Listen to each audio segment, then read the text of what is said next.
Well, hello, everybody. Welcome to the stream. How are we doing on this fine Monday, guys? Bank holiday Monday in the UK, actually. That's why I'm running a little bit late. Me and Rosie decided to go out last night, and I was a little bit worse for wear this morning. I also did try to record a video earlier, but it didn't happen. It did not happen, chat. It was a bonfire. So that's why I'm running a little bit late, but we are here. So hopefully everybody had an amazing weekend. It's good to see ya. We're back at it, guys. We're back at it. 3 days left till laptop. Let's go. Jerry Elbound, Duck Lord, what's going on? Welcome to the stream. How's it going, guys? Good to see ya. So it's been a few days. It's been a few days in the space, hasn't it, guys? Lots and lots of stuff going on. Kuro cooked themselves. Everybody hates Kuro now, apparently. Maybe Maggie cooked herself. Everybody hates Maggie now, apparently, as well. She said Kuro cooked her, but it seems like she cooked herself. So, lots of drama, lots of wild stuff going on in the space, guys. And, yeah, we're going to discuss some stuff today. We got some stuff to check out about Arknights as well. Some videos to look at also. So we're going to be reacting to some of that as well, checking that out. And I do want to talk about the anniversary stuff for WuWa as well. I have made a couple of videos, but I kind of want to, we might make it into a video, talk about how we can potentially fix the resentment in the Withering Waves space at the moment. And little tweaks, I think, could solve all of the issues with the anniversary, really. So we'll discuss that. Got some stuff to check out in Reddit. Got some videos to check out as well, guys. And obviously, we've got some Arknights gaming to do as well. But how are we doing? Let's go, T. Hannah. Welcome to the stream. Welcome to the stream. Right on time to catch a stream. Hello. Even in a few more days till my Arundum savings run dry. What, for laptop, yeah?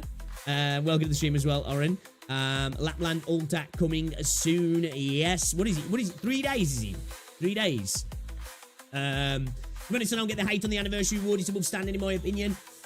I don't know.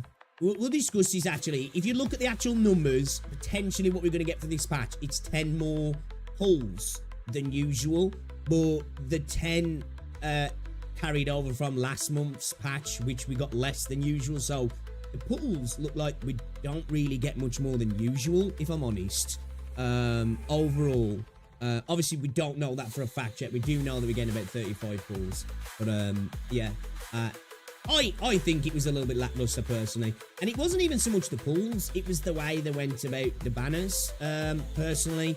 I think they could have just made the banners a little bit better. We're going to discuss that, actually. And we're going to actually try and work out what's going on with the banners, because I'm seeing a lot of different stuff that people are saying about the banners, which I don't think is correct. And I don't know exactly what's correct either. Because I don't think Kuro explain things as best they could, and they even did say that they'll update the more information on the banners closer to the patch.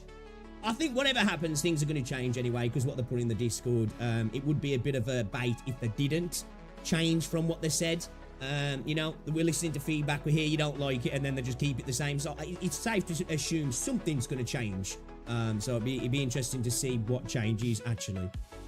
Easy, welcome to the stream. It is close, right? It is close. Your pulls ain't looking good, Pix. My pulls are never looking good, bro. Never looking good. I think they could have given away too much during 1.0, 1.2 to retain player. And when anniversary expectations not hit, everything goes downhill. I think there is a bit of that. I think there is a little bit that Kuro made a rod for their own back. I do agree. But for me personally, we'll discuss this. I think anniversaries should be anniversaries, personally, for me. And this doesn't feel like it. It feels more like, hey, the patch itself is fine, you know what I mean? The patch itself is fine, in my opinion. Because, like, I think what a lot of people get conflated with Withering Waves, because the year anniversary is dropping on a 2.3 patch, which is just a standard patch, you know? So, like, if this anniversary had dropped on 2.0, people probably would be fine with everything, because you'd be getting all this cool stuff, few extra pulls, everybody be happy.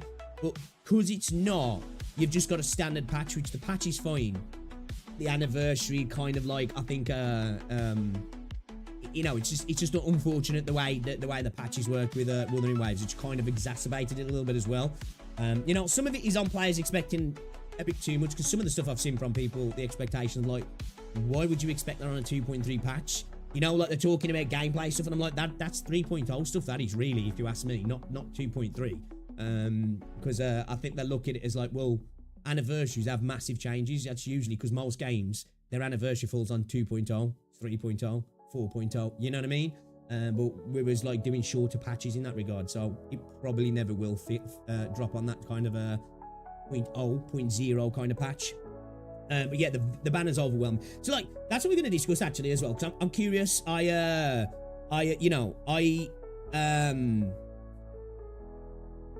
You guys can tell me as well how you think the banner's going to exactly work. So we'll discuss that. We'll discuss that as well, and then obviously we're going to get into some other things as well.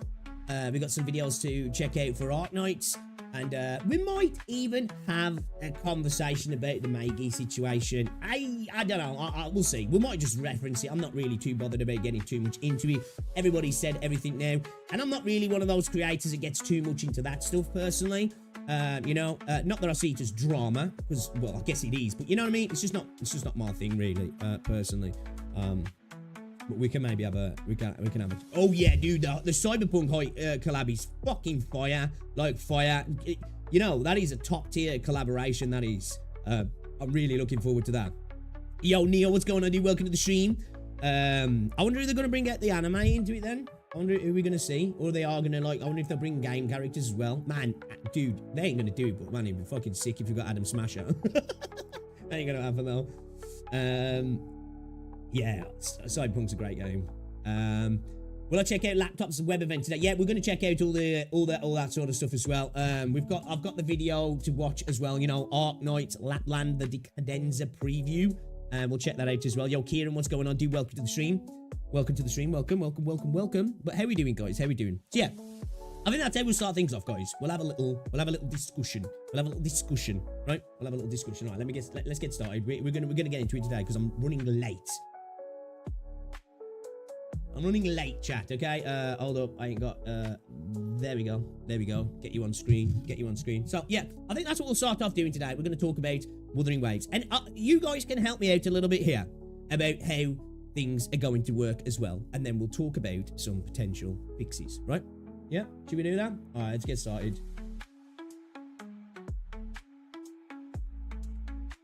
Let's get started, chat. Let's get started.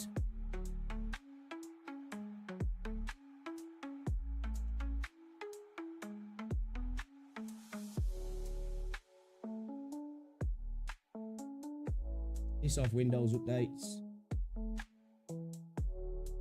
Right. Okay. Let's pause this music.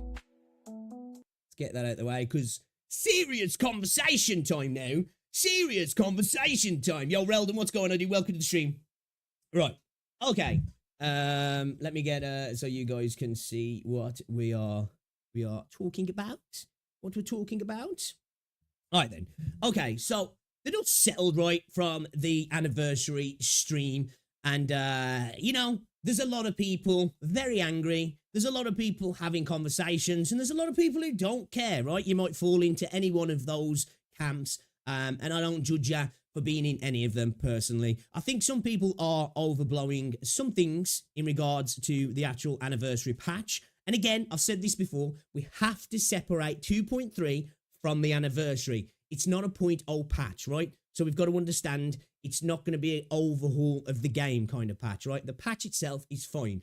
Let's talk about the anniversary, specifically the anniversary banners, how we can potentially offer some feedback in how to improve it, because I think this is where the crux of the problem is, right? Is in the banners themselves.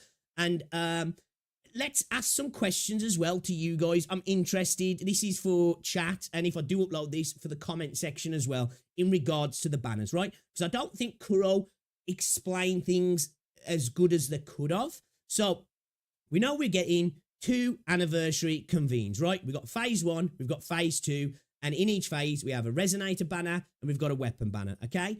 And we know that you can set one of these characters here for your resonator for a targeted boost up for a drop rate, basically, right? So in a sense, it's kind of like a standard starter selector banner with a 50-50 at the end of it. The question is, because I've seen some people kind of inferring that there's all of these banners, there's all of these characters. What I get from this is a starter banner kind of thing, right? Where you select a character and then that's the character that gets you go for a 50-50 on. The question is, does that banner then disappear when you lose your 50-50, or does it continue on until you get the character you've selected? Or can you continue then pulling on the banner and changing the selector? Because Kurov said that you can change the character you've selected at any time, and I don't think there's any limit on that. So say you're 50 pulls in and you're like, actually, I don't want Jian, I want Zheji. You switch it to Zheji, you're good to go, right? So I'm curious, I'd like to know what you guys think about this as well. How is that going to work? Because they've said they're going to explain things in detail a little bit more as we get closer, but I'm curious, how is that working? Because I've heard some people saying, oh, as long as the first character's a guarantee, all the others can be 50-50. I'm like, all the others? Like, are we going to be able to pull multiple characters here? Or is this just two? You're going to come out to this with potentially maybe 2 5-stars out of each banner if you lost your 50-50? Or does it just end when you get a 5-star? Do you know what I mean? I'm curious to see what you guys have got to say about that, because I'm not 100% sure. Also, they stated that the pity and the guarantee carries over between like-for-like banners. So when it comes to, you say you're on 70 pulls, you've selected Jian, you're 10 pulls off maximum pity, right? Does that, obviously that carries over to the phase 2 of the anniversary, but does that pull into the premium banners as well? And the same for the weapons. Does that pull into the premium weapon banners? They didn't quite explain that. He just said like for like in a sense. Can't remember the exact wording, but it pretty much I was like, so wait a minute, so if I do 50 pulls on an anniversary, does that count to my 50 pulls to my premium banner? I'll be curious to know what the deal is with that as well.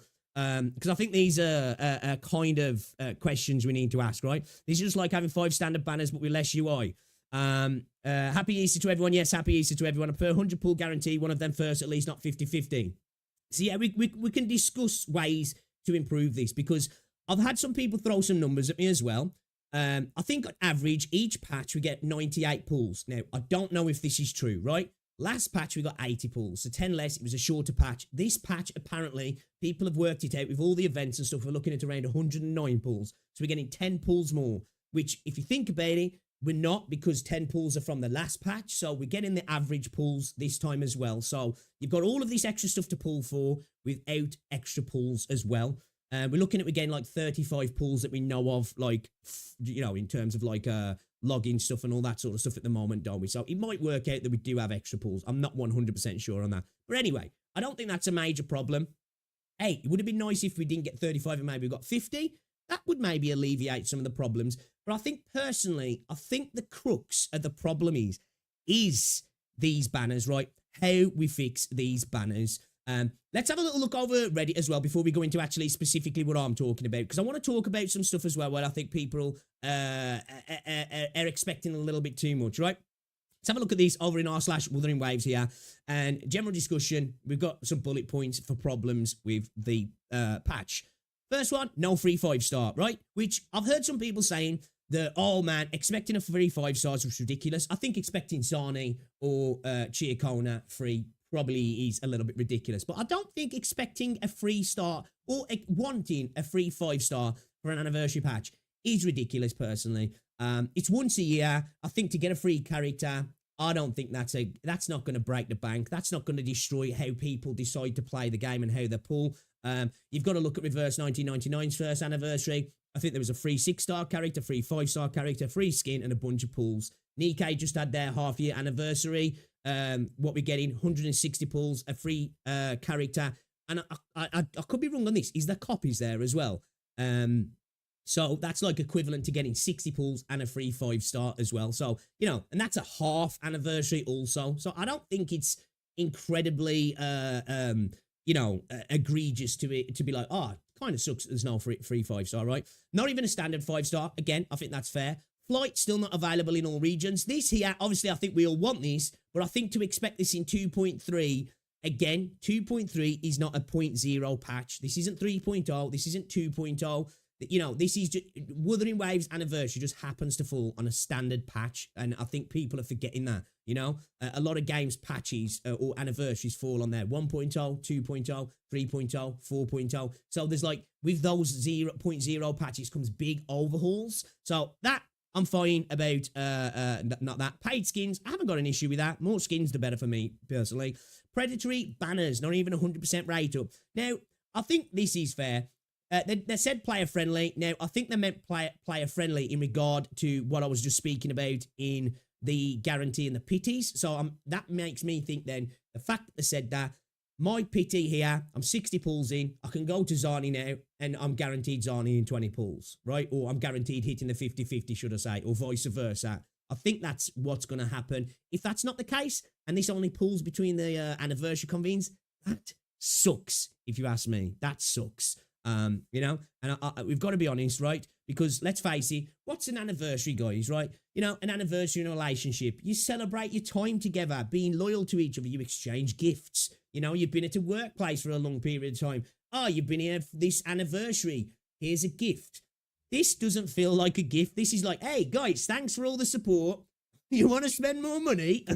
Which kind of sucks, if you ask me. Yeah, agreed, Reldon. The skins are not part of the anniversary anyway, so for me, that doesn't even matter. Even if they were, I don't mind. It doesn't really bother me. I'm cool with paid skins. Even if they were part of the anniversary not being free, I personally don't mind that for me, because, you know, I think the skins things... this is kind of funny as well, that I saw on Reddit as well, first time. Which is kind of cool. And here we got, you were supposed to destroy the Hoyoverse, not join them. And Kuro have joined the dark side. But yeah, let's go back to how we can potentially see some fixes then, right? Now, we could just have a simple thing like, okay, some more pulls, right? Simple, done, let's go. Instead of 35, we get 50, 60 pulls. It's still not enough to guarantee a character, but it's a dent, right? It's a dent. But let's actually talk about how we can potentially fix these banners, right, guys? So, we could go off the mark. Thank you very much for the sub. We could go off and say, right, some people have been saying the first convene, guarantee, right? So let's say you select Jeji, she's guaranteed. The second convene, it's whatever. You're back to the 50-50. I'm like, okay, sounds kind of fair. Let's go a step further, right? Let's say have a fire sale, right? It's an anniversary. It's a celebration. Let's do a sale, right? And let's not pretend sales don't do well. Let's take that pity from 80 and let's drop it down to 50 or even 40. So it's 50% off basically. And I think if you've got that, that's going to encourage people potentially to spend as well. If they think, man, I can get a character in 40 pulls, I'm willing to spend some money here. I think this would be a good move by Kuro. Maybe as well, we go 40, 50 pulls. And instead of a guarantee, what if we go down the Black Beacon route and we go 70-30, right? You know, increased chance of getting the character, decreased pity as well.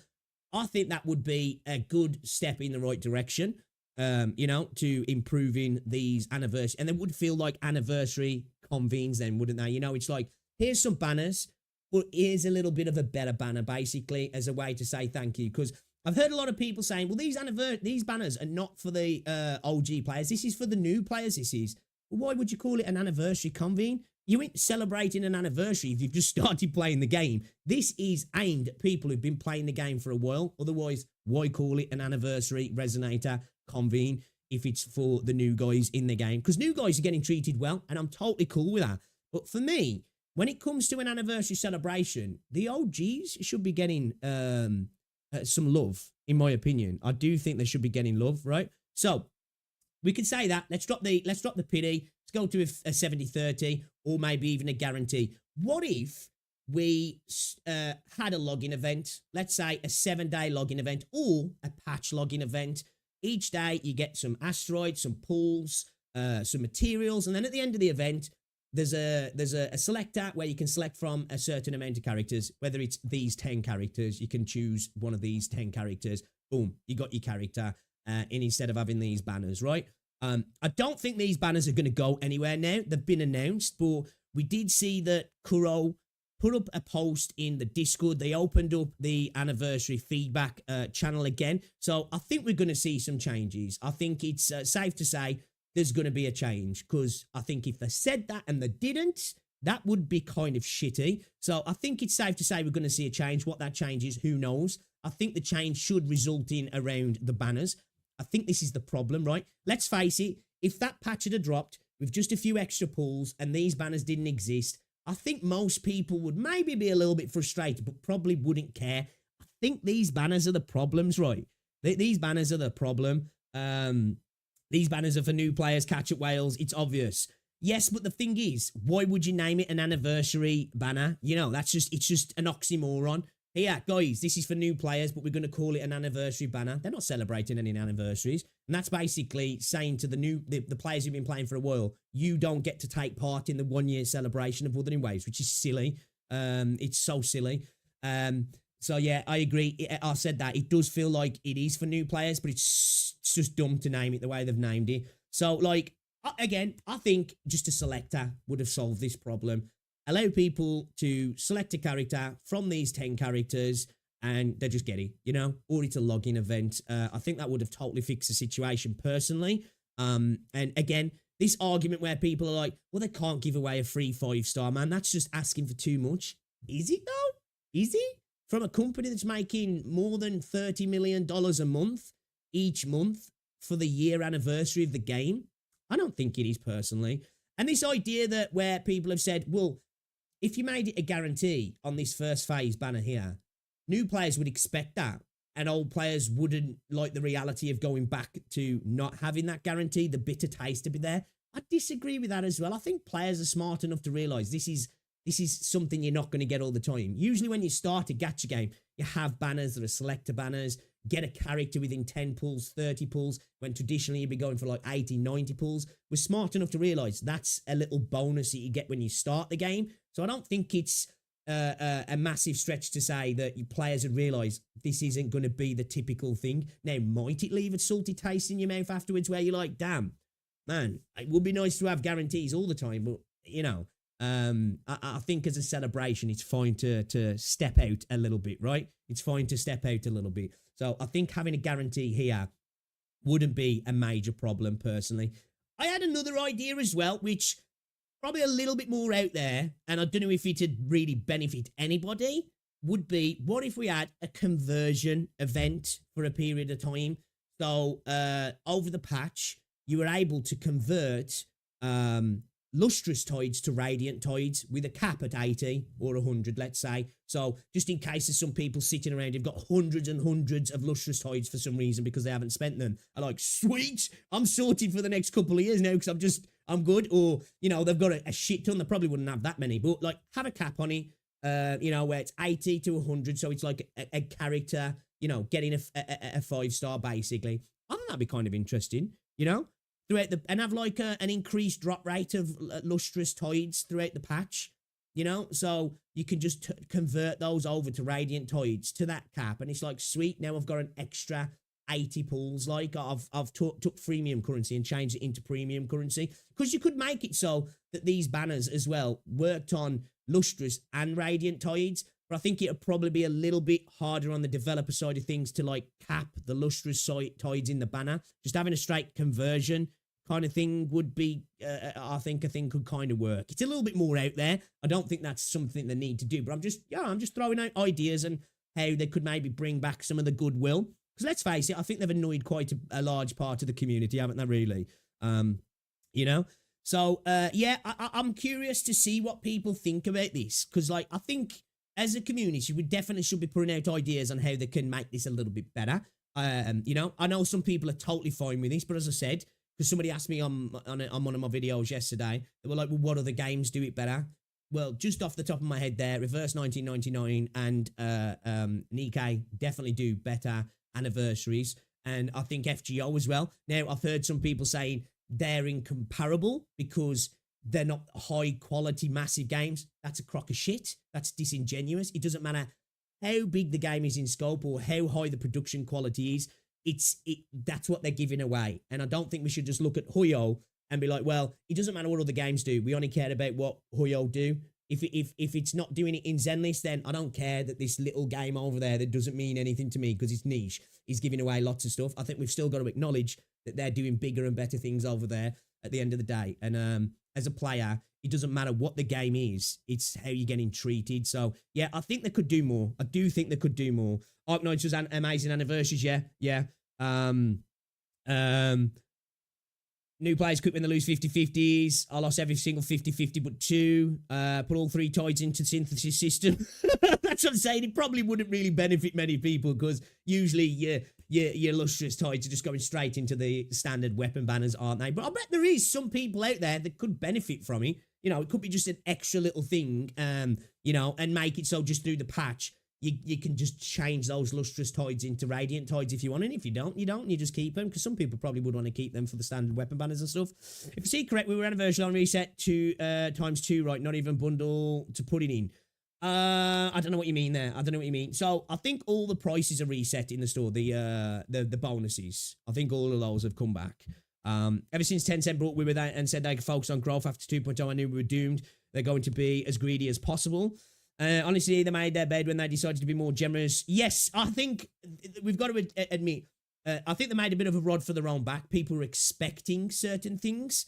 Like, you know, like I saw people talking about that Zani was going to be free. Like, come on, man. I don't think that's going to be the case. But a free 5-star isn't too much to expect, you know. Like, I don't think getting like a Jian or like a Chang Li for free is a massive thing. Now, maybe not like a brand or the most recent characters, but, you know, 1.0 up to like 1.4 characters for me, giving away those for free would be more than fine, personally. You know, like for me, on this banner, the most useful thing out of this for me is going to be Yinlin's weapon, because I still don't have it. So I'm probably going to try and get Yinlin's weapon. So I'm going to be potentially pulling on 5 banners, but with no extra currency. That doesn't feel like I'm getting treated like an anniversary gift. It's like, sweet, I've just got an extra banner to pull on. And it's nice that it's come back because I want to get it, but it's also come back with 2 incredibly cool characters, you know? So it's like, oh, shit.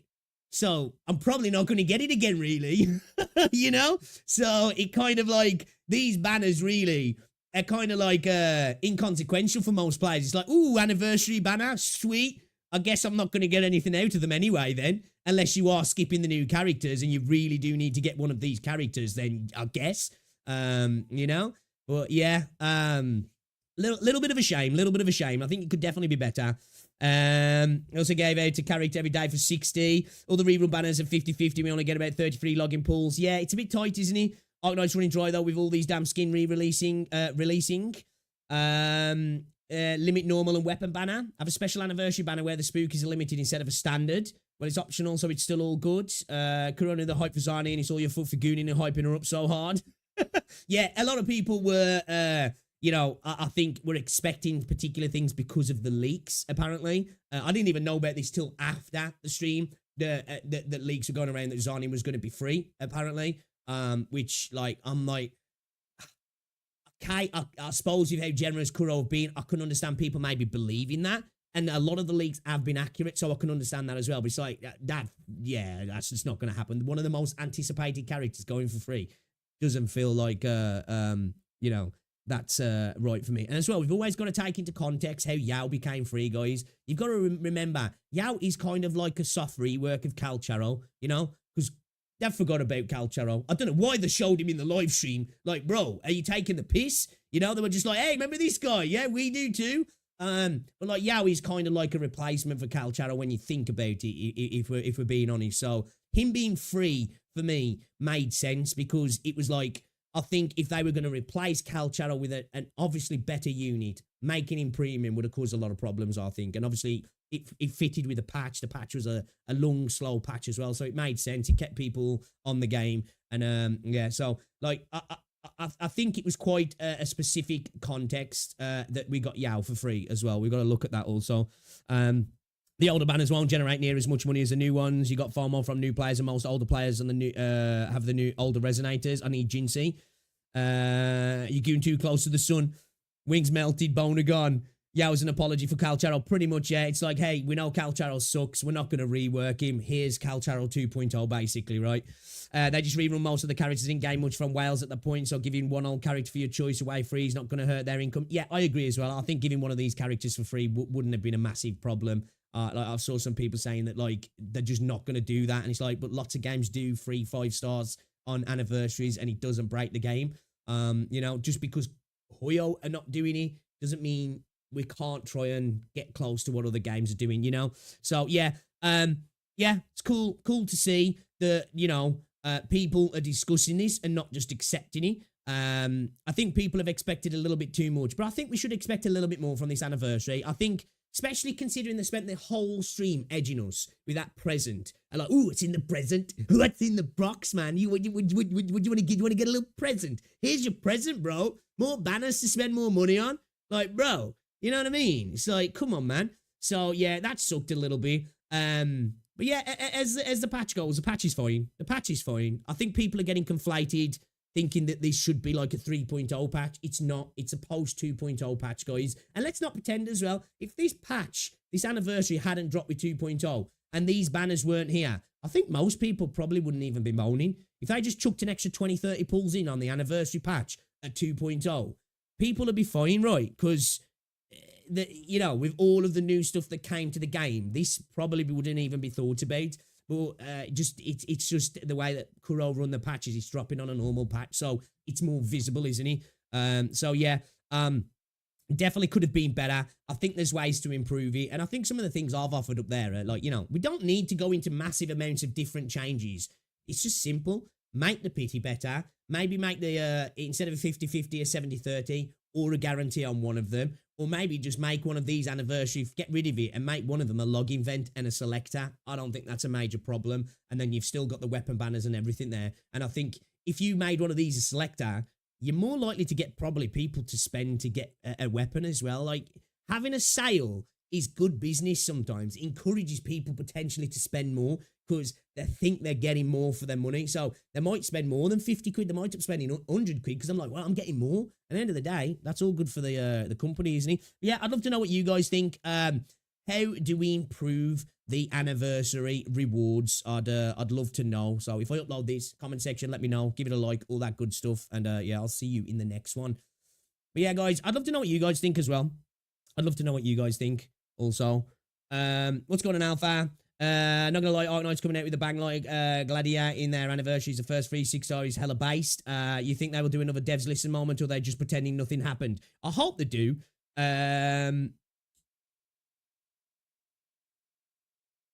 What you saying, Rosie? You can have me for about half an hour. What do you mean? What do you mean? Come on, take me 10 minutes. Oh, okay. I think I know what you're saying. So yeah, I think considering we got that moment in the Discord where the devs were like, look, guys, we understand you're not happy. Give us your feedback. I think if they don't change anything now, I think that's almost worse than just ignoring the situation, right? Like, Hoyo would just be like, here's what you're getting, and then they ignore you. The fact that Kuro have said, we heard ya, and then if they don't change anything, that's almost worse, because it's like, yeah, guys, put it on my desk, give me the feedback, put it on my desk, and then you leave the office and they're like, in the bin? You know, I hope they don't do that. I hope they don't do that. I'm expecting some kind of change. Whatever that means, I don't know. But I don't think it has to be a massive change to make this better. Just make it so one of these characters is a bit more obtainable. Because, like, say for me, right? I've got all of these. I wouldn't be against getting a copy, but I don't need to pull on this banner, so I'm fine there, right? I do want to get Yinlin's weapon because I missed it on both of their runs, and it's insane, it's cracked, and I really want to try and get it. And I probably would like to get Brandt. I skipped Brandt for Cantarella and lost my 50-50 anyway. But, like, if Brandt's fucking sick, innit? He seems like he's really good, so having him in my account would be nice. So if I could guarantee getting Brandt or I could select him, I'd be on that like a rash, you know what I mean? And then once I got him, I'd probably try and pull on his weapon as well. So the likelihood of getting money out of me is increased by giving me something where I probably won't bother with all 3 of these banners. I'll probably just try and get Yinlin's weapon. And if I don't, I don't. I'm not spending on this anniversary to get anything out of this. Where if they gave me Brandt, the likelihood of increasing the potential spending from me has gone up, you know? Because I do want to get these 2 characters. I do want to get the weapons as well. So yeah, personally, from me, the way I look at it, if they tweak things and make it a little bit more friendly, they're more likely to get me to spend. Do you know? Ark Knights anniversary give 37 plus pulls, and the event has 1.5 times more OP rewards than a regular event, since the average pulls for a 6-star in Ark Knights is only 34. The freebies are more than 6-star plus a free welfare 6-star. Clown Slayer, though. You hadn't even seen the comment. Oh, sorry. I mean, they could also reschedule their big story drop on their anniversaries. I suppose it'd be a lot of work, wouldn't it? They could try and extend things to do that. Like, it would work in their favour. I think it does work when games have a 2.0, a 3.0 on their second, on their first, whatever their anniversary is. Because it seems like there's a lot more there. Their patch is fine, but it just seems like it, doesn't it? So, like I say, keep seeing people like, why is no flight everywhere? I've seen this a lot, and I'm like, well, it's not a game overall patch, though, is it? Like, hey, I want flight in all regions. I was kind of a person who was like, we don't need flight everywhere before we got flight. Now we've got flight. I'm like, yeah, we need flight everywhere. So I can see where people are coming from there, but this wasn't the patch for it, was it? I say it's just unfortunate that, like, the anniversary's dropped on a non-0.0 patch, basically. Don't forget, on anniversary last time we get free monthly. It's a continuous thing and not just a big 5. Not gonna lie, I think an extra single temple will probably make most people forget the whole fiasco. Yeah, I think that as well, to be fair. I said this. I reckon if they just, instead of getting 35 pulls, you got like 45 to 50, I think most people probably wouldn't have had a problem with it, you know? Personally, for me, I kind of, like, was expecting a little bit more. I think, like, I was expecting, like, more anniversary type events, really, more than giveaways, like, you know? And I'm not saying we aren't getting a bunch of cool stuff, but, like, I just thought we might get a bunch of, like, cool little silly mini game type events, personally, that would just, like, have that party feel to me, you know? Because, like, I play Withering Waves because I like Withering Waves, so I'm not here like, oh, I didn't get rewards, that's it, I'm out. But, yeah, it's, I wanted a bit more of an anniversary feel. Like, this feels a kind of a bit like the Star Rail situation. Not as bad, of course, not as bad. But it kind of feels like that. Hey, guys, thanks for sticking around. Here's more stuff to buy. Like, hey, this is a great anniversary for us. We're going to make lots of money. And it's like, oh, cool, bro. Cool, man. Appreciate that. It's really nice, yeah. Thanks. You know, thanks a lot. If they give you a weapon, I will buy a character if they give me a character. But exactly, yeah, exactly. Yeah, I agree. Yeah, give you one who logs in a monthly card, give all the free-to-players a taste of paying. We only pick up the character because we can guarantee the weapon. I think people will settle for nothing less than a free voucher at this point. I'm still playing catch-up for the older Resonators. There's no way I can pull for a new one. Yo, T, what's going on? Also, Ark Knights makes big improvements, usually on anniversaries, like how 5th Annie, the cost for sparking old limiteds will go down. At 300 pulls, you can get a free copy. Tierney's going to review bomb the hell out of the Steam launch if Kuro doesn't do... Yeah, it's going to get lambasted on the Steam launch, isn't it? Definitely. We're just having a conversation about potentially how we could maybe improve this anniversary convene for Withering Waves. I forgot to say, I hope the monthly is a continuous thing and not just the 5th anniversary. Yeah, but most people see through that and ignore them.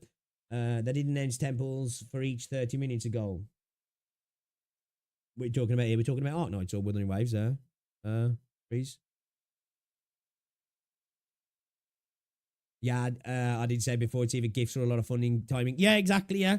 Yeah, like, I'd be fun with that. Like, don't get me wrong.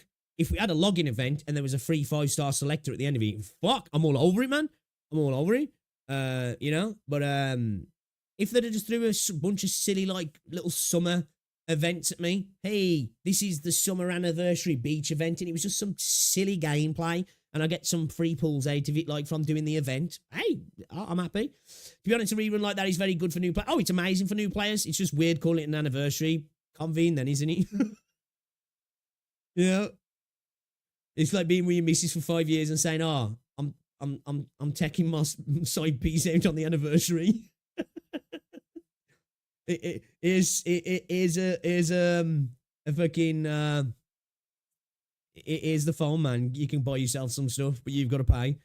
I do wonder why 3D gacha games are low-key stingy with anniversary. Hell, they act like anniversary don't matter as much as CN New Year. Right? It's a big deal, and I feel like, you know, I think for Wuthering Waves as well, like, WuWa had a rocky launch, right? He had a rocky launch, and I think the community has been like really a staunch supporter of the game, you know? And I think as well, as I said, Kuro have kind of created this attitude as well. Because remember when Solon said, hey, it's about loving the players. Doesn't matter about how much money you make, as long as you make enough to stay afloat. And then it's like, oh, sweet. And then the anniversary comes along and they're like, yeah, we're not doing that anymore. Yeah, we're not doing that anymore.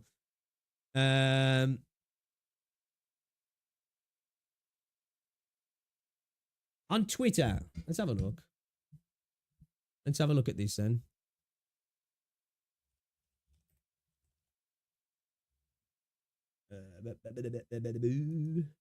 What am I looking at here? Oh, here we go. Here we go. Here we go. Chat. Chat. Ooh, we got a little essay. We got a little essay. How did I know Captain would be there? Let's have a look what they've got to say then, guys. Interesting. So when did this go up? This went up 42 minutes ago. I didn't know. I don't know. I didn't notice this. All right, then. This is from the official Withering Waves Twitter page, guys. Let's have a little look then, shall we? Regarding the version 2.3 preview special broadcast, to our dear rovers, after the Withering Waves version 2.3 preview special broadcast, we received plenty of suggestions, thoughts, and criticisms from you. We've been paying close attention to all feedback, and we'd like to take this opportunity to address your concerns and sincerely apologise for the disappointment. Thank you. A roadmap for the recent versions of Withering Waves allocated development resources to an anniversary experience in version 2.3 that is both relaxing and entertaining. Adding a bunch of banners doesn't feel relaxing or entertaining. However, this allocation did not meet our rovers' expectations for an anniversary celebration. At the same time, we fell short in how the broadcast was structured. I do believe they did that. Yeah, it was a great stream, but they edged us for a long time. And I don't think they didn't explain things very well as well. Scripted and presented. Oh, question as well before we get into this. Where's Dong? Where's Dong? Where's Dong?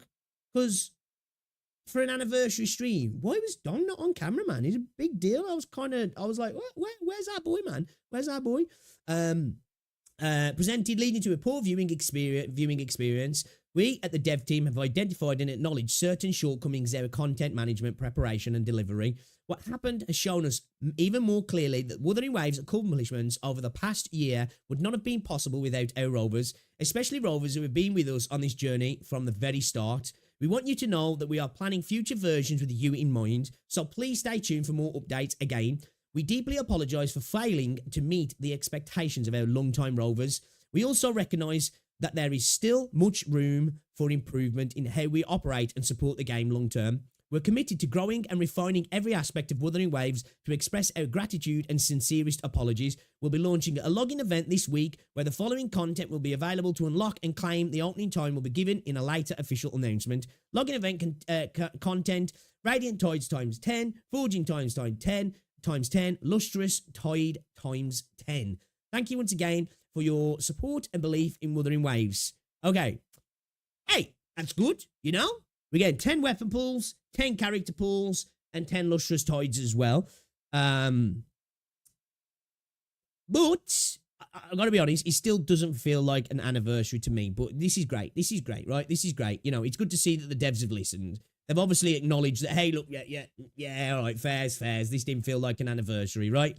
Again, for me, an anniversary should feel like a little bit of a payback to the player base personally for making you a shit ton of money, you know? And it didn't quite feel like that, did it? Like, the patch was great. Like I said, the patch was fine. But in regards to anniversary feelings, it wasn't there. They definitely did edge us through the entire stream, right? You know, with that present box. It's like, you know, it's like, ooh, what's in the box? What's in their box? More money for us. That's what's in the box. You know? You know? As I say, I do think, like, just making one of those banners a guarantee or having a selector would potentially increase the money that people would spend. It would for me. If I could select Brandt, I'm pulling for his weapon, you know? Now that I can't, I'm probably not pulling on any of the banners apart from Yinlin's weapon. So that's how I look at it, you know? It's a way for them to increase their money and, you know, it's a way to say thank you to the player base as well. But yeah, hey, this ain't bad. This ain't bad. You know, getting 10 pulls, but it still doesn't change what I think of the anniversary personally. You know, it's just like, oh, we fucked up. Here's 10 pulls. Now, I hope that this isn't the feedback and they're like, well, this fixes it, because I don't think it does personally. Because again, this, you know, it's just like, these are not anniversary convenes. These are new player convenes, like, which is fine. I'm totally cool with that for players getting into the game now. Steam's launching. There's going to be new players. You know, great to see. When does it launch on Steam, actually? Whatever, anyway. But, yeah, I don't think this is a fix, but hey, I'll take 10 pulls, you know? I'll take 10 pulls. I'm here for 10 extra pulls, right? But that just means, yeah, I've got 45 pulls now, so I can get halfway to my 50-50 on one of the premium banners, which is cool.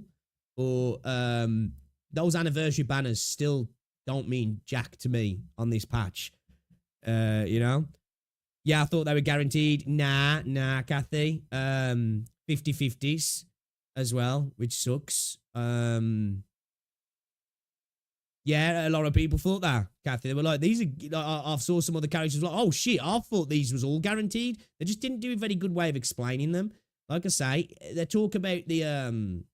Like, if you get to the website here, like, where does it say? Where is it? The rules for the anniversary, blah, blah, blah, blah, blah, featured resonator. Here we go. And the 5-star guarantee count is shared among the convenes of the same type.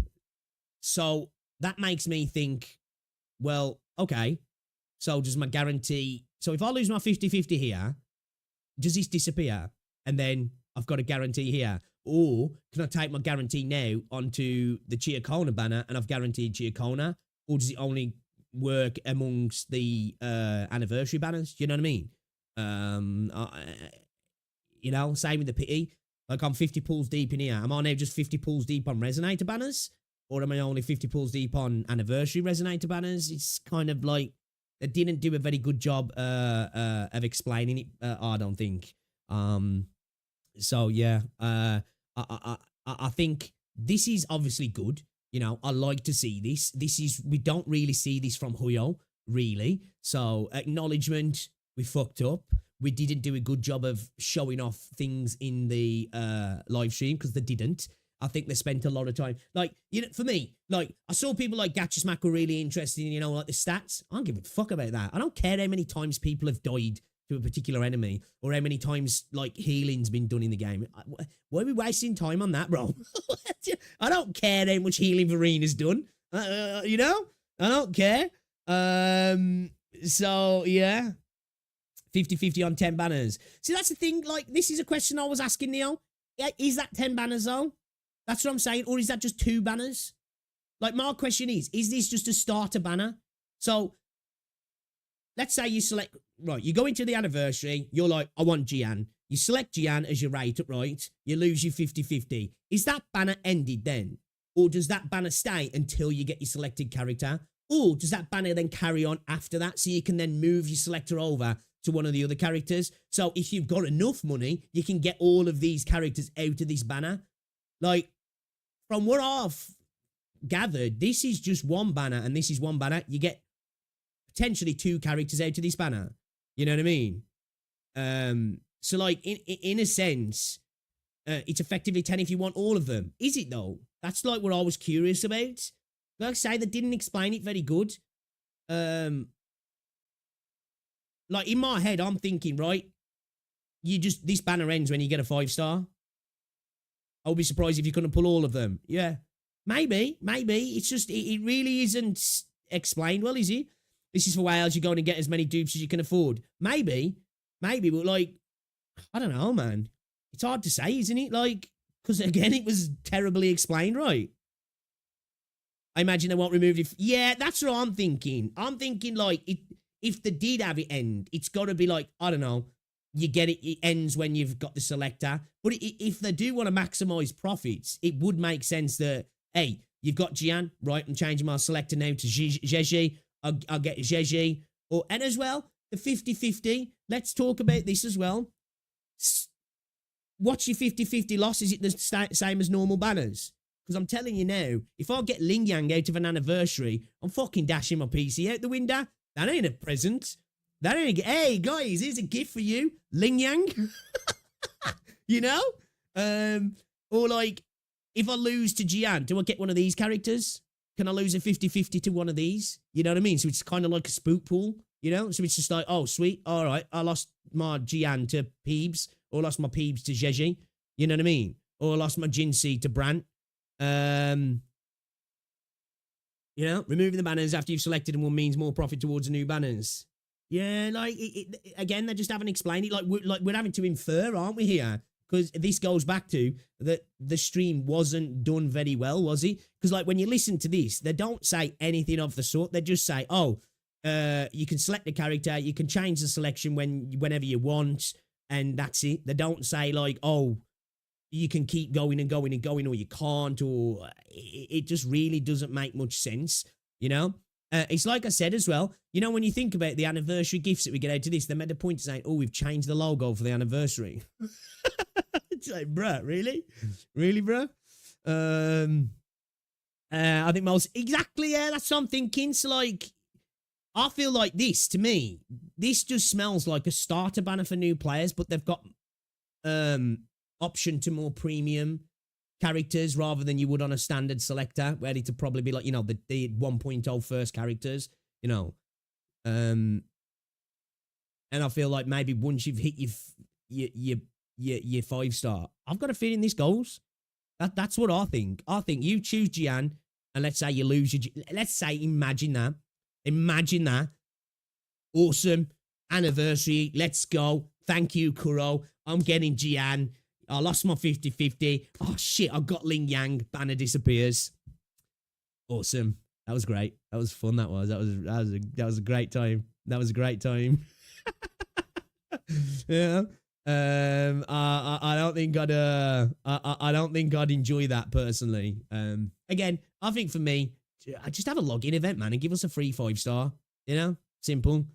I'm not expecting a new free 5-star. Just make one of these characters a free 5-star. Done. Easy. Or reduce the pity on this down to 50 pulls and make it a 70-30. I think it's fixed then. You know? I think it's fixed. I think this would be a better fix than just giving us 10 pulls.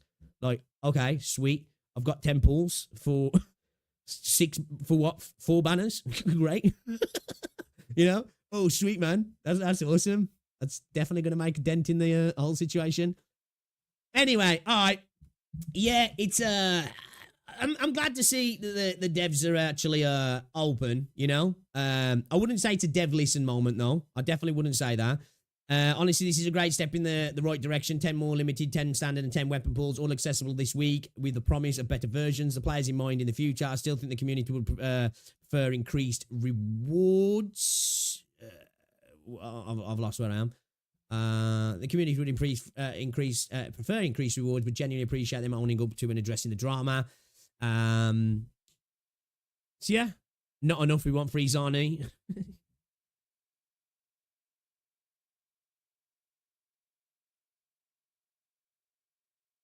So yeah, I'll be interested to see the duality of the WuWa space now. There'll be a hard glazing. The hard glazing will be back now, yeah. Hard glazing. 24 banners effectively. Yeah, I'll be interested to see if that is the case. Like, I'm not saying you're not wrong.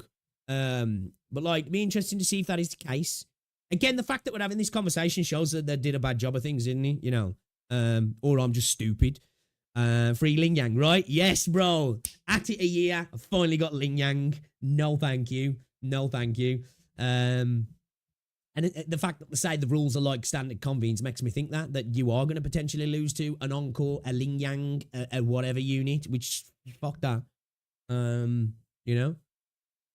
I'll see what's going to happen in the future while I glaze on Ark Knights.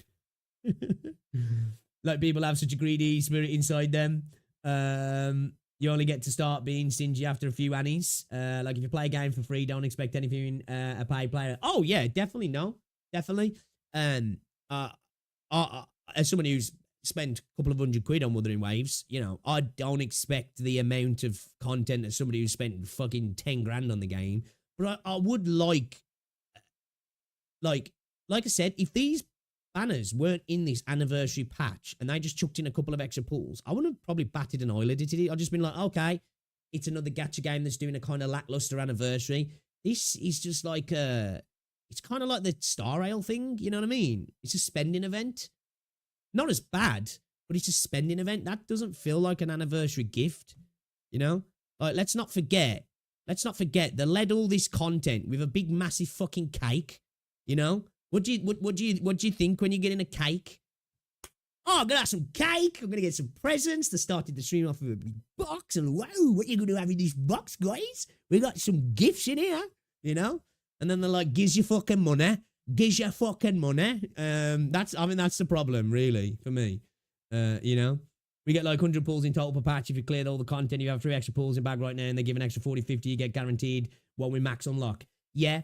We get 109 pulls this patch. We're getting 10 from the last patch. So, like, you know, we're getting like, well, it's pretty much the same. It's 98 on average, I think, isn't he? Hey, Gino, how's he going? People are so obsessed with Zani and have no clue why. Yeah, you know, to be fair, I'm interested in Zani now just from seeing a combat. But when Zani was first shown off, I wasn't like, everybody was into Zani. I was like, nah, man, Carlotta's the one. Carlotta's the one. But now I've seen a combat. Combat looks cool. It does look cool. You know, the anniversary banners are for the new whales. I want to get true. Yeah, that's what it is. Yeah, it's a gift to themselves. Yeah, yeah. Which, hey, if people are fine with that, but just don't call it an anniversary then. Just say, hey, guys, 1 year update, boom, done. You know what I mean? Because to me, when you name something an anniversary, there's connotations that comes with, like, an anniversary, you know, having, like, all your little celebrations, fireworks, you know, like, they're doing stuff like, where is it? You know, like, what does he say? Oh, look at all those presents. Look at all those presents. Oh, man, I can't wait to see what I get.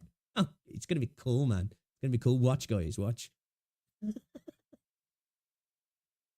Yo, Leo, what's going on, dude? Welcome to the stream. There's a greedy stripper in the box who robs you when she's done with you.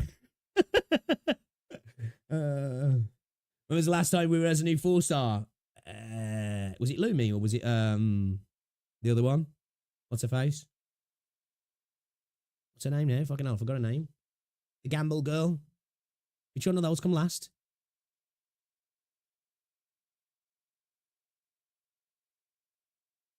Was Lumi last? Yeah. Okay. I don't think we need more rewards. I should just make the anniversary banner 100% guarantee with 40 pity for weapons. So basically 50%. Yeah, that's what I said. I said that. I said I don't need a bunch of extra stuff. I just need, if you're going to give me an anniversary banner, just like change the rules, like half the pity, make it a 70-30 or something like that. Boom, buzzing, done. I'll go gambling. You know what I mean? I'll go gambling. You who come before Lumi, okay. The fact that they're just standard banners for me, like we say, they're aimed at new players.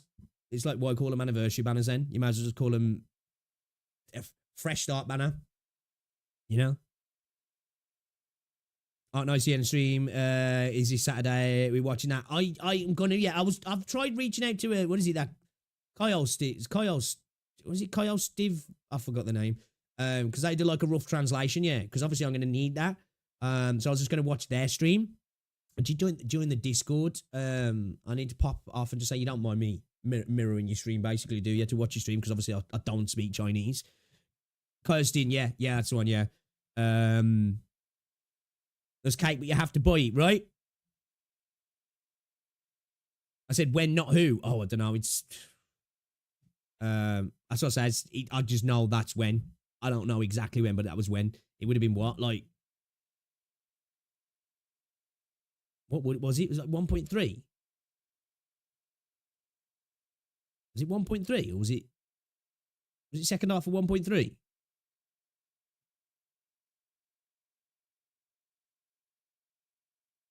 I'm not 100% sure.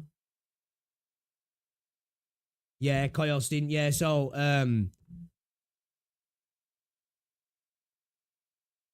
hopefully they don't mind us you know, watching their stream. If anybody could get in touch with them on my behalf, I would appreciate that. Just to say, you know, you don't mind other streamers like reacting to your stream because they don't, you know, they're on EN. 2 seconds. How's it?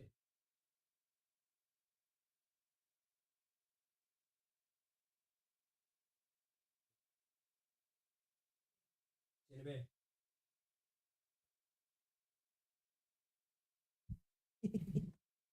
I was going down to Mum's for dinner. As I was saying to Arthur, and I just heard Woody who was walking off going, bye. Yeah, I don't know.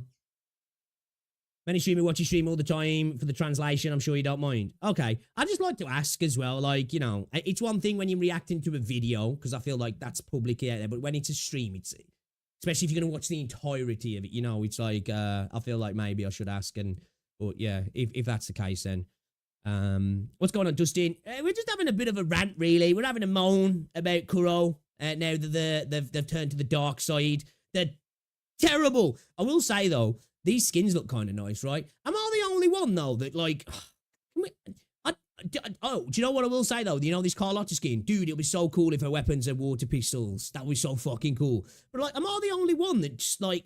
Hey, I like bead skins. We got grippers on show. We got cheeks. Happy days. But, like, man, I just want, like, a badass skin, I do. I want a badass skin, you know? I'm not against these, like, you know, like, I'm saying it like I'm gay or something here. I'm not, right? This looks good. But, but like, you know, I would, it's like when Jinxie's skin came out, I was like, it's good. But, like, oh, man, give me, like, a Battle Maiden skin, man. I really want that, you know what I mean? I really want that. So, yeah. Hey Gino, what's going on? Welcome to the stream. They better make new 4-star, makes an anniversary gift and a 5-star. Why bother using rarity system if they keep releasing 5 stars?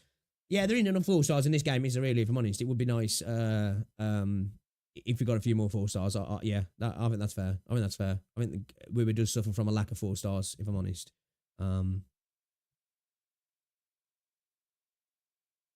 Wouldn't be against that. Yeah, it would. You know what? If we got a new free 4-star chucked in there, if they were just like, here's a 4-star character, I'd be happy with that. I'd honestly be happy with that.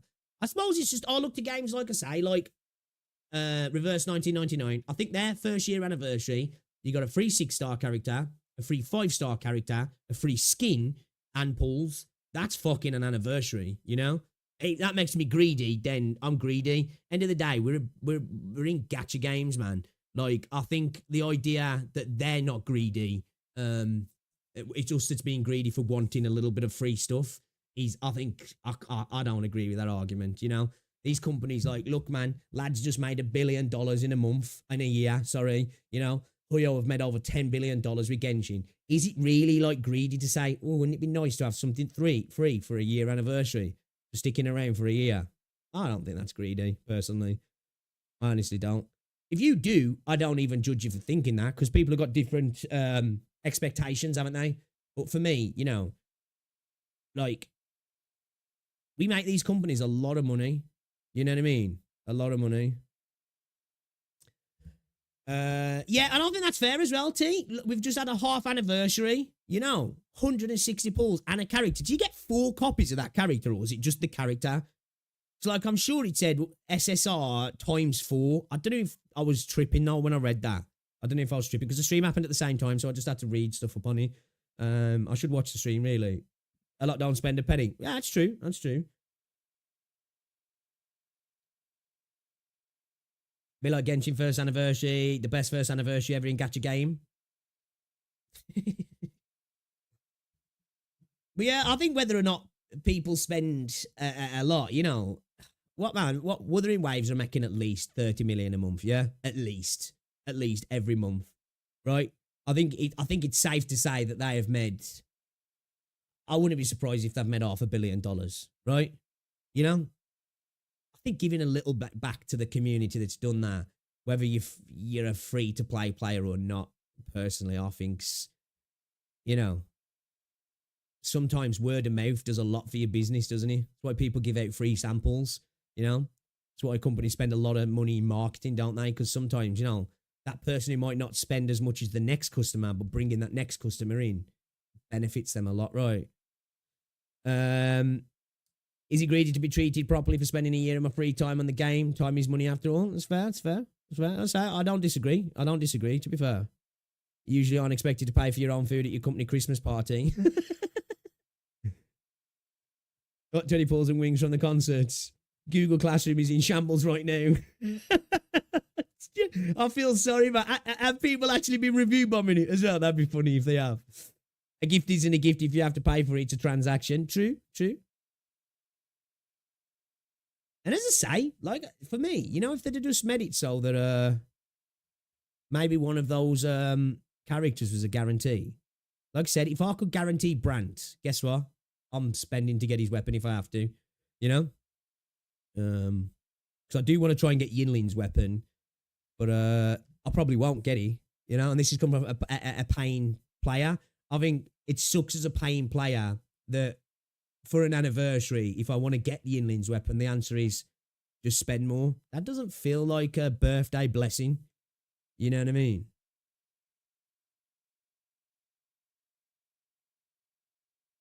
I just said that because it was on screen there for the birthday gift, you know?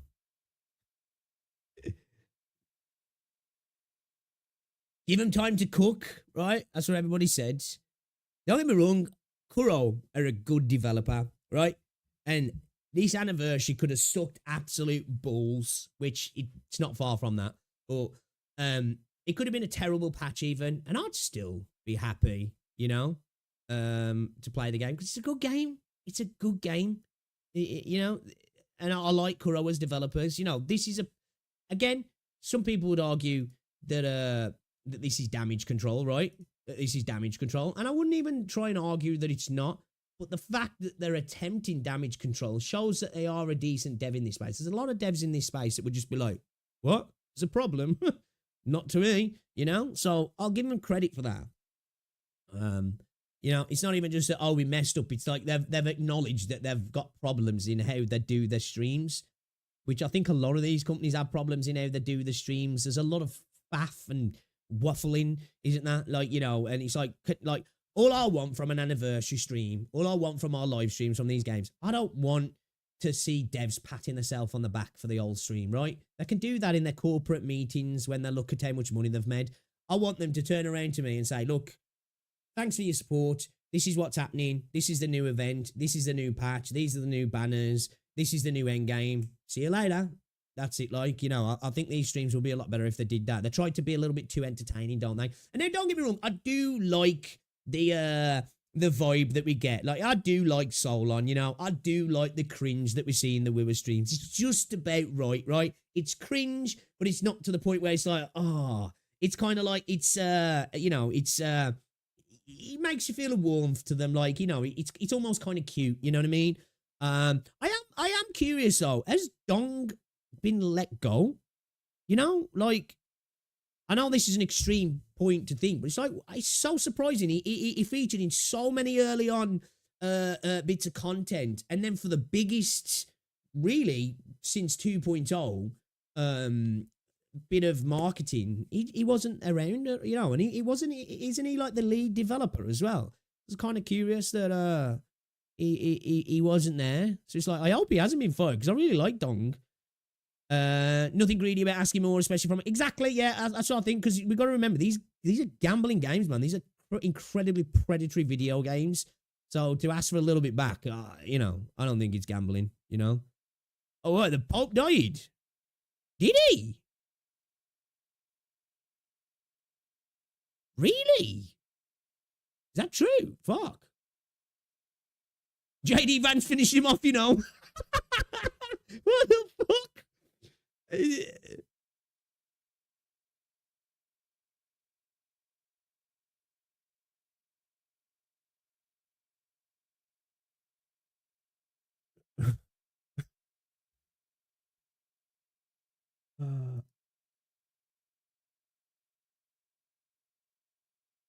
Oh, I didn't know that.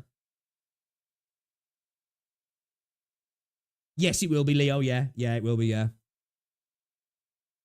Dong got dinged. The whole stream is just them yapping and having fun. Yeah, Dong's fired. I hope though.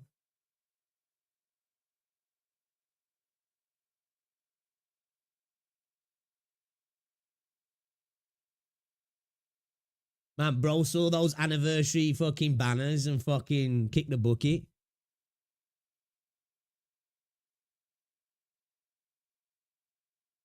When did he pass away?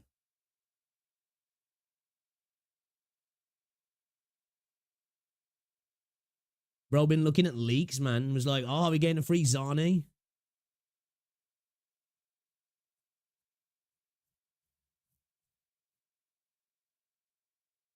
This morning. I was like, leakers told me. They told me. Zani, free. No Zani? Just banners? Shouldn't laugh, really. 3-4 hours ago. No way. That's massive, though, isn't it, really? That's massive. JD Vance met with him yesterday. Oh, shit. You know. Ark Knight live stream is funny, especially in the early years. Everybody watching Low Light do the thing. He lost his 50-50 to Jesus. Mostly, I was not happy with just the way they make up the live stream for whatever comes next. Patch can be changed easily. 2.0 felt way more like something special coming out. Yeah, it is though, really, isn't it? That's what I say. I think it's unfortunate that how Withering Waves patches go, because usually anniversary patches drop on a 0.0 patch, don't they? So, like I said this earlier, you know, if this anniversary dropped at 2.0 and we didn't get these extra banners, and maybe they just took a couple of extra pulls in there, I think most people would have been like, fire, you know? It's just, it happens to, it shines a light on the anniversary rewards because it's just a standard patch, right?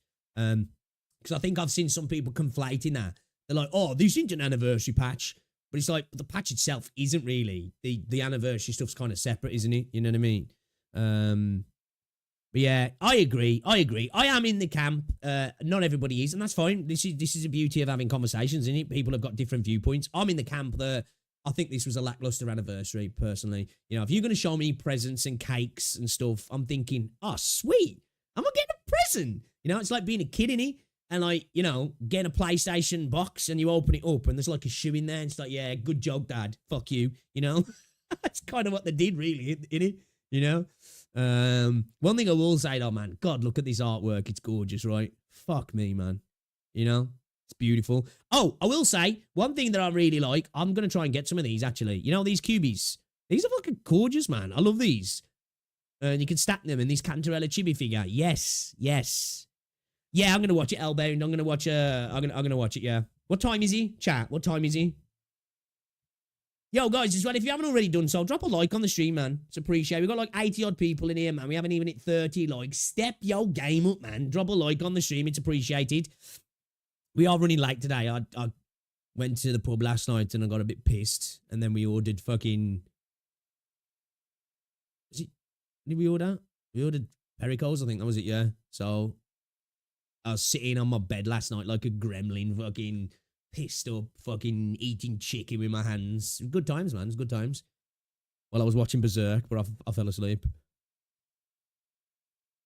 I know what is Gino.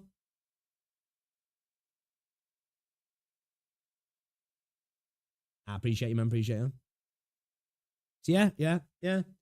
A little bit less than what was expecting, but you know, I think you got to set yourself up for disappointments when it comes to anniversaries, right?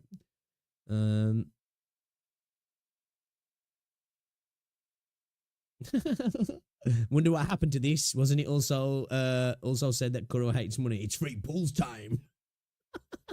I remember that meme.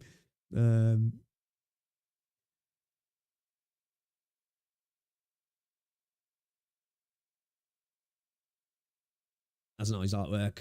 That's really nice. From hero to zero. What is it that say that? You either die a hero or live long enough to become the villain. You know?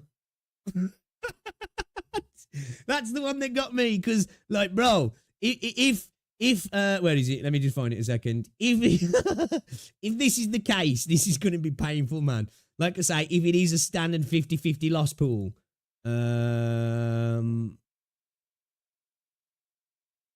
like, just imagine. Oh no, that's not the one. Fucking hell. Where is it? Hold up. Where did I save that? Saved it somewhere. Where did I save it?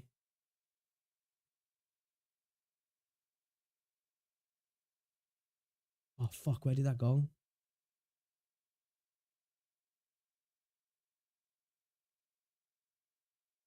Oh no, I had that saved somewhere.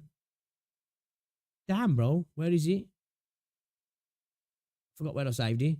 Basically, it was just it showed off the convenes like that, and you had your characters you could get here. Then underneath it was like Ling Yang, Encore.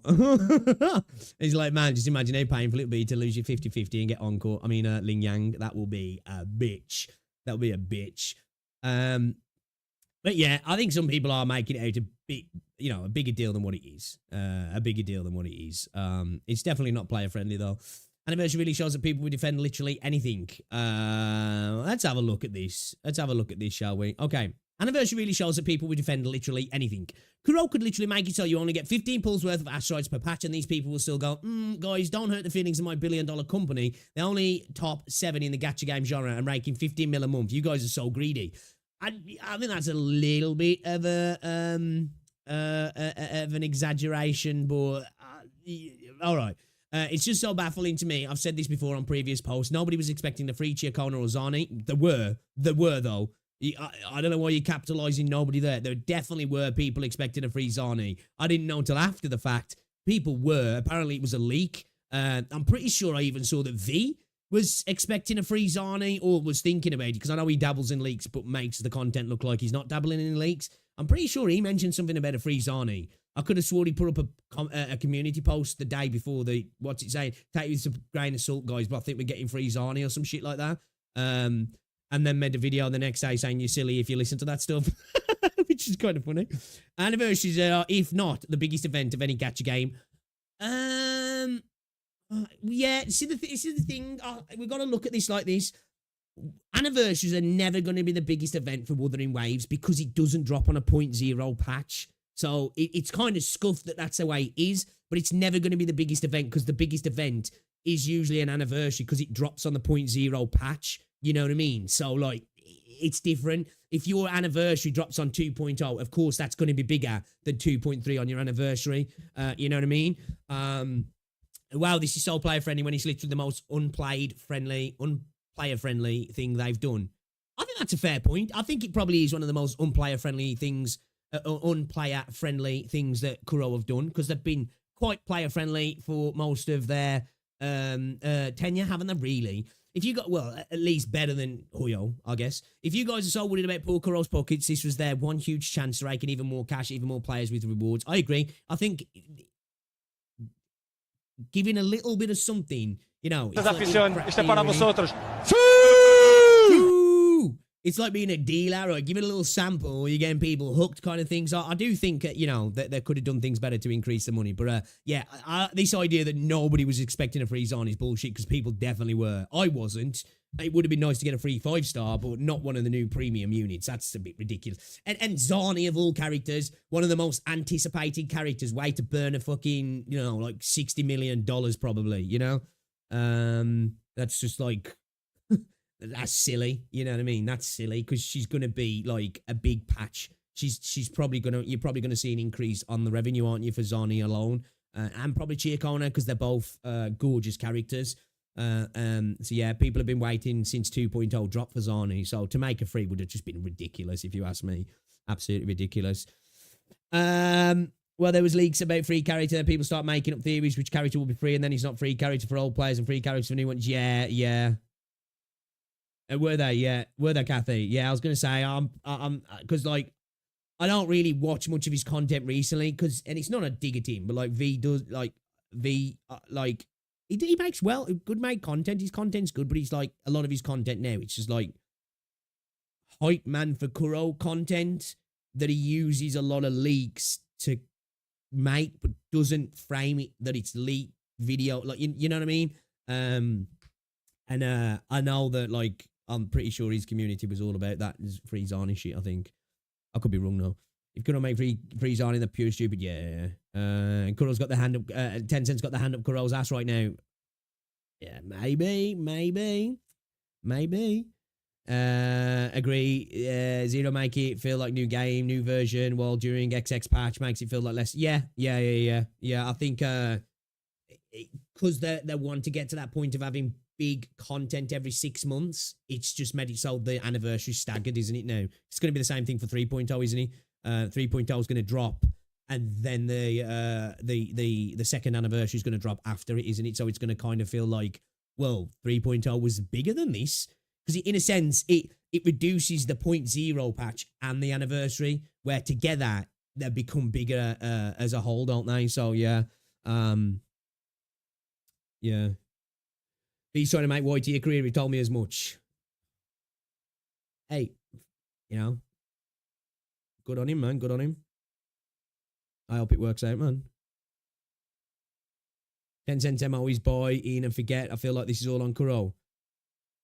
Yeah, I think, well, not always, but they did say that they were going to be treating it like Riot, which is pretty much their MO, as you say. It is, you know, buying, you know, throw a bit of cash at them and say, look, you know how to run this, we'll let you run it. They're smart like that, but they have got involved, I don't want to say nefariously with other companies, but, you know, the idea that there's changes not being made, or there's zero changes not being made, I think would be a little bit naive to think that. But yeah, I don't think Tencent has really made much changes to this, really.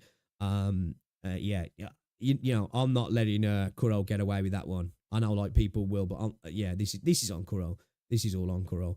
And again, as I say, a few little tweaks to this, and this turns from a shit anniversary to a pretty decent anniversary as well. That's the thing, you know what I mean? We don't even need major changes to happen, in my opinion. Just some little tweaks, you know, just some little tweaks. It's like, hey, bro, look at this here. What's in the bag? What's in the bag? What's in the present, guys? Hey? What's in the present, guys? What do you reckon? What free stuff are you getting in the present, guys? What do you think they're going to give us? What do you think they're going to give us? Huh? Yeah. All right. Enough shitting on Kuro now. Enough shitting on Kuro. That was just some bullet points that I got for some ideas for fixing the a cake.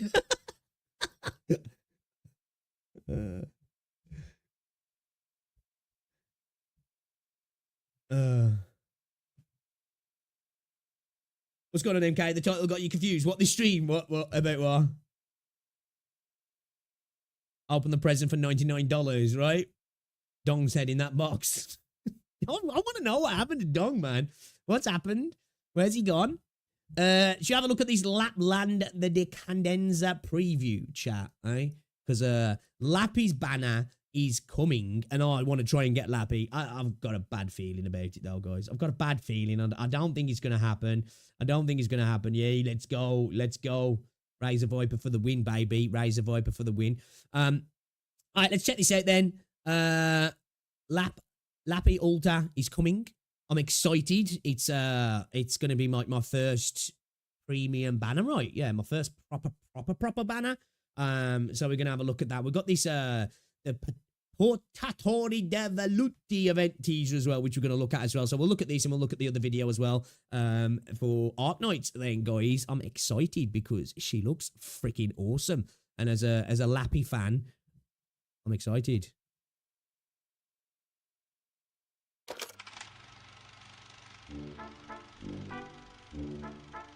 And she is a gorgeous character, though. I got fun riddles for ya.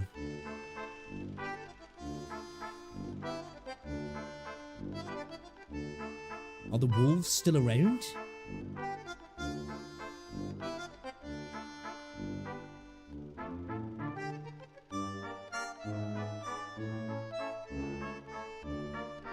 Wolves look at the grand city, look at the good streets we built. Wolves are not allowed. Dude, just sorry to keep pausing. You know me. I can't help it.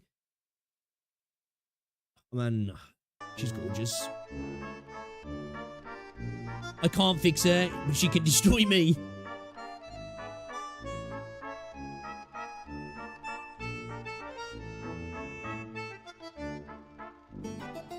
We banished the wolves without guns, without order and all.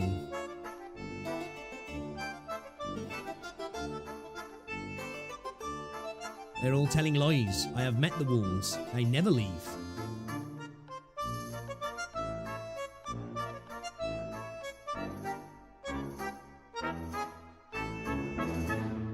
So where? That was quick. I couldn't read it.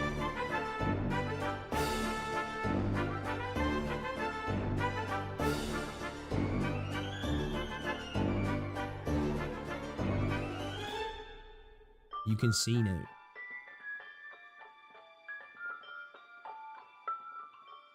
Is that baby Lappy?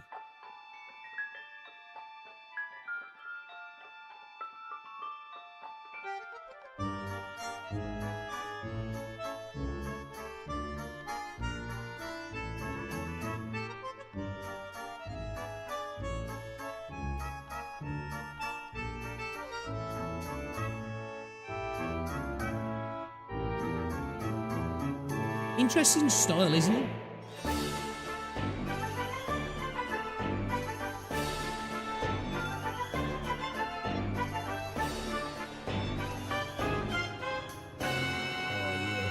Dude, those like wolf summons that you got are so freaking cool.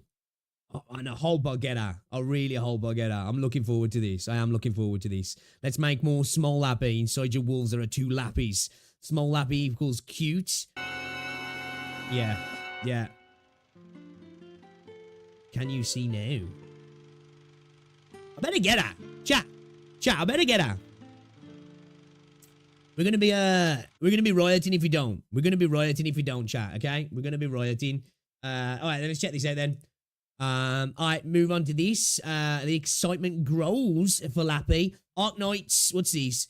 Portatori Devoluti event teaser. Alright, let's have a look at this then for the event then as well then, shall we? Let's go. How many pulls do I have? I don't even know, you know. I don't even know. Hopefully enough.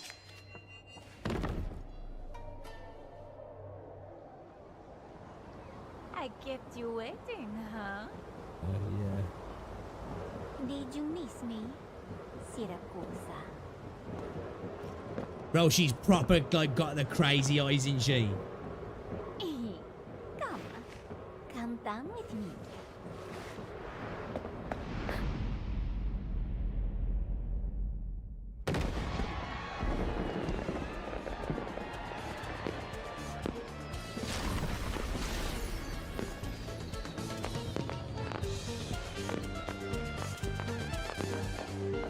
Man, the designs are so fucking good, bro.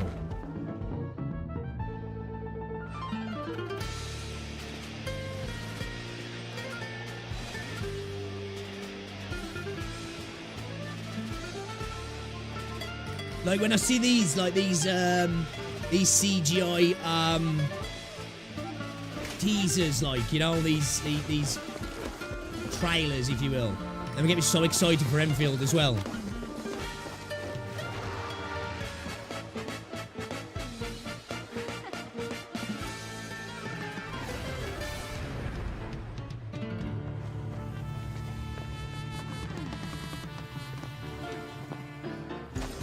She definitely got the aura though, yeah guys? She definitely got the aura. Yeah, her EM voice is good, right?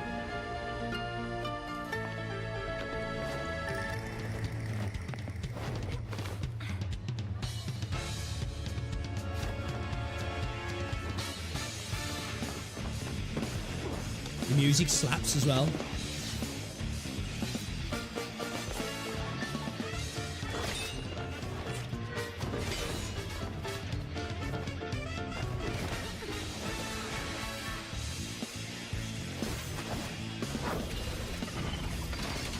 That's cool. I mean, gross, man.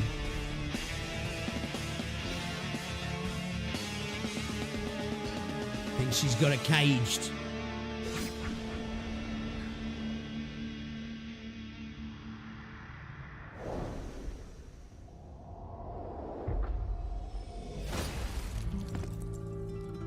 That's really cool, that is.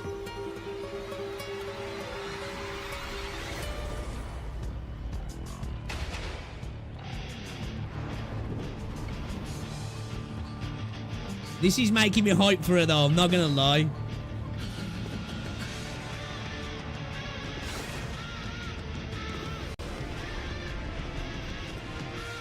That music's perfect as well.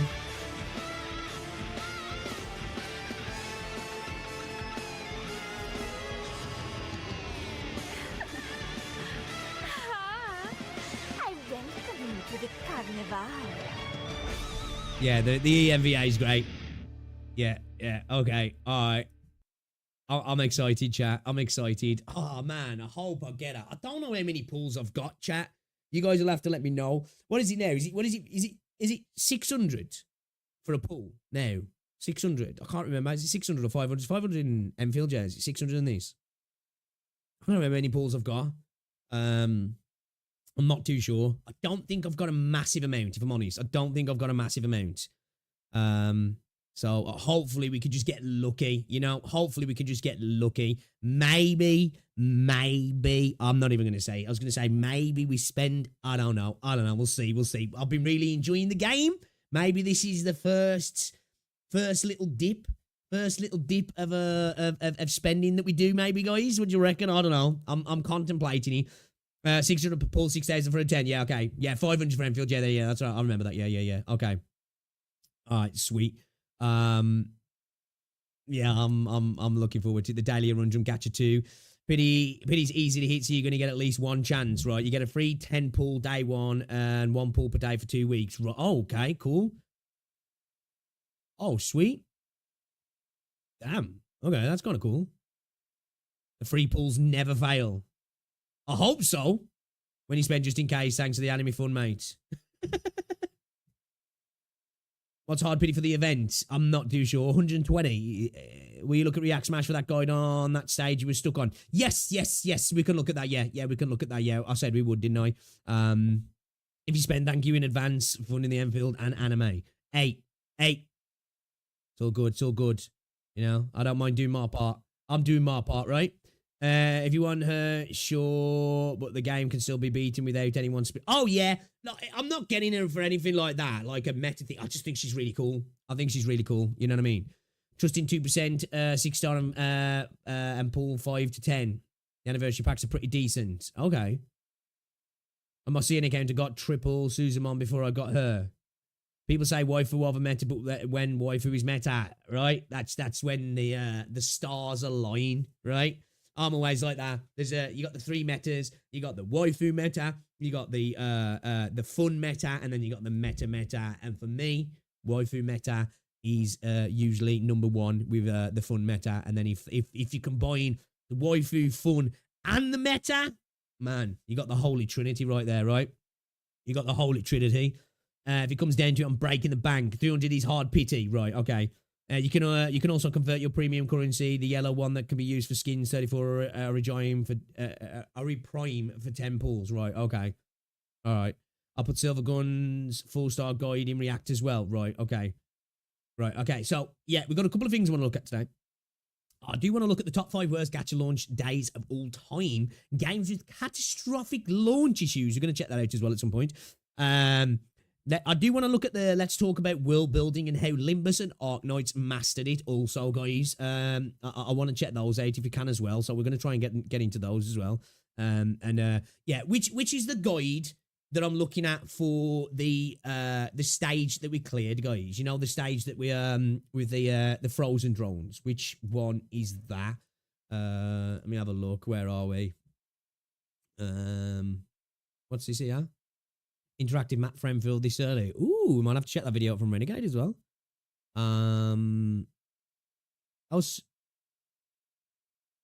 got some Limbus videos. Okay. All right. Okay. What am I looking at here?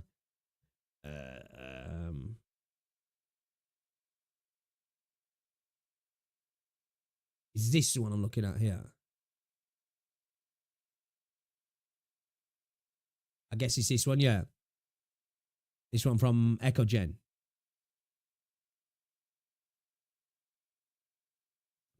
Pixel, it's a cool time to play Limbus. We are going to play Limbus. We are. I fear with all the good stuff that people have said about Limbus, it's going to suck me in. And I've just got too many games I'm playing at the minute. You know what I mean? There's 2 new Son of videos that came out recently. Any video will do. I mean, I'm more talking specifically. Is this the one on the clear where people was like, watch this clear, and you'll laugh at how you'll bang your head at what you could have done.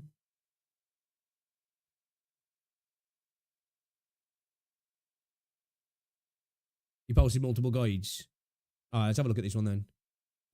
Okay, because anybody who watched my stream knows we had no problems with this stage, guys. Easily cleared, piece of piss. Don't want to hear it. Too good. We wrapped it up in no time. First try. Anybody who tells you differently, wrong.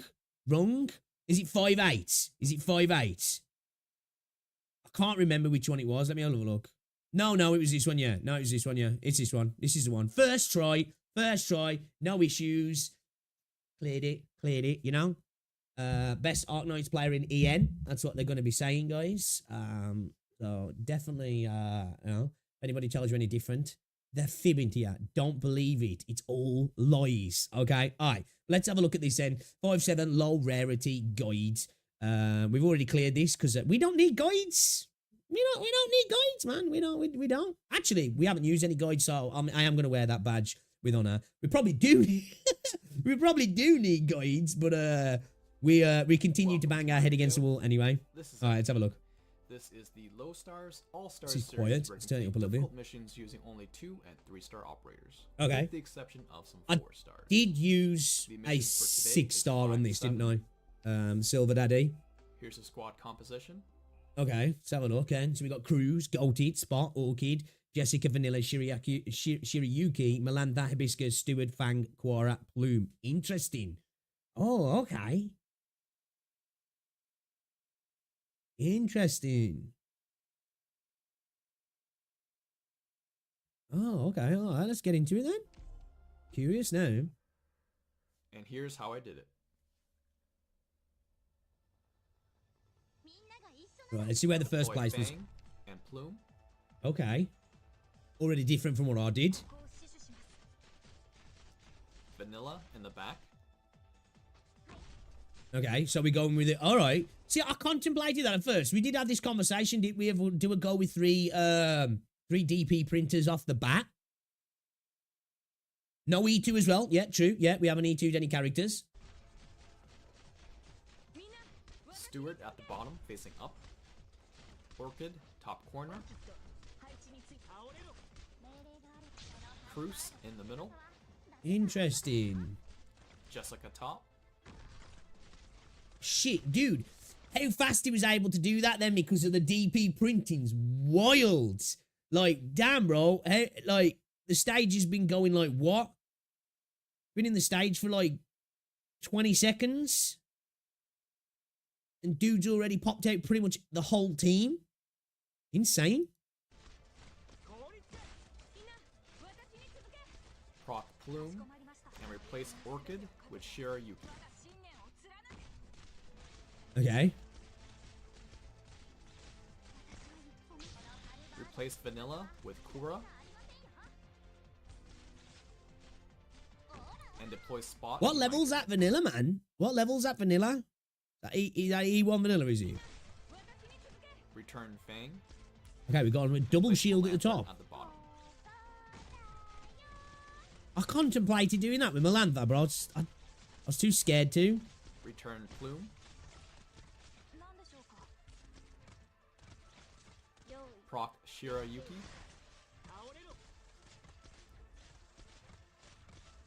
There's a Jenny coming out. With a medic.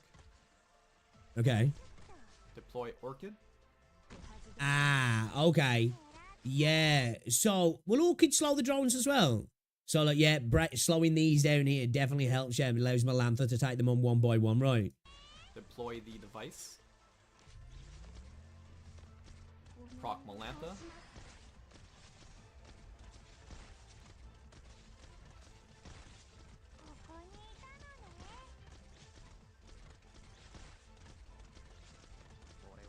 Proc Spot. Oh, yeah. Orchid's good there, right? Proc Orchid.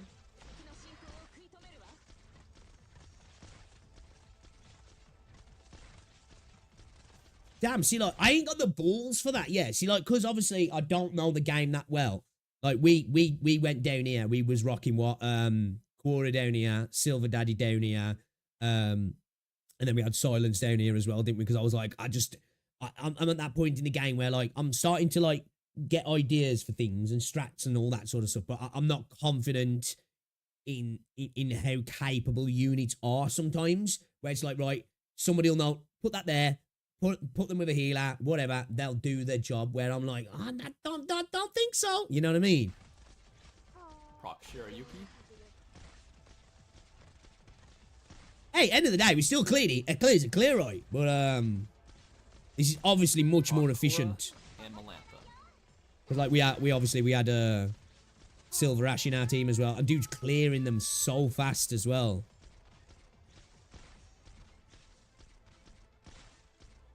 Because like at the end, we really had some problems with the drones, didn't we? Like, you know, because like if you remember, our final bit here was dealing with this drone, wasn't it? We had to like quickly switch out Amir, wasn't it, and bring in Lava and Steward here, so they could like quickly get some last second tick damage in to stop it crossing the line. Because we got to that point where we were doing this fine, and then we just kept losing, didn't we? Because the well, not losing, but like leaking, because the drone, the freeze drone, would just decide to cross the line.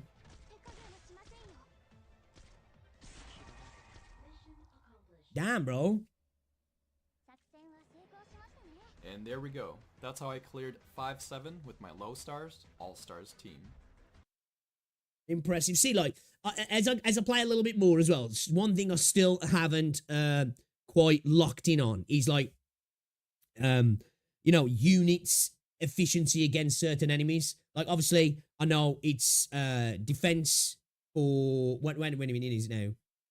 Art resistance is against arts, right? So arts is good for high defense, right? Is it? So resistance takes away from arts, defense takes away from physical, right? Defense is a flat stat, arts is percentage, right? If I remember.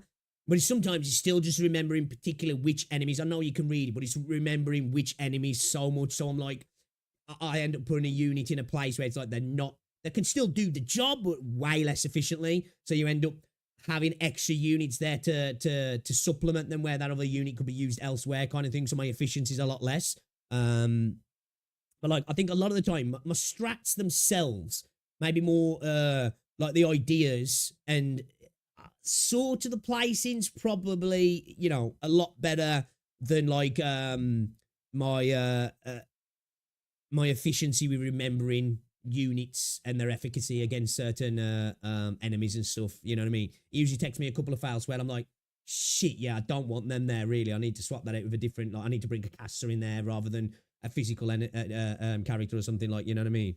But that's the sort of stuff I think just the more you play it, the more it gets imprinted into you. Because like at the start, you're just trying to learn all these different things, and that especially with me as well, because I'm a smooth brain and I've got a terrible memory, but with streaming as well, it's just harder to digest that sort of information personally when you're streaming, you know what I mean? So you'll find me sometimes putting a unit in a particular place where you're like, bro, that's a wrong fucking unit to be putting there, but you'll get used to it, man. You'll get used to it, me guys. I do dumb things from time to time, you know. I find looking at guides to stages you've already beaten to be very educational. Oftentimes ago, I could have done what and feel like a dummy. Yeah, definitely, man, definitely. That was quite eye-opening. Like this ease down here of dealing with this bottom lane, you know. Like for me, like I didn't bring Jessica in because like Jessica was just like, my Jessica, man, I just felt like I wasn't doing much with her, but obviously I just wasn't playing it right. Is it, what skin is this for Cora? Cora looks badass. I really like that skin. Slowing and binds can be better than blocking on some enemies. Yeah, definitely. I used Orchid for a bit and then kind of dropped her. I think she's really useful sometimes. Streaming debuff is, it really is. It really is. Some people will say, nah, trust me. Like, if I just sit and play a video game offline, I'm so much sharper and faster and efficient at getting stuff done. Like, when I'm streaming sometimes, I swear to God, it's like reading becomes a problem, but I suppose I am English, so it makes sense, you know what I mean?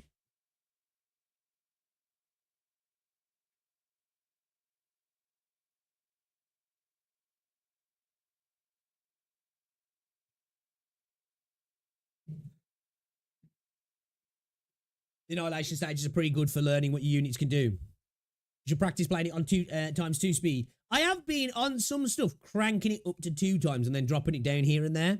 You know? You should be able to buy that Chorus Skim when Lapland event comes out. Okay, all right.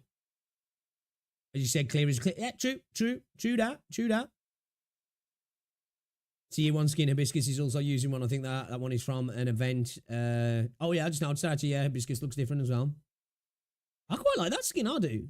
It's nice and bright. Looks really nice in games. Really sharp, actually, as well. Yeah, impressive. You know, obviously a clear's a clear, but that makes my clear look like pants, really. You know. See, I do wanna start playing Limbus Company, guys, but I just feel at the moment, you know, what's this? Reviewed all 58 4-star operators, so you can stop asking me in the comments, is he? You might have to watch that as well. You might have to watch that. Right.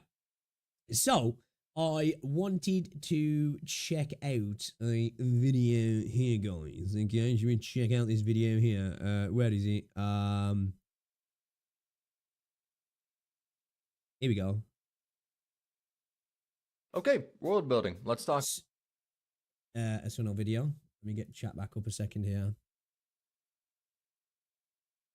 Lappy 5th anniversary medley. Yeah, we can look at that. Somebody pop it in React Smash for me if you don't mind.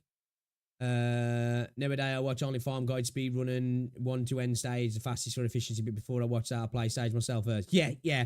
Like I say, I'm at that point where I'm like, no guides for me, but obviously that might change. I might get to a stage one day when I'm like, bro, I just break and I have to, just for the sake of my own sanity. But I am going to try my best to not like rely on any tips, tricks. Well, tips and tricks are one thing, you know, just like I said, somebody saying you can put the unit on top of the enemy there, dude, or, oh, by the way, they're going to prioritize the enemy closer to the blue box. Those are tips I'm like, clutch, thank you for that. Yeah, I want to try and stay away from guides or any stage clearing videos for as long as I possibly can. You know what I mean? I really want to try and do it for as long as I possibly can. I got as far as I could in the Vina Victoria event. Those drones are just too much for my account at the minute. They're one tap my operators pretty much. You know, I could probably maybe get a little bit further, but yeah, I ain't completing it, man. I don't think so anyway. Little suggestions are fine, but no backseat. Yeah. Like I say, you'll know when I need some backseating because I'll be begging for it. Like I say, that's probably what'll happen. I'll break. The begging for backseat will happen, and then because too many people will be offering up different things, and that'll make me even more insane. I'll just go watch a video. That's probably how it'll. That's probably how it'll happen, guys. All right, just as a heads up. Anyway, all right, let's check out this video from Sunil, shall we, guys? Let's talk about world building and how Limbus and Arknights mastered it. Of course, people who've been watching our content recently know I'm new to Arknights, and I absolutely love a good bit of world building. I think it's one of the most important aspects of fantasy worlds, in my opinion. I love lore. I love learning about things on the periphery that might never really affect the story, but they're there because it makes the world better, brighter, and more interesting. So let's check out this video. I've heard so many good things about Limbus Company, but I obviously I haven't played Limbus Company, and yeah, man, let's see how Arknights and Limbus mastered world building, because I'm excited for this one. Guys, if you haven't checked out Sunil as well, go check him out. I'll leave a link, and yeah, show some love. Preemptive like is done. Let's watch the video then. Talk about it. I feel like with many games, world building is really not talked about a lot. Actually, I'd probably go so far as to say it's sort of being made less of a focus with newer games, which to a lot of people, I think that's a good point, actually, as well. I agree, that's true. It gets ignored, and it's a heavily underrated part of video games as well for me.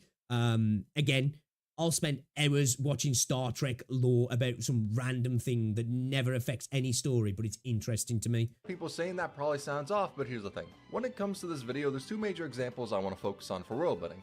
Ark Knights and Limbus Company, for two reasons. One, most of the games I play nowadays are gacha games, and most of the games I talk about are gacha games. Man, bro, I'm with you there, man. We're in the dark days. This is true. I'm a gamer through and through, but at the minute, like 90% of my gaming is gacha gaming, and I never thought I'd hear myself say those words. Along with, I never thought I'd be playing a freaking tower defense game either as well. So I guess, you know, life throws unexpected things at you sometimes. A depressing existence, I know, but the second reason is, even aside from the stigma of gacha games, these two actually have some of the best world building I've seen from games, period. Okay. And that's mainly helped because they're live service games, Limbus also having 2 games prior to it to build up the world. But what I've noticed is that some newer live service games, mainly gachas, actually not caring too much about the world and just focusing on specific characters for whatever they build up.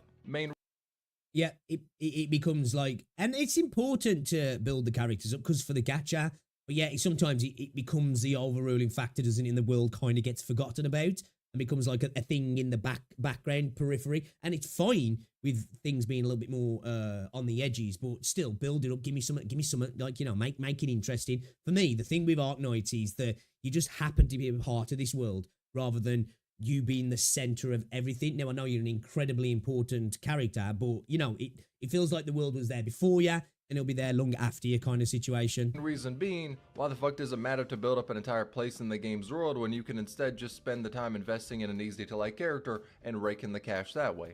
Or go the Brown Does 2 route and... Jesus fucking Christ. Yo, Brown Does 2 absolutely kills it, bro. Oh my days. But because Limbus and Arknights have some of the best world building I've ever seen. You see how the devs are as well. They put up a Twitter post yesterday showing off one of the little PVs for one of the characters. And they actually put in the Twitter post, "We know where you paused the video." It's like, bro, gotta kind of respect that level. Like, they know their audience, you know what I mean? And they ain't ashamed about it either. I want to talk in depth about them and what makes them work, why they're a masterclass, and what they do to make their world work that other games don't. But hell, aside from that, this is just a topic I've wanted to fanboy about for a while, so this video is pretty much a self-indulgent excuse to do that. K, thanks, bye, intro over. So, Arknights, there's about 2 ways I can show why its world building is peak. One involves me sitting back and doing a boring analytical breakdown, which personally I would rather be violently unmade in this corporeal realm than to do something that bland.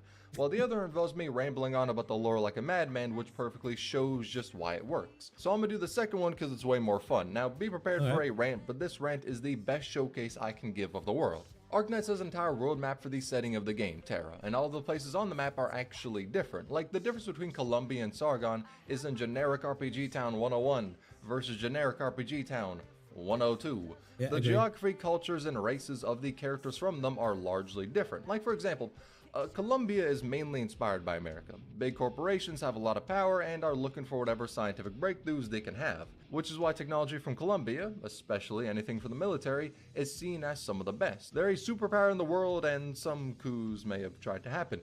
But Sargon, on the other hand, is, instead of being this big industrial area, very diverse. There's some places ran by royalty and all that, but the rural areas are just tribes and the technology is... That's what I think it's a massive positive of how heavily influenced by our own world the terror is, you know, and how they're not afraid to put that on like first and foremost. You know, a lot of fantasy worlds will use inspiration but try the best to hide it. I really like that they don't do that in Arknights. I think it adds to the richness. Backwater is a bit of an undersell. I mean, dear God, some fucking fish. I'd heard that, Mr. Comments. Too much. Pulled up to the tribes one day and dropped their fucking rock mixtape on them, and that shit was I won't so say peek until revolutionary Arknights recreates It was like Brexit. seeing a light bulb go off for the first time. It was significant to where they started to idolize the song. But that's how backwater the place is. It's muddy as fuck, old school as fuck, and hell, even the people who live there are crocodiles, so it's much different than America Light version. Which, and actually, thinking about it, it's a muddy backwater place with crocodile people. Sargon's basically just fucking Florida, isn't it? Okay, maybe that wasn't the best example. Bro, sort of mad video from Florida the other day of a Ring doorbell going off. A fucking croc, was it a croc or an alligator? Fuck knows. I think it was a croc. I think. I don't know. I don't know my giant reptiles that well. It rang the doorbell. It was up the freaking doorbell, and it had set the Ring doorbell off. And then, like, it falls down back onto the floor, and there's just another fucking giant lizard chilling with it as well. And it's just like, bro, just imagine that your Ring doorbell goes off and there's 2 prehistoric dinosaurs on your fucking front porch. That's just wild to me. You know, from the UK, like, your biggest things you see is like a badger or a fox, you know, maybe a deer if you're lucky. And motherfuckers have got fucking ancient lizards outside the house. It's like shit. I could have used for talking about differences. Instead, Lithuania. Let's focus on that. It's based off of Germany. No. That one pretty significant point in history you're probably thinking about is not a thing in Terra. I mean, yes, they did have a dictator, and yes... Don't care what anyone says. This guy, to me, looks exactly like the fucking God Emperor of mankind. I don't care what anybody says. This is the Imperium's fucking most important man right here. He may have done human experiments. Okay, damn, this video's off to a really bad start. But Leythania's culture is mainly shown in music and the importance they place on it, and their love for music is weaved into how much they've explored arts, basically magic in the world of Arknights. And the best showcase of that is the... It's a German word, so forgive me for what's about to transpire. The Guldenskats, that is a piece of music made from Originium Arts that is Leythania's national anthem and binds everyone of the country under one nationality. And that's honestly an undersell. The Golden Movement has had, over years, more and more added to it from Leythanians to where it helped mold the culture, morals, and even the politics. And because for... I do really like this, how the music's such an intrinsic part of their arts and the culture and everything. It's really cool. Countless years, this same Song of Arts was built up and became nearly impossible to fully perform due to the length, which shows how important the song was to the entire country, Leythania, built off of 10 nations, I mean, essentially nations, probably closer to something like states coming together, all holding a copy of the song, all under that same banner. However, Leythania didn't remain as 10 states in total, because in the year 1967, Syracusa, imagine Italy with the weather of Britain and it's pretty much run by the mob, split away from Leythania to become their own sovereign nation. Okay. And as an act to show their sovereignty, they ripped apart their copy of the movement. So basically imagine if every state had their own copy of the Declaration of Independence and California wanted to become its own country, so they publicly ripped it to shreds. As you would imagine, that does not sit well with all the other states a part of Leythania, which caused a war due to that act of treason, and the Golden Song was broken. Because of this, Leythania was in a state of chaos, until the Witch King, the dude that later goes crazy and maybe does human experimentation, don't question it too much, rebuilt the song. He literally just walked in and fucking soloed that shit. So the most complicated song. This is where it builds up, right? You've got all of this cool stuff happening that just happened before. Like, a lot of games miss out on that, of like incredibly important world-building characters that are like, you know, part of the past of the world, rather than it just being like, oh, there was some god stuff happened and deities fought and then the world got tore asunder.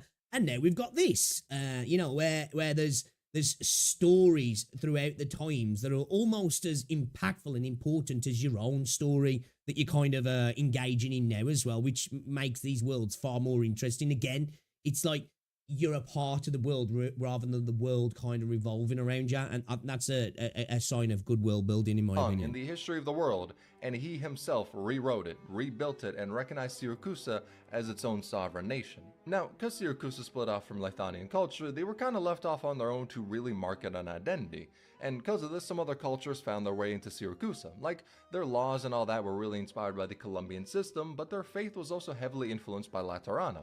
What is Laterano? Okay. Imagine the Vatican. It's a hyper-religious nation mostly inhabited by the Sanctum. Unsurprisingly, them bitches got halos and wings. Now, there are other races in Laterano, but they're mostly not, like, okay, they're not, like, outright discriminated against, but they do get the vibe that Sanctas are kind of just put on their own pedestal above them, is sort of how the situation's looking. And the problem with that is that the main race of Laterano that aren't Sanctas are Liberi, from Iberia.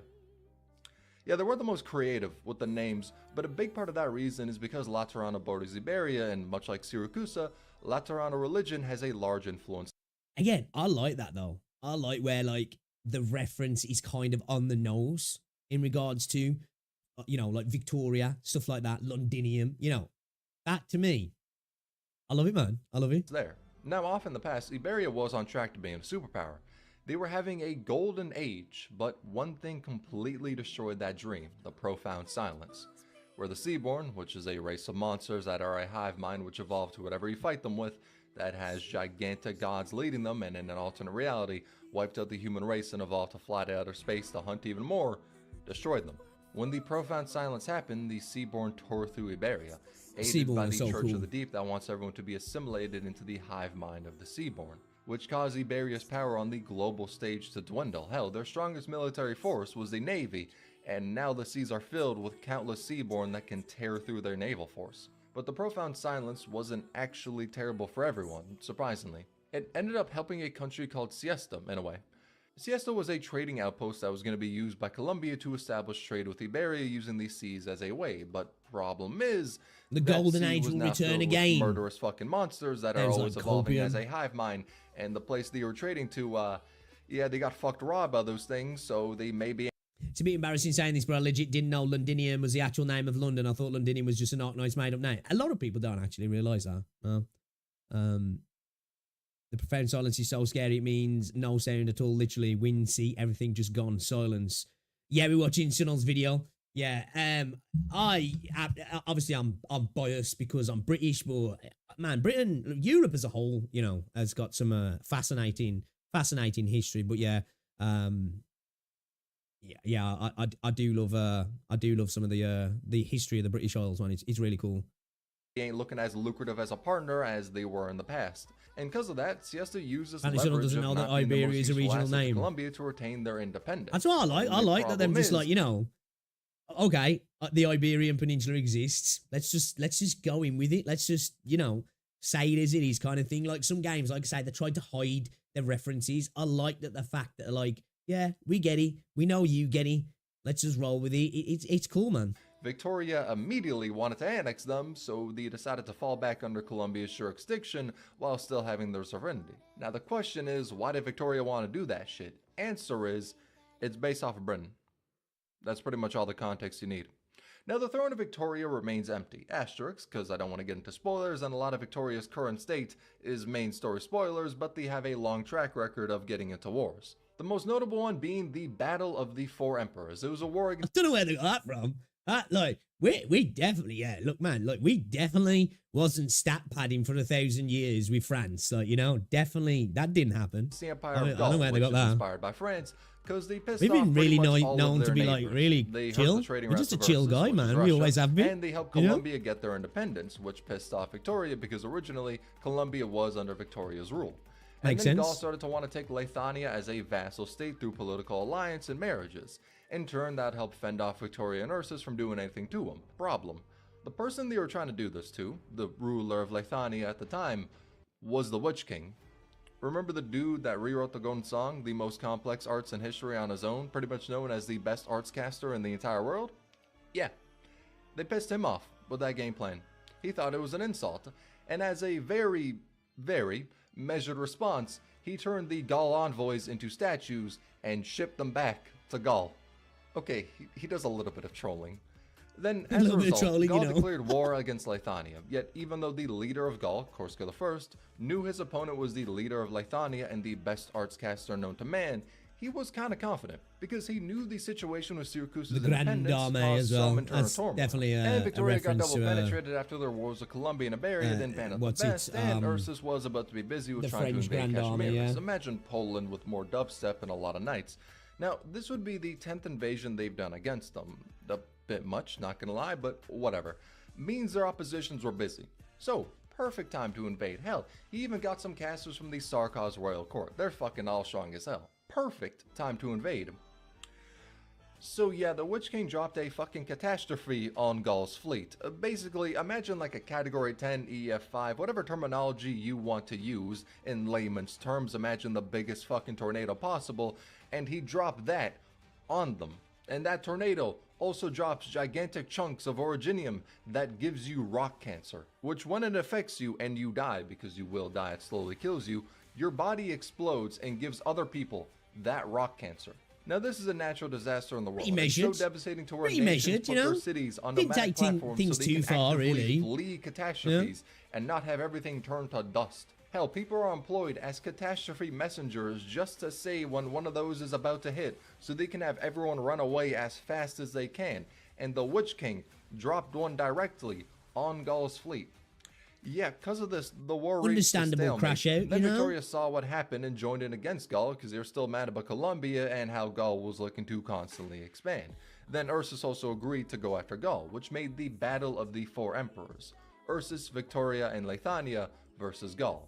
Russia, Britain, and Germany against France, Victoria being led by the Duke of Wellington. Now, Makes for sense. whatever ungodly Even reason, like that, the the Duke of Empire Gaul Wellington, you know what I decided mean? this was an amazing time to double down and keep fighting. He was somehow fucking confident. And on October 17th, the final battle of the Four Emperors happened. Here's a map detailing what was done in the battle. It's kind of like the Napoleonic War in a sense, isn't it, really? 4 days, the rest of Gaul's forces were crushed. I mean, Gaul is France, so it's killed. completely And the justified. result, True, Gaul true. was wiped off the map. Their capital used to be known as the capital of Terra, and that was turned to rubble. Their culture, their history, language, technology became obsolete. 30 million Gaul refugees were left. Some died due to the barren lands or the internment camps they were put into. And Gaul's land was split up between the 4 nations. And that is the best example as to why I love Arknights' world building. And no, it's not because the Battle of Four Emperors was basically the Battle of Waterloo, but instead France couldn't come back after it. Now, I'm not saying it isn't based that terrorist France canonically got destroyed and forgotten by the world, cause that was based, but it's not the sole reason I love the world building. It's because I was able to start talking about Lithuania and seamlessly, or at least I hope it was seamless, connect all of these different countries in Terra and say how they affect one another. I was able to waffle on about all of these different places, and when talking about them, they're so interconnected to where it's hard not to mention these. That's a real good point, actually, as well, because like Withering Waves, for example. Now, I'm not saying there isn't connections between like Rinasita and other places, but you just don't feel it. It's almost like new areas themselves just pop up out the ether, and then you find that, oh yeah, we you know, the world's connected, you know, kind of, like people reference stuff and there's been some intermingling going on, but it really isn't that deep. Where like within Arknights, it's got that, it feels like a well thought out world, because obviously in a world that's been around for a long time, there's gonna be that interconnectivity going on between nations, isn't there? There's gonna have been wars, you know, countries making treaties together, history, people moving around, all that sort of stuff. I think sometimes, you know, again, going back to the initial comment made at the start, that's underrated in a lot of world building. It's kind of a forgotten part of it, where it's an incredible, like, I hear the argument sometimes, you know, like when people, you know, when you say certain IP has things changed for the modern audience, right? And people go, man, it's just a fantasy world, man. It don't even matter. And it's like, but it does though, because when a fantasy world's created, for me, of course, there is no rules, only the rules that's set when the world's created. But when that's created, there's those rules within the fantasy world then. And I'm one of those people. World building's incredibly important to me in that regard, because it kind of sets the framework for the universe, and then cool stories can be told within the universe then. And I think they can be even better when they're part of that universe rather than the story itself just being in a vacuum, you know? And that for me makes stories more, and this is coming, like I say, it's coming from somebody who's a massive, like, Tolkien fan, you know? Love Lord of the Rings, you know what I mean? I love, you know, I like my Dragon Age fantasy, because the world building is a massive factor in the stories, right? It's almost like the story is obviously created, but it's like you create the world and then the stories come out of the world, and it feels way more intriguing to me. You know, your Elder Scrolls type stuff, you know, you create this rich history, and it almost just plants seeds for future stories to just be built then, because you're like, well, we can go back and have this vague idea from this history here, and we can just build a new story out of it. You know, BioWare was great at doing things like that. Again, Game of Thrones, you know, the universe of Game of Thrones. There is so much you could make of stories throughout the thousands upon thousands of years of the stories of Planetos, that like the world itself just births new stories, and that's where like great world building comes in, right? And it's just it's natural, it's organic, and you know, it's not like, right, we've created a story, now we build a world around the story, which is fine. You know, that can be done, and I know that is a lot of the time how writers come to be. They've got an idea for a story, but then, you know, I guess true fantasy crafters then have, oh, this would be a cool idea, and then they're like, right, yeah, let's start building the world around it, and that allows more stories to naturally come out of it, doesn't it? The others. And honestly, if I wanted, I could have easily done this with the entire world map of Terra. I could have took you on a goddamn Miss Frizzle magical school bus adventure if I wanted to. I just decided not to because of time. But that's what I love. It feels real in a way. The areas and nations in the world don't feel isolated from one another. It doesn't feel like, oh, for 100 years, X country did this and no one else ever once had a hand in anything they did. Because that's what a lot of stories fall into. Yeah. When thinking about how to build up all of these different areas in their world, a lot of them think about... See, like, this is coming from somebody as well who, maybe one day I'll show you, I have spent hours upon hours drawing maps and building my own worlds for fantasy stuff. Because, like, my drawing's trash now. Growing up, like, I was a pretty good drawer, right? Pretty good drawer, actually. And I obviously, I'm a fantasy freak. I love fantasy stuff. And I used to sit and build worlds, draw worlds. And that was a major factor for me, is that, right, if I'm drawing a map for the world, I want it to feel realistic. But also, I can't just have this nation here next to this nation and there be no connection. It has to feel natural. And then I have to go back, well, before the nation, think of our own history, how peoples migrated and how races would kind of sit next to each other. Like in my own fantasy worlds, I'm like, right, well, you know, it'd be weird to have like humans here and then like slap bang next to elves and then humans over here without there being explanation for why the migrations happened in particular kind of ways. I got too into it, man. I got too into it, but I used to love doing map building, you know what I mean? That place and the vibe they want from them, which leads to those areas being built with only that area in mind. It's like they built the places in their world as very tall skyscrapers that are miles apart from one another, while something like Arknights is a city of fairly tall buildings right beside each other.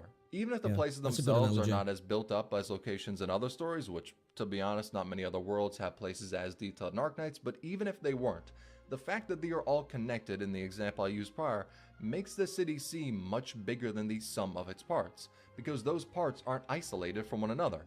Instead, Withering Waves leans into these sort of stuff. Yet in spite of this, in terms of vibe and how making they the visually world feel look, connected. They're different as hell. You can easily tell all of the countries apart, but they still feel connected because the history of these fictional places cannot be removed from one another. It doesn't feel segmented, except for more isolated nations like Aegir, but there's plot reasons behind that. It all comes together to be a world that is greater than the sum of its parts, and it's fitting in a way.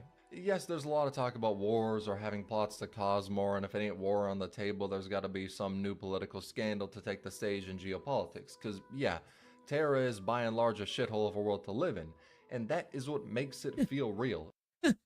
Sounds kind of familiar, that does, right? Oh, definitely not our world, right? Our world's like sunshine and roses, man. It's cool. It's cool. It's not, oh, we wanted to make the Vatican, so we made this place full of guns and crazy people legally bombing the streets.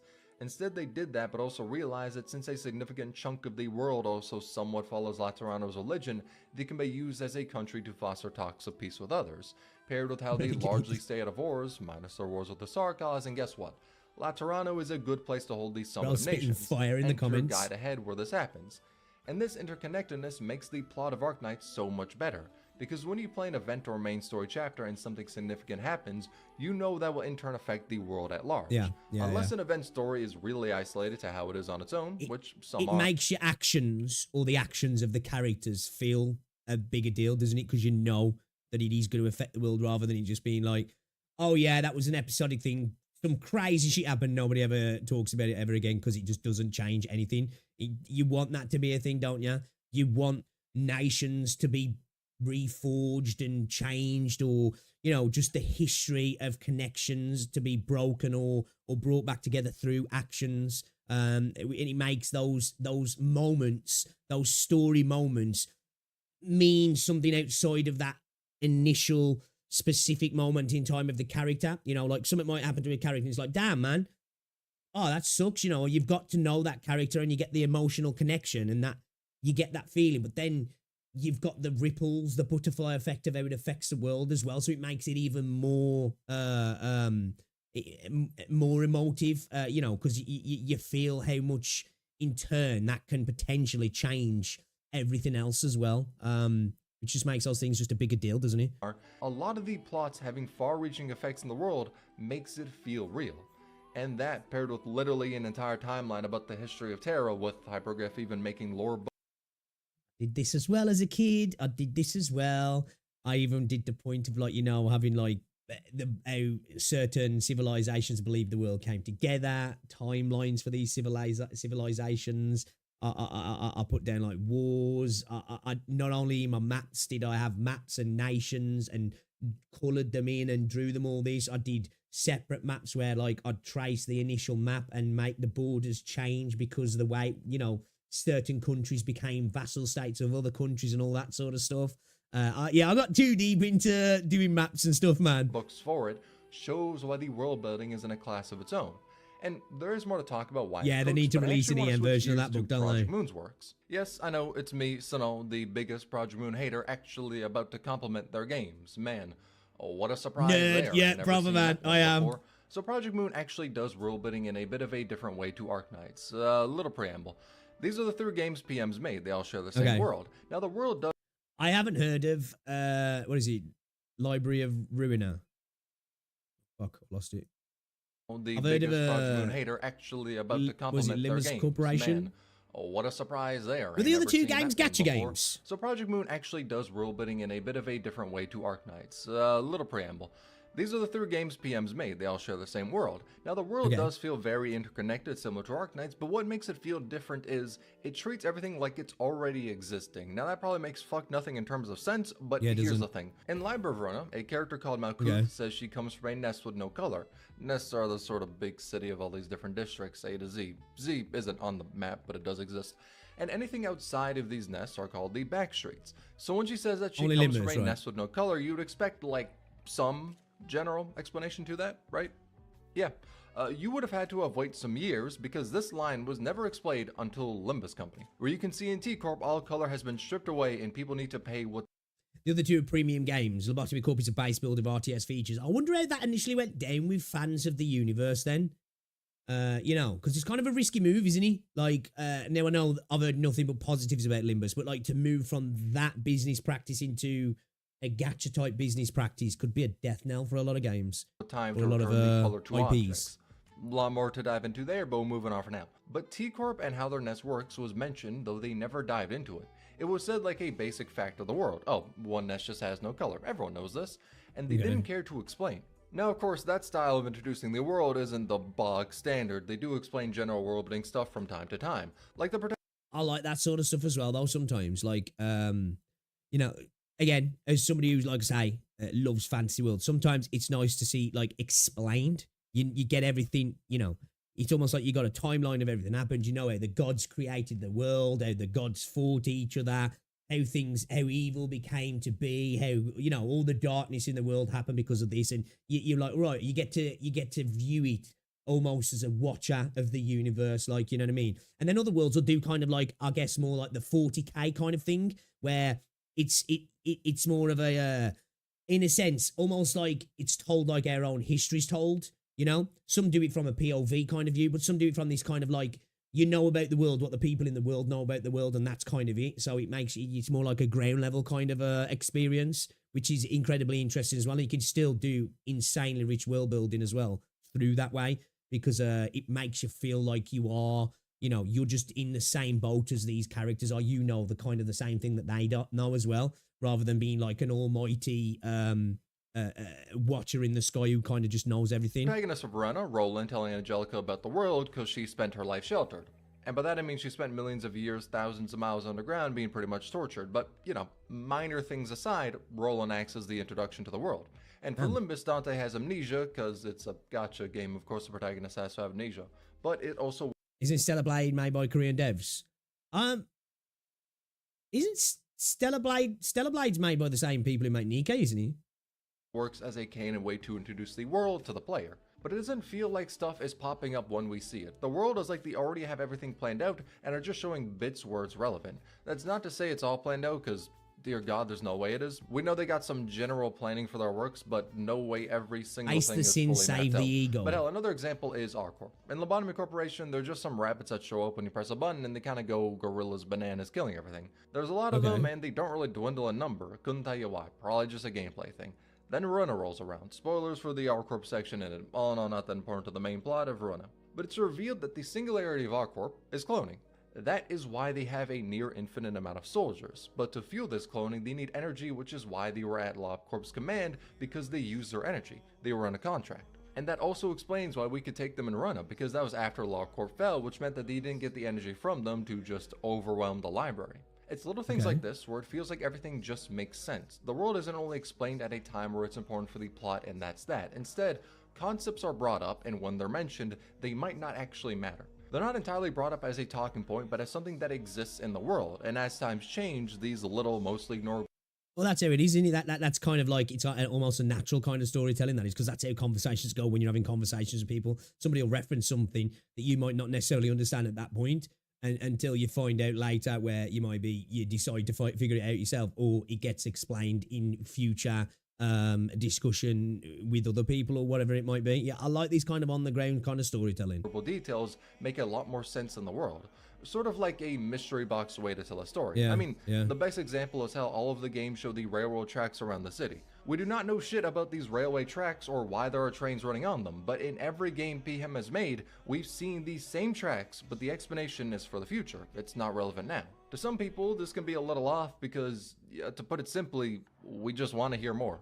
We got all these different places in the world, and after years, we still don't know what a good chunk of these places' singularities are.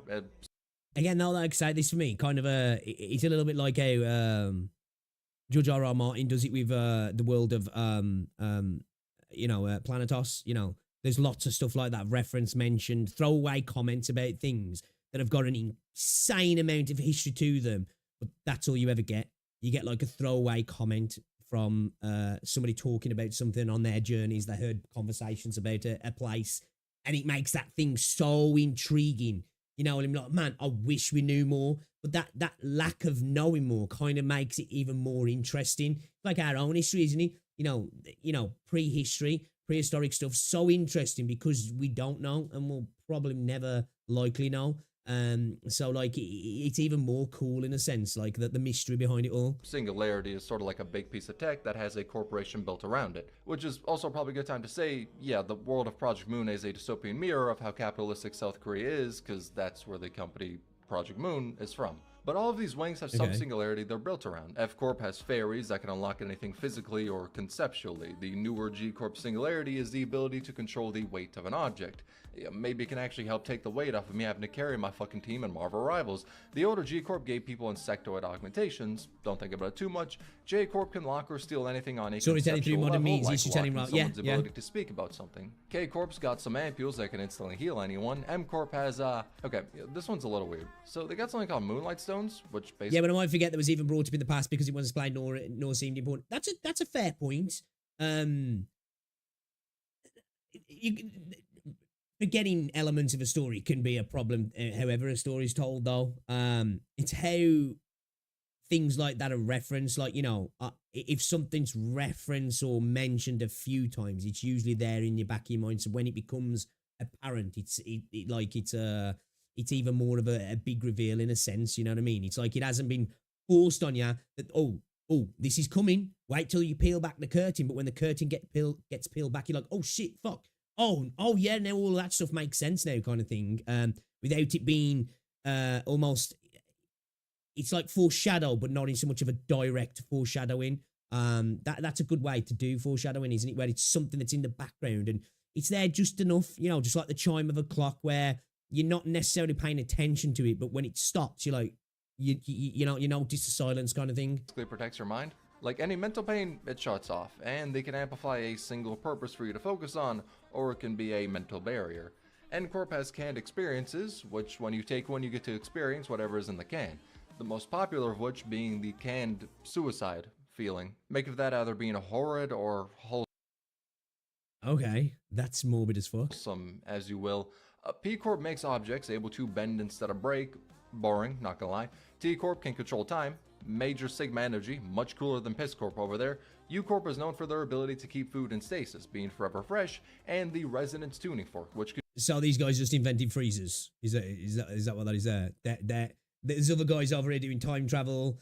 I can feel like, I can feel in the can, somebody over here levitating shit, We got freezers, boys. We got freezers. Confuse two objects together into one and could split them apart when wanted. And W Corp is one of the most interesting ones that really show how the world ticks. Because as I said, the city is being held up by all these different districts, each of them having their own singularities that they revolve around, which must be kept as secret as possible, mainly so kind of almost reminds me a little bit of shit, what's the fucking series of films? I never watched them.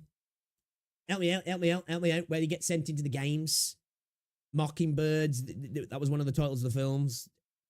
But I don't know what the fucking name is anyway. That thing, then they'd have like all different districts across America that all like had a specific thing that they did.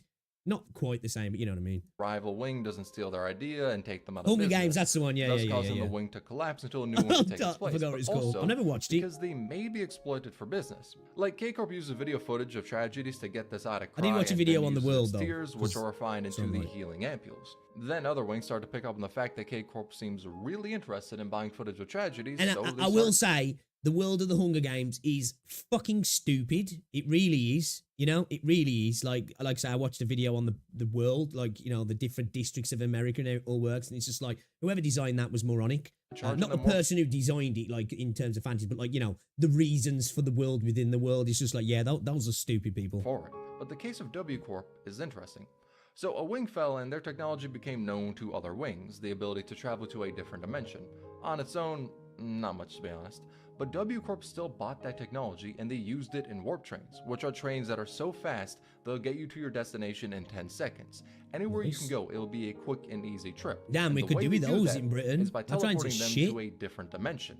However, to the passengers that travel... You know what though? How bad Britain is. We could have trains like that and they'd still be late. You know? They'd still be late. Not just 10 seconds. In fact, it actually takes thousands of years. But that brings up a new problem, which is when you trap people in a train for thousands of years, they will inevitably go insane. The most gruesome example of which being shown in Rana, where the passengers try to kill themselves but can't die. And learning of this newfound immortality, they start to hurt themselves just to feel something, some stimulation, anything to keep them from going. Dude, like, okay, this is a fucked up universe and I really like the sound of it. I've got to play this game. I have to play this game. Insane. This may work for some months, hell if you're lucky, even some years, but inevitably, everyone goes insane. To the point of making their bodies into flesh melded together and bits of pieces lining the bus as decoration. Yeah, I don't mind our trains, actually. Yeah, I think I'll stick with them. There's nothing wrong with them. You go in, 10 seconds later, you're at your destination, no harm, no foul. That's because W Corp's actual singularity is the ability to return something to its previous state. So long as a passenger's pieces are still in the train, they can be restored to how they were before the thousands of years, memories included. But then, why take thousands of years? If the warp trains can go into a different dimension and teleport people to where they need to be, there's no way it's gotta take thousands of years, right? And more importantly, why don't they age or die? That's because W Corp uses a device from T Corp that collects time, thus helping to power T Corp's singularity, which includes the use of time. Those thousands of years are used as something to sell to T Corp. They don't need to take thousands of years, but it pays them, and the passengers can be reverted to how they were pre-torture, so no information about how terrible they are comes out. Because of this, they have protocols in so they just like forget that thousands of years of horrendous things that happened to them, and they're just like, wait, that was quick. place for when colored fixers, basically some of the strongest fighters in the city, take their trains. And to the wealthy and powerful, information about how W Corp trains are not the funnest is known, but because of that, they have stasis chambers in first class where the wealthy can pass those years by without being conscious at all. And guess what else? They got energy from L Corp, and because it fell, they're not doing the best. So the fact that they give the wealthy an ability to kind of, there's got to be something dormant in their mind then, yeah, like a PTSD, the potential of that coming back out and remembering what happened to you, right? Because why would they, you know, well, I suppose the risk is like that maybe they don't come out the other side so great, because it did say like, you know, as long as everything's all good, you should be good at the end. Damn, that's messed up and really cool at the same time. That's business-wise, but if they were to collapse, T Corp would be put in a tough position because of their arrangement. And that perfectly shows the world of Project Moon. Corporations helping each other only if it's good for business, as they prey upon the population in any way they can, even torture. It's dark, it's gruesome, but I'll be fucked if I can't also say I can fully see corporations in the real world doing some of this shit if they are able to. Every aspect in the city feeds into its overall vibe, an oppressive place where profit and protection means more than a soul. Because of that, you have gangs spring up called the syndicates, most of which are run by some of the most insane individuals you've ever seen. Either by having the rumblings of the city scrawl out orders for people to follow for protection, and if they don't, they're executed, or by having a book of vengeance where you never once let anything slide. Any transgression gets marked down there, and the person who did it hunted. Now, because these syndicates exist and terrorize people, fixes are also a thing. They're basically like syndicates, but considered the good guys, though I struggle to say most fixers out there are a beacon of morality, as to actually get help from them, you need money. Everything in the city is built around the same theme. Even though the locations may vary from a library to a mega corporation or the Great Seas, it all serves the same theme Project Moon wants to convey. But the most important thing is that individually, the parts still work. Man, I'm terrible at explaining that. This is like a universe. It's kind of like the Warhammer universe, where it's like, it's cool, but it's like, you know, one of those fantasy universe where you're like, yeah, wouldn't want to exist in that world, you know? You know, when I think of like fancy worlds, it'd be like, man, it'd be kind of cool to live in the Withering Waves world, Genshin's world, you know, all these different fancy worlds. Man, that'd be kind of cool to exist in that world. Yeah, wouldn't want to exist in this world. You know, definitely wouldn't want to be a civilian living here. That sounds like a line ripped from Destiny's dog shit writing. What I mean to say is that there doesn't feel like a loose end in the world, minus the concept incinerator, which is a device that can delete concepts of things. I mean, they sort of helped handwave just how many holes that open up, but dear God, it just existing is whack, especially how it appeared at first for a comedy event. But that aside, and this also goes for Ark Knights, there's no individual part of the setting that feels like it is ripped from a different game. There are parameters set for the world and everything exists in them. Like for Limbus, guns are a thing. So, why doesn't everyone use them? Well, the head, basically the government of the city, taxes the fuck out of them because they don't want killing another person to be so easy. So using guns and buying ammo isn't the most cost efficient, which is what the entire world is built around, money, going back to the capitalist theme. And those that have a lot of money, they can get shit that's stronger than guns. It's little things like that, the various places in the world being actually explored, the fact their history is so intertwined, hell, the fact the places in them aren't just tropes, repeating for the millionth time, that actually makes these worlds feel believable. They didn't go through a checklist to say, our world is X, Y, and Z, and here is why you should care. They bring you through the world like a history teacher passionately speaking about what they love. In the case of PM's world, that history teacher was probably a sadist based on how fuck shit gets there, but to me, these little things are what makes these worlds amazing. They're believable because anything mentioned in the world is with consideration of what else is in the world. The places in them aren't built up with only that area in mind, and they don't fall for whatever generic trope people have come to hate. The world also isn't used as a plot device. There's no, oh, we need to go get the Sacred Hero's sword, so let's go to the village that only exists for the Sacred Hero's sword and nothing else. The people there exist for no other. Exactly. That's what I was talking about earlier, like that organic ability to build stories out when you created a universe and you've got all these places and they've got history, and it then allows the things to naturally like evolve out of them, rather than just being like, oh, like he says, shit, we need a special village for the thingy-me-bob that we need to do for the plot device. Done. Awesome. Let's go. You know, which, you know, games do suffer that from. So Genshin, kind of. WuWa does it a little bit as well. You know, there's places in WuWa that literally are there just to serve a purpose for a plot point, and it's like outside of it, it's like, well, it's like, you know, they're popped up out the ether. It's like, oh, we got to go there for that kind of thing. So yeah, again, hopefully, I do hope with Withering Waves that they do start to lean into a lot more world building, because I think there's a really cool universe in WuWa to be explored, if I'm honest, but it doesn't feel like they're doing an amazing job of it, if I'm honest. Other reason, and the overall theme of the story isn't broken for some self-indulgent want of what they want to make in an area. To me, someone who isn't really a writer, minus that one fanfic I wrote for charity, and maybe upcoming to 2, we'll see how this year's charity goes, but I wouldn't say I'm like an expert in the realm of world building, but I love these 2 games and wanted to just ramble on about why their worlds have had such an impact to me and why I love them. I mean, shit, I've contemplated making some hour-long videos just going through the full history of these worlds. The only thing stopping me from making that is those videos are going to be like months long to make. Make them. So for now, I'm going to just settle with this self-indulgent rant of a video. Yeah, I enjoyed that, chat. That was a really good video, actually. Again, as somebody who's a fan of world building in general, you know, big fan. Someone makes some really good videos as well. Guys, you should definitely go check out my guy. 44k views. That's great to see the videos popping off. Again, yeah, I've spoken about this before when it comes to gacha games. Of course, individual character stories are incredibly important and should definitely be at the forefront of the storytelling in these worlds. Because, of course, new characters, you're going to want a reason to pull for them, and you want that connection there. But it should all be done within the context of the world as well, shouldn't it? It should enrich the world, and the world should enrich the characters also. And I think if you've got a world that enriches the characters because it makes sense, they feel like they're a part of that world. It's much more enjoyable than just like, okay, new characters out, let's invent a bunch of shit that just goes around it. We'll say, it's over there. We ain't going to talk about it. It's a far, far away place. It just exists now because this character exists, rather than it being, it just existed, and we can apply the new character to that realm because it works, you know, it fits the story. And again, I think if you create a really cool universe, the amount of stories, it's endless, isn't it?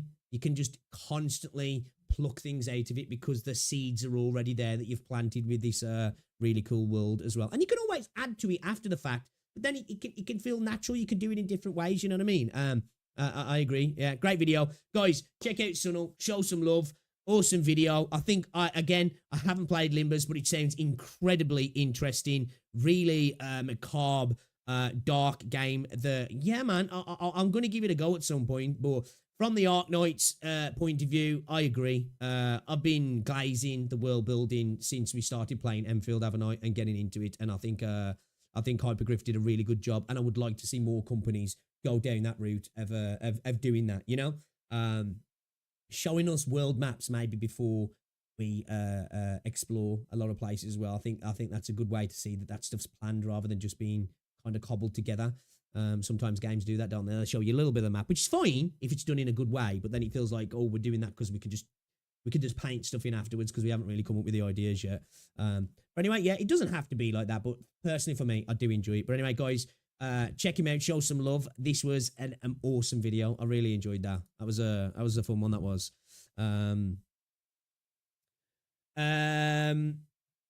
Let's watch Renegade's video and have Renegade react to himself talking. No, I used copyrighted music just recently.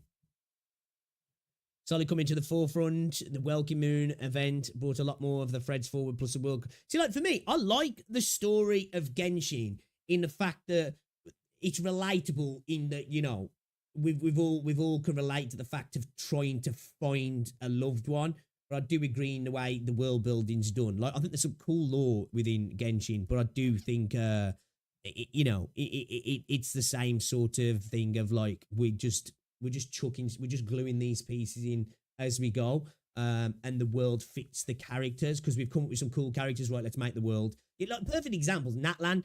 Natlan's a really good example of shitty world building, right? You know, where it just doesn't make sense. It doesn't connect to the characters. The characters don't feel like they're from Natlan. Natlan does not feel like the nation of war. It just feels like a mumbled, jumbled mess, doesn't it, really? You know?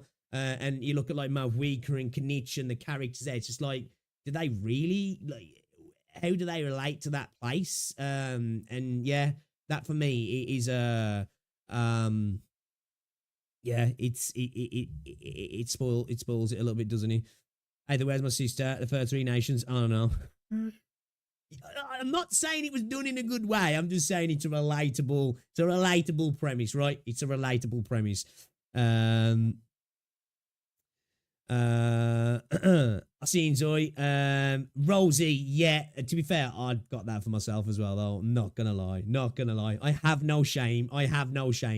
But yeah, she loves it. Was not expecting a stream today. Yeah, I got up late, man. I went out last night. Me and Rosie went out, and I ended up having a few beers. I was sitting on my bed last night, drunk, eating chicken, at like 1 o'clock in the morning. So I overslept today. I've got no excuse. I would like to say I was adulting. I had incredibly important things to do. Nah, I was pissed last night. Natlan isn't the nation of war against each other. It's a nation of war against the abyss. I just don't think it's an interesting place at all. It just doesn't feel like a nation that's in any way set up to. It just feels like it's it just feels like it's a land of, you know, Disney dinosaurs and beach parties. That's kind of the vibe it gives off. I can't really say too much. I haven't played it, so you know, I'm not being fair if I'm honest. Making the Nation of War look like a Pokemon region was a decision for sure. Hey, bro, no shame, bro. It's a good feel good game. Yeah, it's fun, man. It's fun. It is, and some of the stuff they've added in, like some of the facial recognition stuff and the AI stuff, looks like it's gonna be cool. I can't wait to see what they do in regards to like interactions with NPCs and stuff, how advanced and how far they can take that. Lappy's 5th anniversary medley, please. Is this in Discord? Is this in Discord, guys? What am I looking at here? Has anybody shared it? This one here, yeah? Is this music? Is this music? Is this music? Oh, is this from Lappy? Now it contains spoilery images. What's the context though? Do I need context to get spoiled?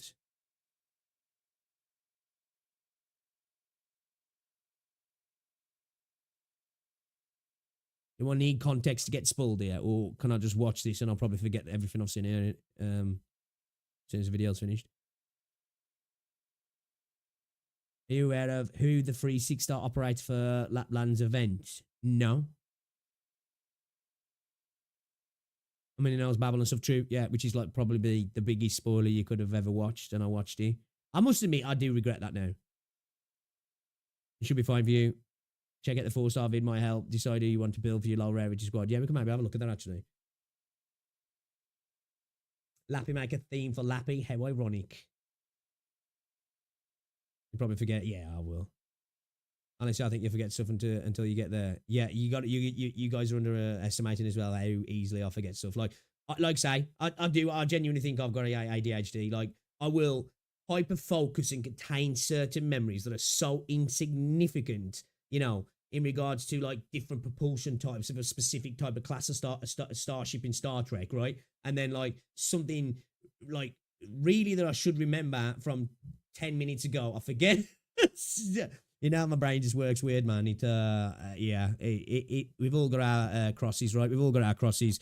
All right, then, let's check this out then, shall we, guys?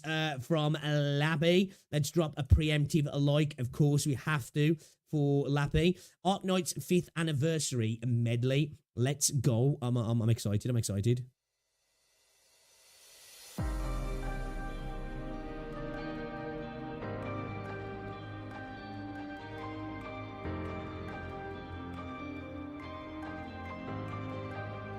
This looks really well edited.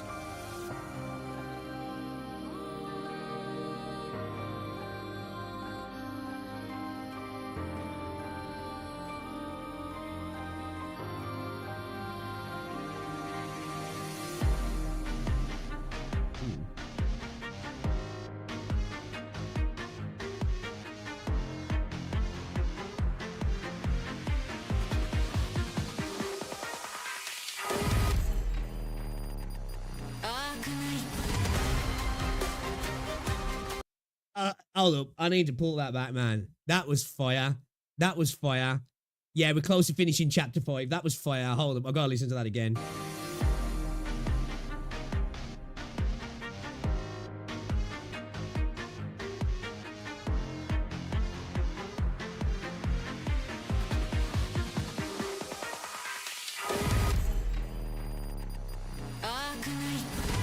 Okay, that's good.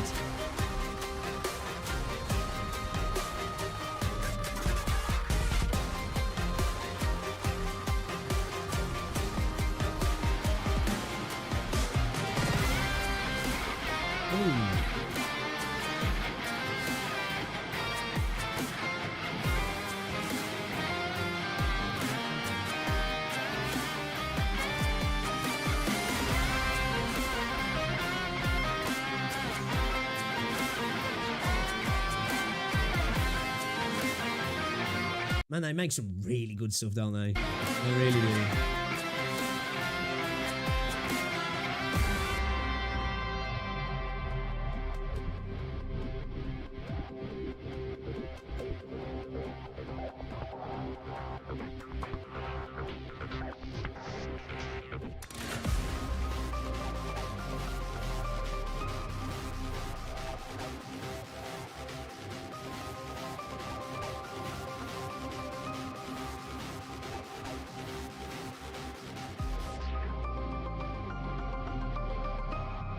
don't think so, Ducklord, no.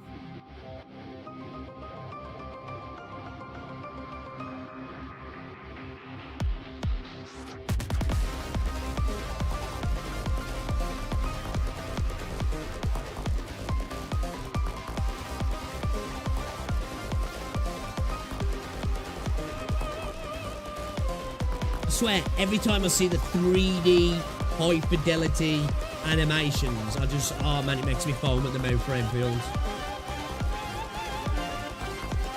I don't know if you know, I'm pretty excited for Enfield. I've probably never said that before.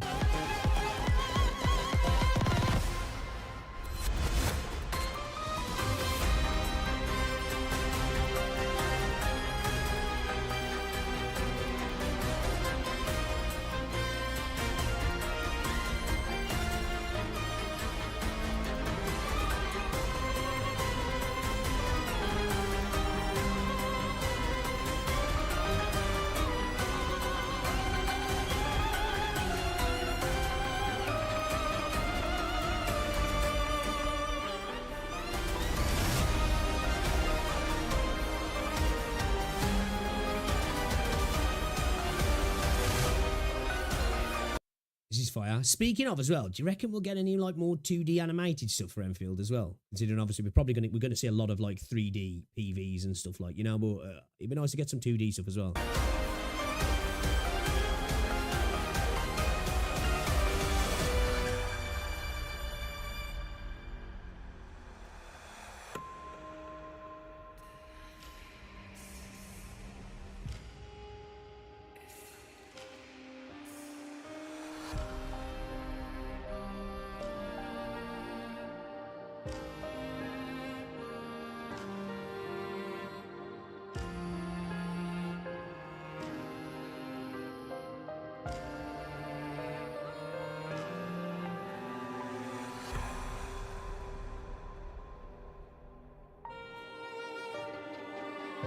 But they did it. This piece of music is beautiful.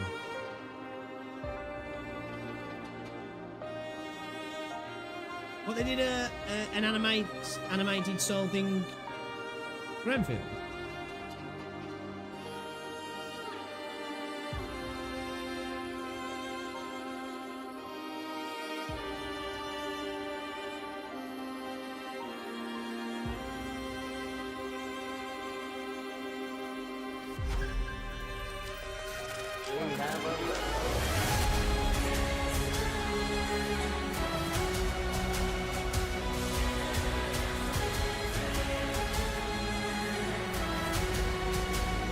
Oh shit, I don't know about that. I don't think I've seen that now.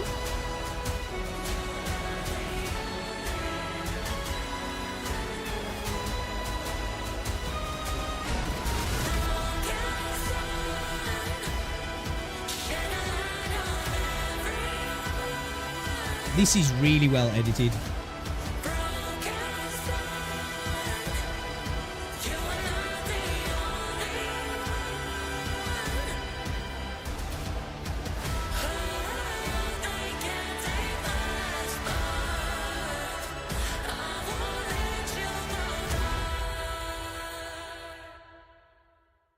Peak editing. Peak.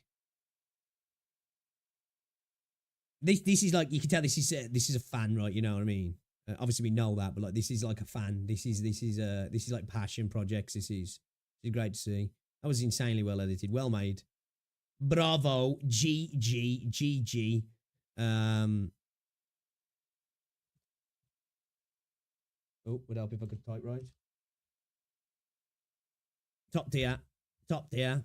Amazing work, chat. What we think? He sent it on Discord. Nice one. Jeez. That was cool.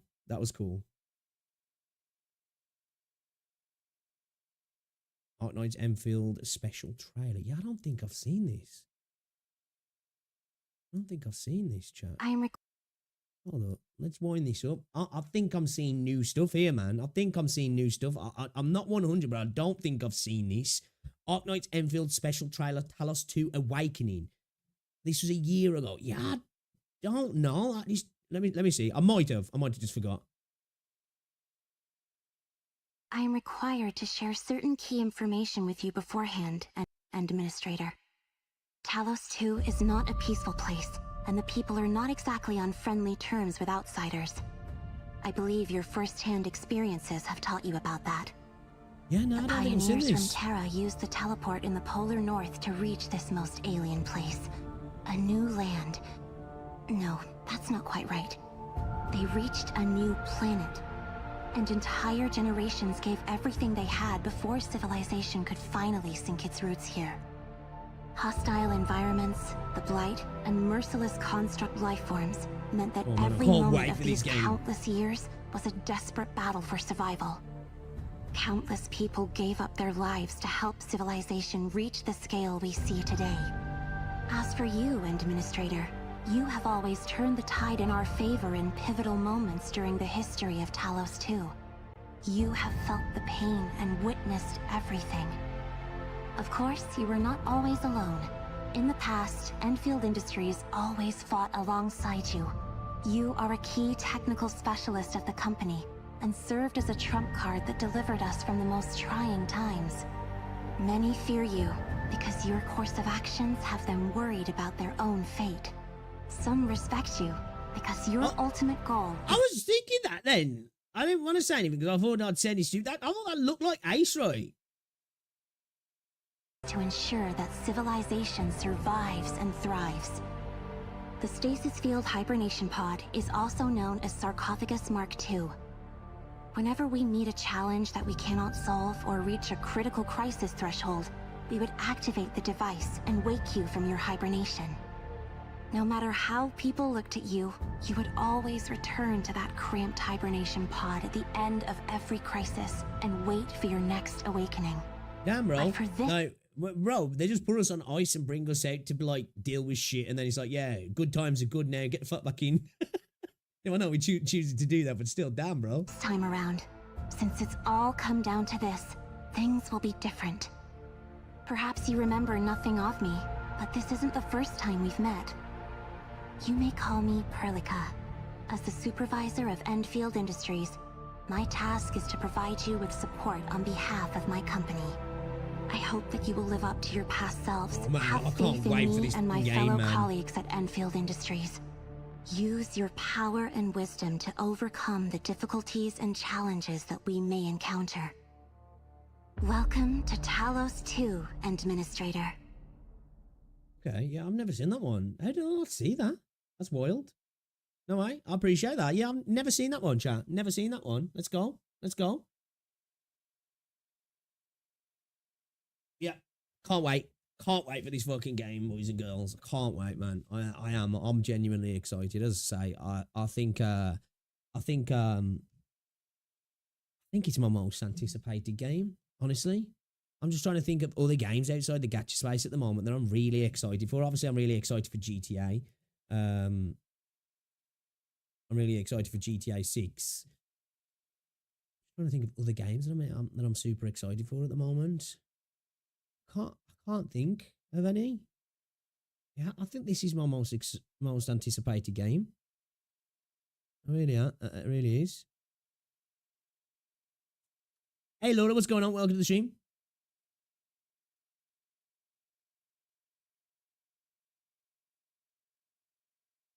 Almost like a car. Yeah, proper look like him, yeah. I was like, I didn't want to say anything because I was like, that can't be Ace. But then again, though, there's characters that look, that, you know what, like, look like characters and kind of like, what I guess like descendants of other characters as well. What if we have an Ace descendant return just for him to go sacrifice himself again?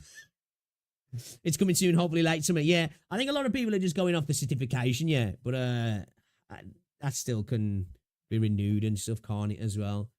It just means that domestically, typically, they have to start the ball rolling, don't they? Or they have to just renew the certification, I believe, right? Yeah, I don't know the exact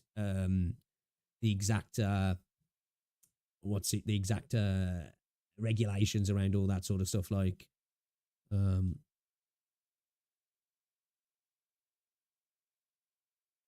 Elder Scrolls 6 ain't never coming. And to be fair, Bethesda have they're like BioWare. They're just not the same anymore, you know what I mean? Like apparently we're supposed to be getting another Mass Effect game, but it's like, let's face it, it ain't never gonna top Mass Effect 2. Yeah. On a serious Enfield relapse picture, you have no idea. I'm scratching the walls begging for this game to release. Yeah, dude. Every time I see a little bit of it, I'm like, man, fuck. I just want to play it now. You know what I mean? I just want to play it. I want it to come out. It's quite unreal how much Enfield gameplay changed in just 1 year. I got until the end of summer to upgrade my device for this absolute cinema of a game. Playable ace. I'm not interested in anything Bethesda anymore. Yeah, not gonna lie, me either, really. You know, the fall off's been insane, right? The fall off's been insane. I'm waiting for Blue Archive on Steam. I kind of like Blue Archive, man. That game get you automatically put on a list, though, right? But it's kind of fun, man. I kind of like it. See, look, here, let me show you. Perfect example. This is the sort of how I like world building, you know? This is the sort of stuff I watch, you know? Sartorius, Yeen, Brindled Men, The Summer Isles, Westeros, Disaster Hunters, A Song of Ice and Fire, you know? Like, I love watching this sort of shit, man, you know? Then obviously I've got just random shit in here. I did want to watch this at some point. Withering Waves made by Rockstar Games, which is like fucking 44 minutes long, man. And then obviously I've been watching a lot of fucking Come Dine With Me stuff lately. I don't know why. I've been getting into a Come Dine With Me vibe recently. Oh man, New Vegas, so good, so good. I remember buying my 4060, hoping to get into the beta test only for me to not get an invite. Really? Yeah, I think my rig was the reason why I got invited. I think it was having a 13900K and a 4090. I think if that hadn't been my specs on my PC, I don't think I'd have got in. If only Blue Archive, and they're not great. Yeah, I've only played a little bit, like a couple of hours max. Haven't really got into doing any pulls really. Might consider doing CC stuff just for Enfield, man. I can't wait. Yes, let's go. Let's go. Yeah, man. I hope Enfield has a really good community. I do. I'm, you know, I'm expecting. Obviously, there's going to be, you know, and I want that. Like, I'm not a gatekeeper. But at the same time, I hope that, like. I hope it doesn't become a Withering Waves type space. And not that I dislike Withering Waves. I make slop content. I'm not judging content creators. It just doesn't feel like there's much Withering Waves content. You know what I mean? Now, is that just because the way the game is? I don't know. I'm not blaming the CCs. I'm not. I hope that, like, I hope Enfield is made in such a way that it encourages, like, you know, like this sort of content, like that Sunil video we just watched, you know, where the world building's done so well that we, you know, people want to make lore stuff. I might dabble in it, you know, because I'm at the start. I feel like I'll be able to get into that sort of stuff, hopefully. Yeah, I hope the CC space thrives around Enfield. I really do. Have you ever played FromSoft? Yes. I've played Elden Ring. I've played Demon Souls. I've played Bloodborne. I think I've pretty much got all of them. Played Demon Souls. I played Dark Souls 1 and 2, I think. I don't think I've started 3, ever played 3. I've got it, but I don't think I've ever played it. I played Bloodborne and I played Elden Ring as well. We need to gatekeep Enfield, bruh. Nah, I want to see as many people. I want to see the game thrive. I want to see it succeed, you know what I mean? I just hope that it's a nice space, you know. And I'm not saying that WuWa isn't a nice space. I always feel like I'm being a dick eater when I say stuff like this, because there's plenty of really good content creators in the space. It's just that for me, it like there's nothing really engaging content for the game. And as I said, I don't know if is this like more of a WuWa problem. I don't know. You know what I mean? But then again, though, there's a lot of gacha games that I'm not interested in the content for, which is kind of weird. Like, it's weird I've come to Arknights really late, and there's like quite a lot of content that I find engaging. Most of it's like lore and world building, but that's like what I like to watch. Like I said, I've just showed you that in my watch later list. I like watching lore stuff, and Arknights is just built beautifully for lore content creators, and it's like it's a perfect game for it, really. So I suppose, you know, that's why, like, you know, like, I will, like I says, I've sat and watched so much videos on the world of like Dragon Age, you know, Elder Scrolls. Like, oh man, who were the guys who used to make who used to make the Fallout and Elder Scrolls content? They made some really high quality stuff, guys. Amazing videos. Was it Shoddycast? Was it Shoddycast? I can't remember anyway. They used to make top tier content. Like that's the sort of content I like watching around games usually. You know, so I suppose maybe it's more of a me problem, I guess. Like I probably should take that back. It's probably not the space, it's me. It's like the kind of content a couple of people I know wanted to fail. Yeah, it's a shame. It's a shame, you know. It is a shame. We know we're going to see because we've already seen it with the Jeu Premiere. We already saw it in the Genshin Killer. Okay, all right, cool. I hope we move on from that sort of content quickly. You know. Oh, we are going to play some gameplay. Yeah, we are going to play some gameplay. I just thought we'd get some reacts out today because I've been slacking on reacting.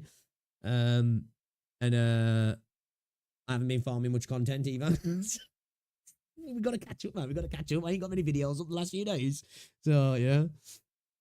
Is that me giving the sloppy Joey the point? It looks a bit sus, doesn't it? Not gonna lie. It looks a bit sus. I know there's more new Ark Knights players want to say, oh, yeah, definitely. Yeah, definitely. I think Enfield's going to bring in a lot of players who probably weren't interested in Ark Knights at all.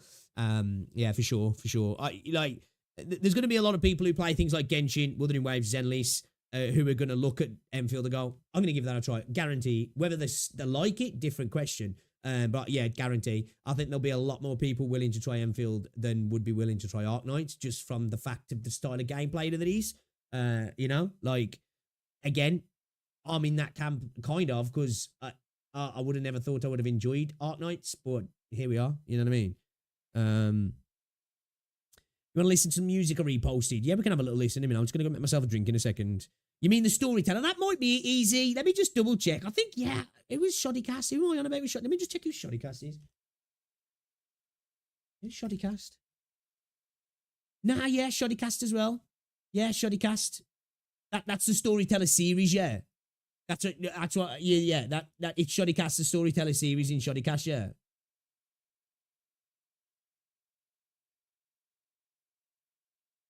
Yeah, this like hold up.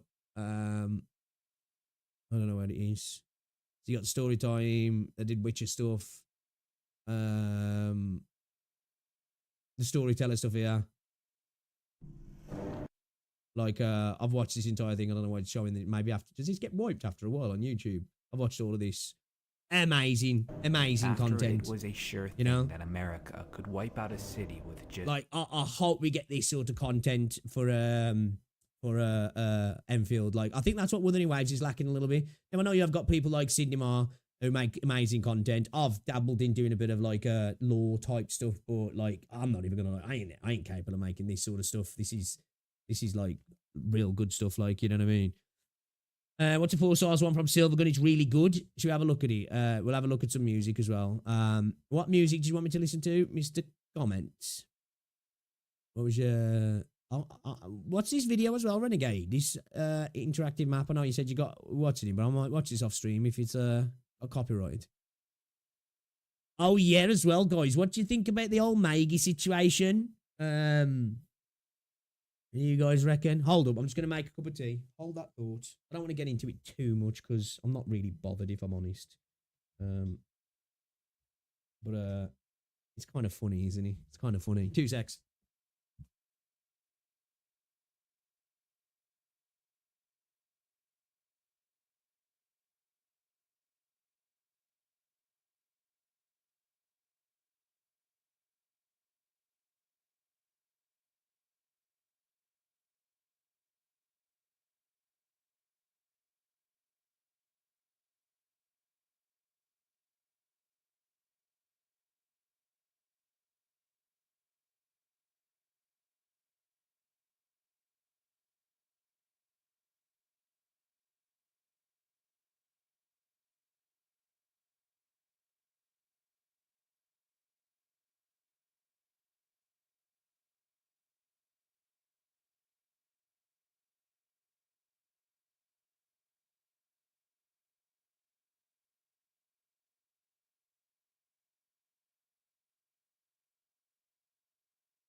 Kettle's boiling. Kettle's boiling.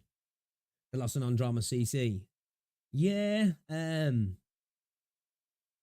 kind of fucked herself though, didn't she? It's a shame, really, because like I say, her content itself is good content, isn't it? Or you know, she broke the TOS and then tried to play off that wasn't the case. And then, you know, you look at some of the stuff that she said in her Discord as well. She's been shitting on WuWa for ages. Like saying it's a trash game and the community sucks and all this. And it's just like, what? It's kind of wild. Got a bit to Path of Life 1 and the Lingering Echoes. Life Lingering Echoes. These two here. Yeah, we can have a listen to those. I'm down. Pixel, did you ever play the DLC for Elden Ring? I did not know. I haven't even finished Elden Ring, actually. I haven't finished it. Who is it? Well, it was... I'll explain it in a second. We'll explain it. Non-drama's not so much anymore, right?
You could just make a video about tariffs. Oh, interesting.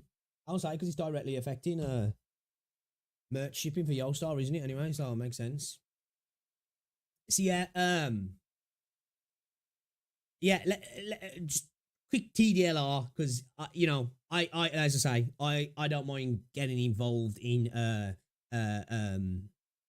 contemporary conversations that are going on in the space and talking about. I'm not afraid to talk about drama or even discourse, if you will, Discord, if you will. But yeah, I'm not so much interested in this. But anyway, basically, you had a content creator called Maggie. Well, I'm saying it like she doesn't exist anymore. She does. She makes deep dives into characters, guides, you know, rotations.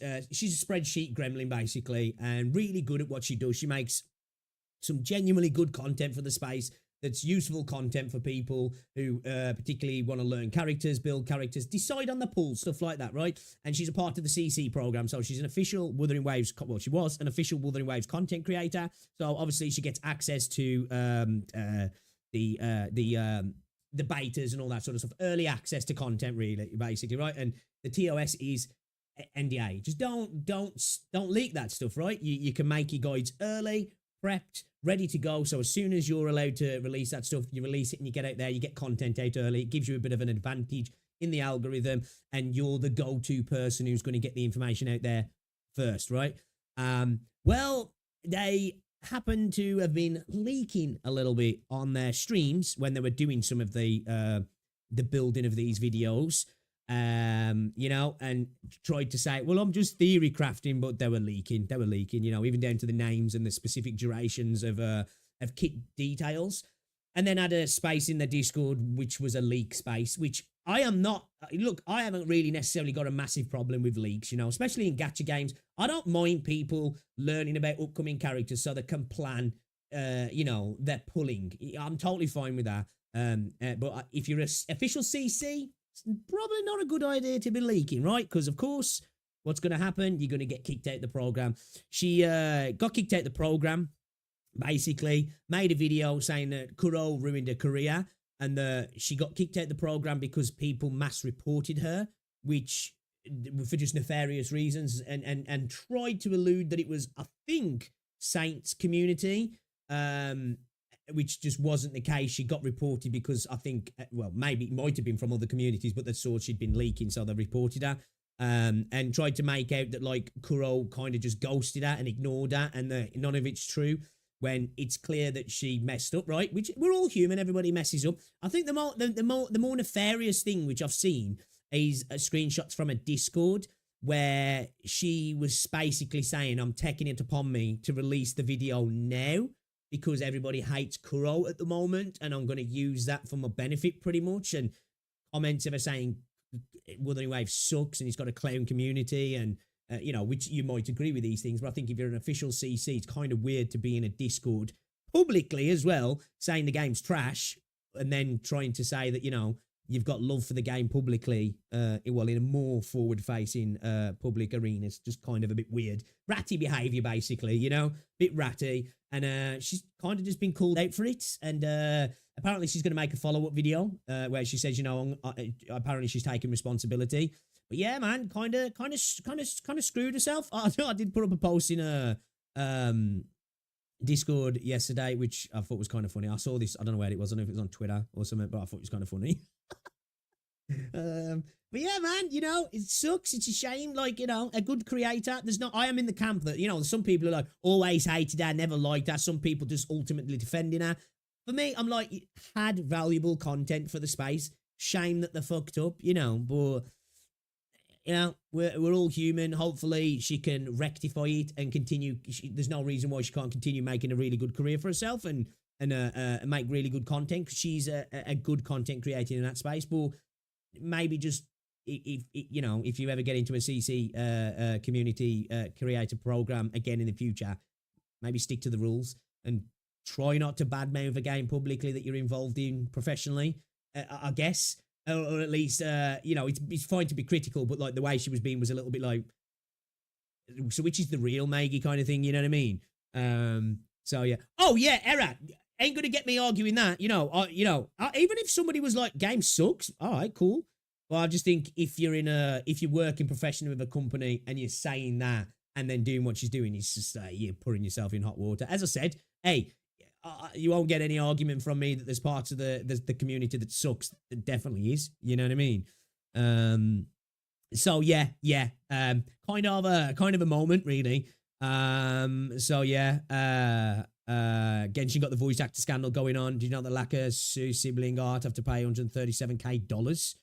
The leak for the Sui sibling art. Really? Oh shit. Let's just call these three actual characters banter. Pretty much, yeah. Pretty much. It was like that. She was even pushing it because she could even say she was doing the almost. You could imagine her being like theoretical wink, wink. It was like, man, you know. And it's like the thing that fascinates me sometimes in content creators is that they know how the internet works. How can you be up in Discords saying the stuff you're saying, thinking that there ain't gonna be somebody who's screenshotting it? It's just like, you know.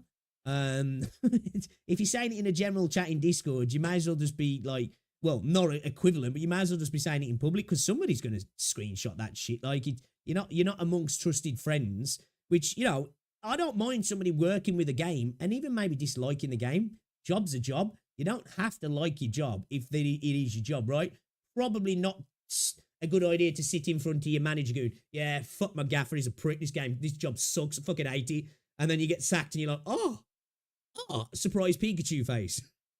You know, it's like maybe something you should have said at home with somebody you trusted rather than in the office.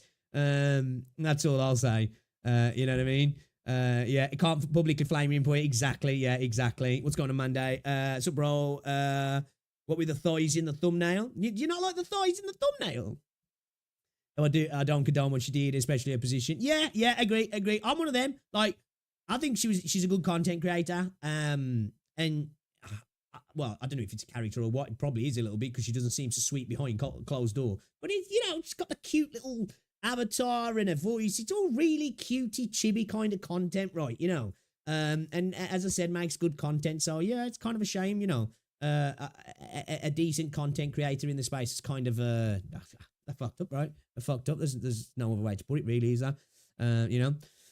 The thing is, though, Hoodro, I think she actually got sacked, though, not long ago. She was put on a PIP, I think. You know, you basically, you know, when your employer's watching you. I forgot what it means now. What does it mean now? A PIP, is it a professional something or another? I've never really worked an office job personally, so I've never had to be a performance. I don't know, what is it like? It's when they check your performance. Had my performance checked at jobs before, but I've never really worked in an office personally. So I don't know exactly what the terminology is, but I think she was a real employers was on top of her anyway. I think that's why she's probably very frustrated, because I think this has become a job at the moment, which, as we say, probably not a good idea to publicly flame your employer, is it really? You know what I mean? And break the TOS of the partnership that you've been involved in. It's kind of a given, isn't it? You know, it's a given. Everyone is on fire, right? Oh yeah. Sucks to see, because you know, pretty much everybody was positive about her in the space. But yeah, I guess it is what it is. On to next things. Let's go to reaction match. We don't want to see that many pixels. Oh my god, that was terrifying. All right, let's watch these two videos then, shall we? And then we might watch this. How long is this video? Feels like this is a long video. Happy. Okay, my headset needs turning back off and on. Okay, it's not too. It's only a 20-minute video. Okay, all right. Yeah, you can watch that as well then. Yeah. Let's do that. Let's watch these two music videos and then we'll get into this. I've reviewed all 58 4-star operators, so you can stop asking me in the comments and watch this instead. I love how passive-aggressive that title is. That's quality. Okay, let me just turn my headset back on.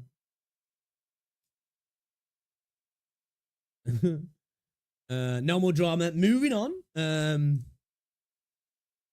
Yeah, I'm like anybody. It's fun to watch stuff from the side sometimes, with but I don't dabble in it too often. It just doesn't really interest me that much, to be honest. Okay, we got music. All right, let's check this one out then. Is this good to listen to? Yeah, this is a boss battle theme, so we're okay with this, right? We're okay with this, chat. We're okay, yeah. We're all good to listen to this. Less yapping and more reacting. Let's go. Slop content re-engage. Ark Knights OST Path of Life boss battle theme. Let's have a little listen then, shall we?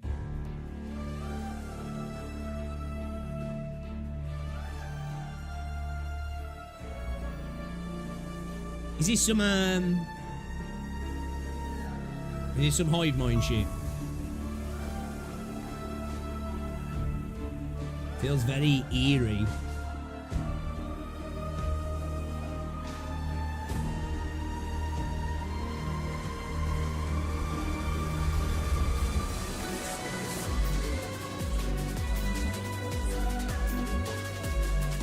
Bro, I don't know why I still get caught off guard now. So many of the drops in Arknights catch me off guard. The build up and then the drop. And it's like such a switch. It's insane.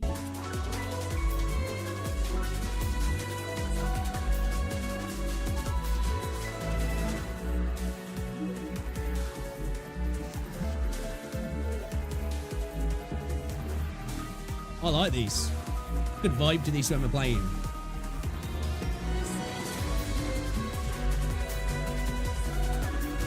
Yeah, of course you can, Leo.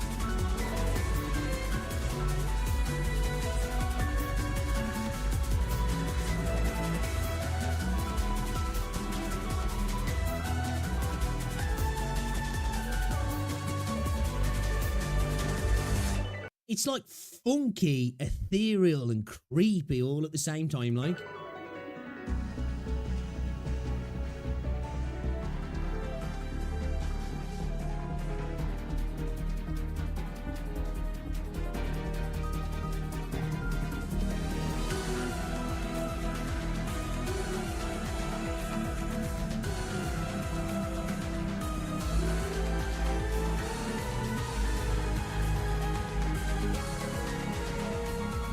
This was a most recent Seaboard event, was it? Okay.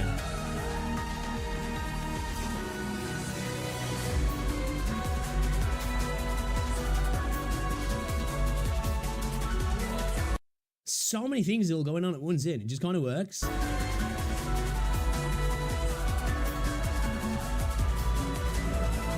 It's almost like you're listening to two tracks at the same time.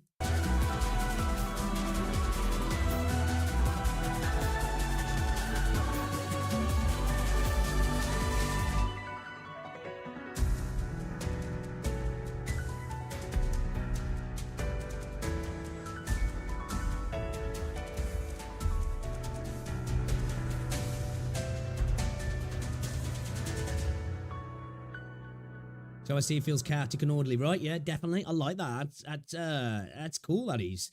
Again, after all this time, they catch me off guard with the drops.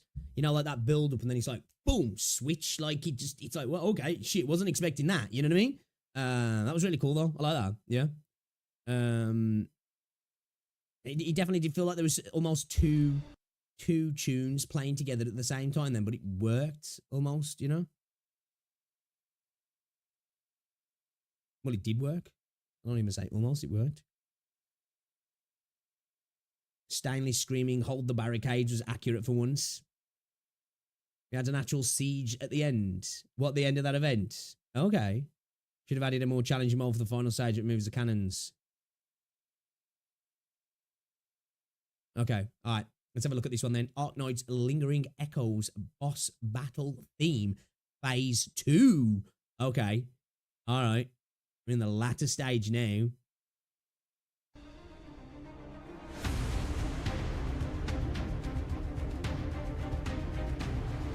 This feels cinematic. Ooh.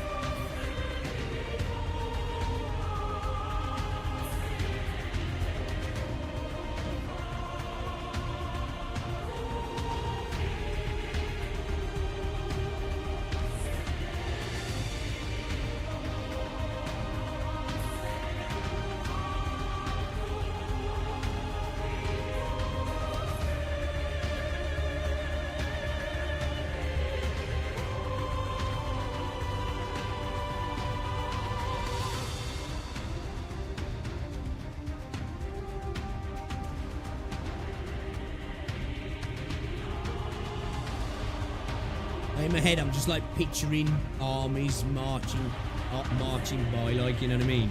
Goose stepping.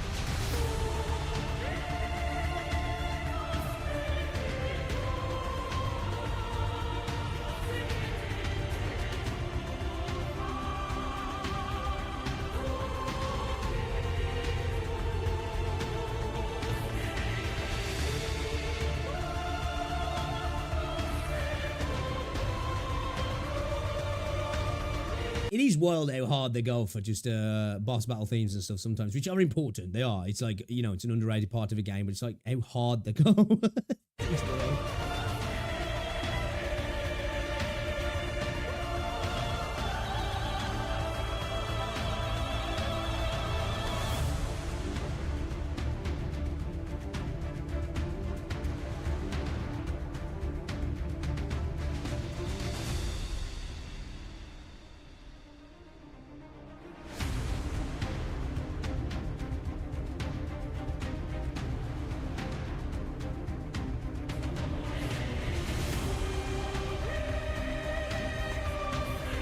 There's an IS5 OST that has a marching band like feel, you know.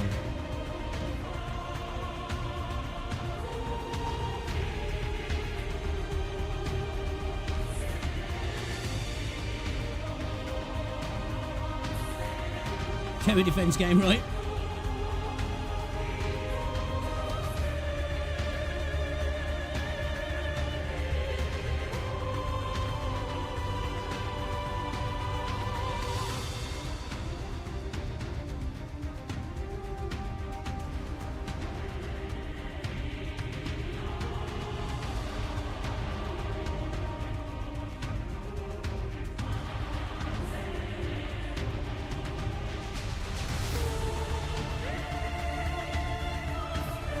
proper cinematic though.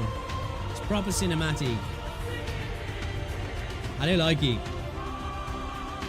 Is there plans for Boy and Girlfriend reacts to previous concerts? Maybe, yeah. Might do that. I've been planning to check out some of the previous ones, if I'm honest.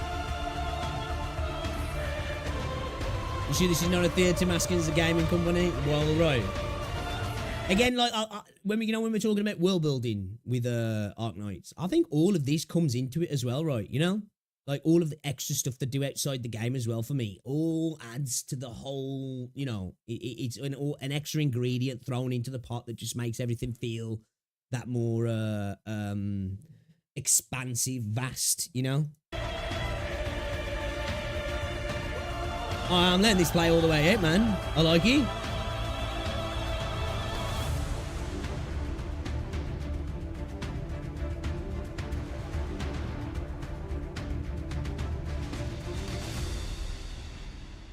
Yeah, that was a good one as well.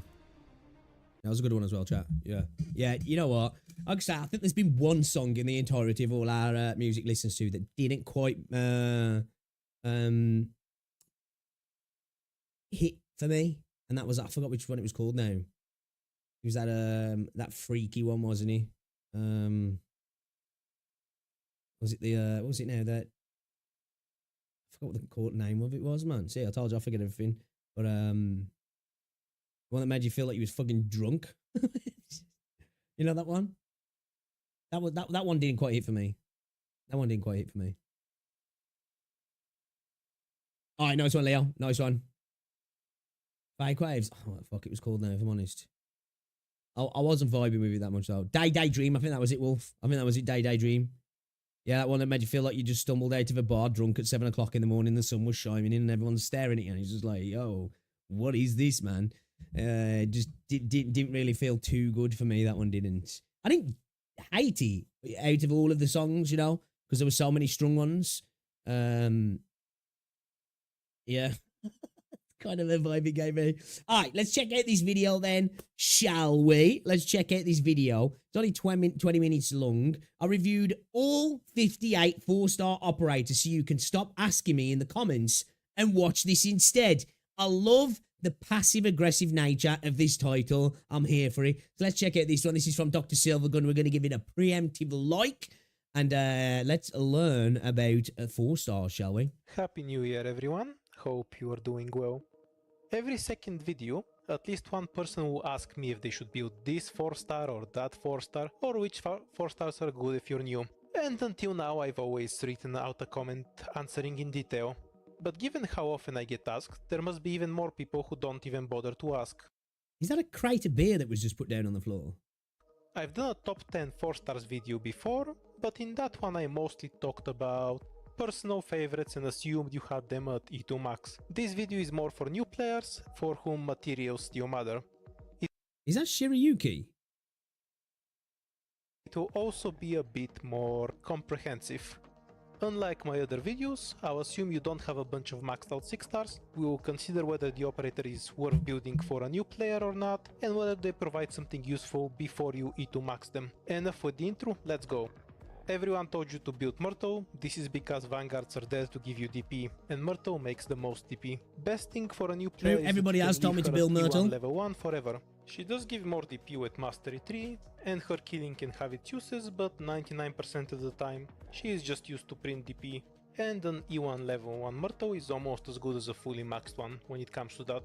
Between Courier, Scavenger and Fang, yeah, so we just want to promote her and she's good to go. One of them. Mostly so you don't have to press Myrtle's skill 50 times through the Annihilation maps, but also because there are a few maps on which you need to block some random trash enemy, or Myrtle generates enough DP to deploy your whole squad. Courier has more defense and Scavenger has more attack. Which one is better is situational. I do like, is that Scavenger? I do like her design. But the situation always calls for Courier. Neither is a DPS, so defense is simply the more useful stat here. Vigna is a skill super level cheap to 7 DPS as well. Operator. Most tier 0 operators get bad SP costs and nonsense skills. Vigna gets stupidly high attack instead. She's alright at T1 but needs E2 to really shine.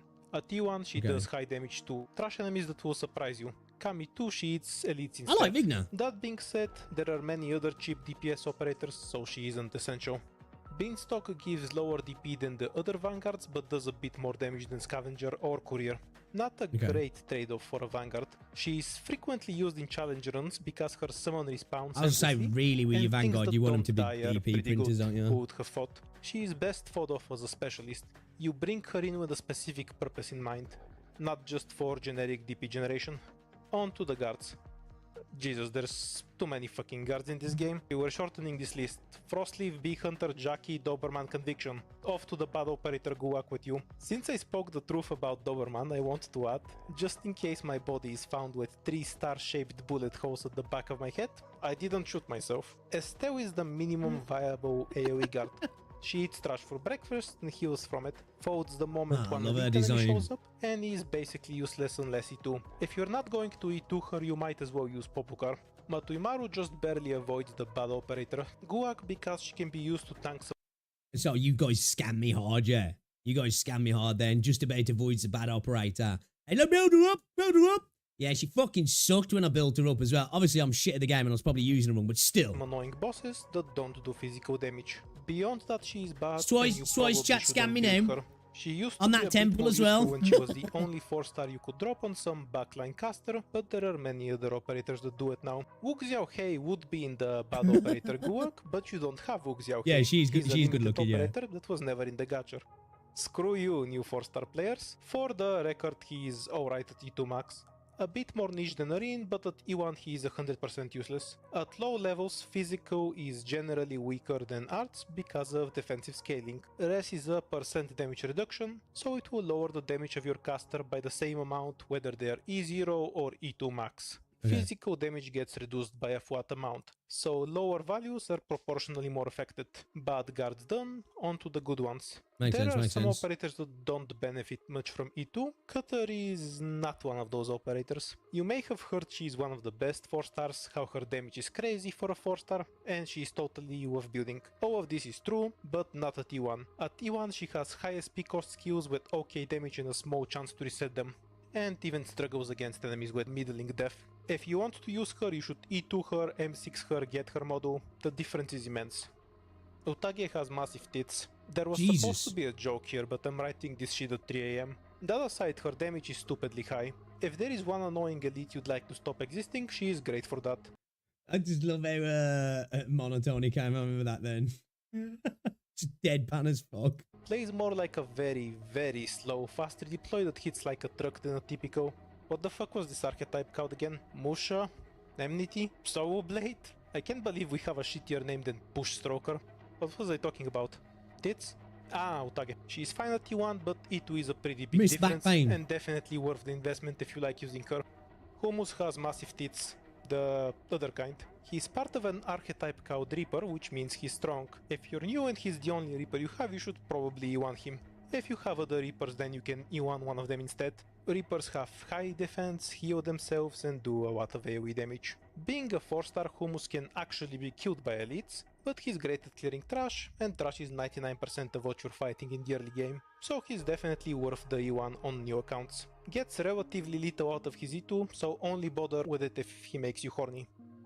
Was that a sex joke or a dad joke? I don't know, I'm asking you. Moose and Darin are on the good operator list for the same reason.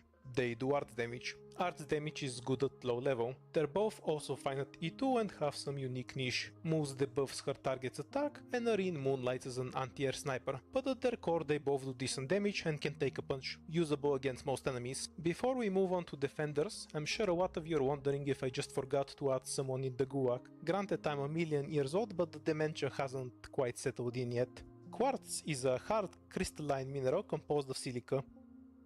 Oops, I'm reading from the wrong wiki. Quartz, the 4-star crusher, is decent at lower levels. Physical usually struggles at low level because of its interaction with defense. Crushers have stupidly high stats, so they don't share this weakness. Sufficiently high physical damage is indistinguishable from true damage.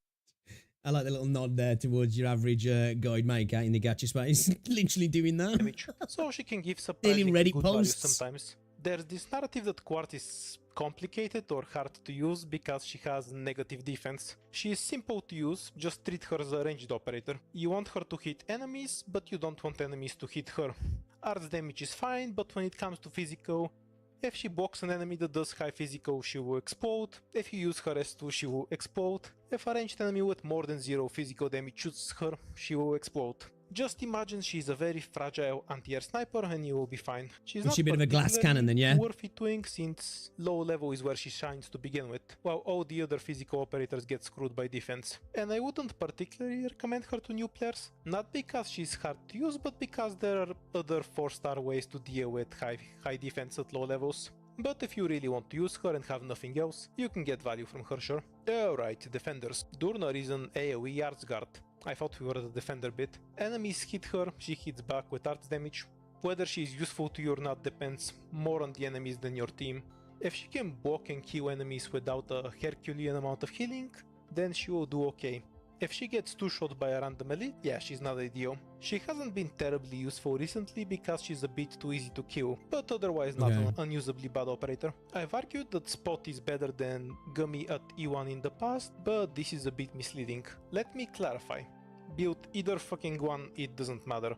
They do the heal and block job well enough for general content. If you think a tank running 200% crit damage just to kill steel creeps is hilarious, you should E2 Gummy. Matterhorn, the sexy cowman, is bad, don't use him. Anytime someone says anything about Quora on my stream, I dive into an insane rant that I practice in front of the mirror 3 times a day about how Bubble is just as good as Quora, and which one is actually better depends only on whether you need Quora's healing and extra block or Bubble's talent. Yes, small clarification, this is only true at E2 max. Before that, Quora is just always better, because her defense is much higher. I like Quora. She's been super clutch for me in a few stages, actually. E2 either is worth it though. They get defense so high, most enemies can damage them. And finally, the hottest operator in Ark Knights, and probably the reason you installed this game. Too bad I selected to turn off my brain at early game that I get with Shadell very early on and miss the opportunity to build low-star operators. The Edgelord Rat, Master of Mice, the Depression Dispenser, Uthunada, keep your hands off my rats, you greedy fucks. Wait, shit, I mean, she's bad, yeah, she's very bad and a waste of resources, and you shouldn't build her. Definitely not. 4-star snipers are the worst.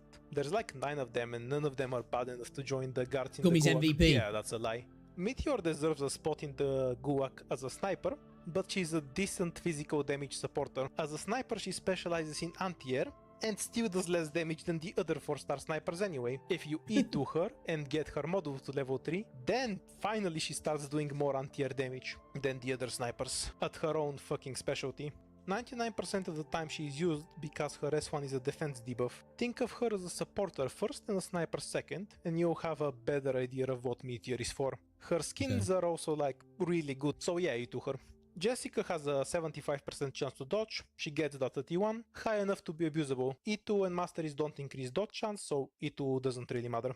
Mei is a sniper that slows and stuns, pretty good support. Difference between E1 max and E2 max is pretty big though. Should commit to Masteries and S2, her better skill if you wanna use her. If all you want is cheap early game damage though, the 3-star Cruise will beat any 4-star anti-air sniper at Elite 1. Done with the anti-air snipers. Caper is a fun. Okay, I was hoping we wasn't gonna get Cruise slander then, cause like, hey, look, you know, we don't take that here. We don't take that here, so I'm happy to see that we didn't. Archetype attacks faster if targets are closer and slower if they're farther away. Pretty low attack, so not great at T1. Out DPSs the 4-star anti-air snipers at E2 max, despite not having a model of her own yet. Definitely E2 if you want to use her. Acid drop does little damage with low range and a higher DP cost than an anti-air sniper. Yep. Not great at We T1. stand Cruise here. We stand Cruise here. 5% minimum damage against enemies with high defense. It can be useful sometimes even at T1, but enemies with extremely high defense. We do not accept Cruise slander in this community. Facts. You can't slander perfection. Everyone loves Cruise if they don't, straight to the gulag. Yep, definitely. Acid drop, she gains faster redeploy and more minimum damage from the model, so it's definitely worth getting it. Umbrio is the first global ranged operator. While she has physical damage, it's not an issue at E1 because her archetype has extremely high attack and she prioritizes enemies with low defense. Stand out when there is some annoying low defense enemy you want to get rid of. E2 makes her skill last longer, increases her scaling, her damage. The model lets her do bonus damage to enemies farther away from her. The difference is pretty massive, and if you want to feel good using her, you should definitely E2 her. More importantly than the stats though,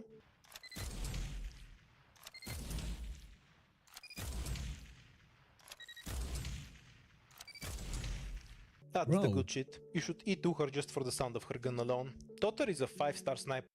That was crunchy. I like that. No, I'm 100% serious. His damage is just dumb. He can't get his full damage unless the target is isolated, but if it is, bye-bye life. He's functional at E1, but being a DPS, he benefits from E2 a ton. Also the only operator who can shoot invisible enemies without revealing them. Pinecone is another one of those archetypes. Well, so what's the reason that DPSs benefit so much from E2? Is it just pure damage, attack scaling or something, is it?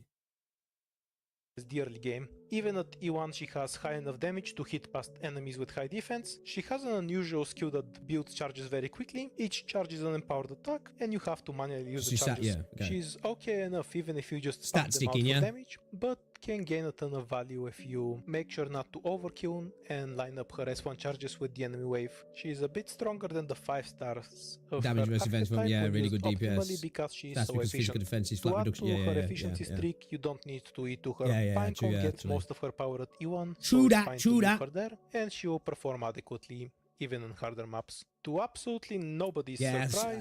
Because obviously we like art, it's percentage, isn't it? So it's like it's going to follow it, isn't it? Where that's just a flat number. So obviously as you increase, it's going to be a drastic increase, isn't it? Really. He's the best 4-star caster at low level and probably at high level too. Drone casters have stupidly high DPS and get most of their stats at E1, so no 4-star is remotely close at single target DPS. The stun from her drone can also be useful, but it's mostly a bonus. The DPS is what you want her for. Indigo is awesome, a truly amazing operator with...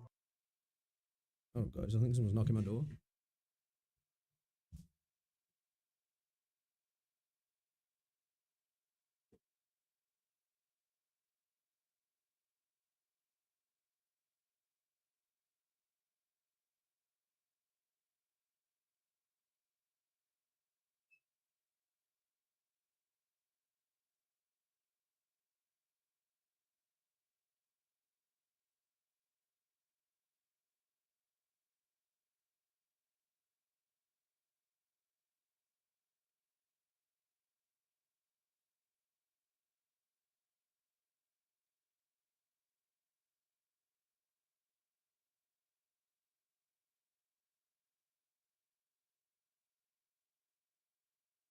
There's my neighbour banging.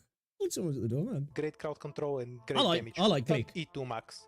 At E1 her binds are unreliable, her damage is a bit low, especially compared to clicks. Let me explain how massive the difference between E1 and E2 is. Indigo's skill increases her chance to bind. An E1 max Indigo, using her skill, will have about the same chance to bind as an E2 max Indigo, not using her skill. One of my favorite 4-stars, but you absolutely must E2 her if you want to use her.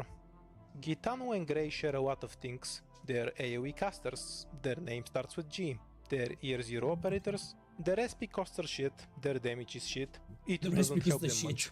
Grey can at least benefit a bit more from Model, because it makes the slow during his skill to have 100% uptime, but it's still a 60 SP cost skill. Instead of them you should get a real AoE caster like Shiryuki. Yeah, you thought I forgot her, didn't you? Shiryuki is considered a sniper by the game. This is a lie. In reality, she is a super long-range AoE arts damage operator that happens to do physical without her skill. Her skill cycles at a reasonable rate, and she has higher DPS than Grey and Gitano anyway. She's fine in place of your... I like Shiryuki, I do. Your caster in the early game. Don't think E2 is that important, but if you do E2 her, also get the model. The extra 3 ASPD from it ends up being a 12% damage increase because it lets her do 9 attacks and skill instead of 8.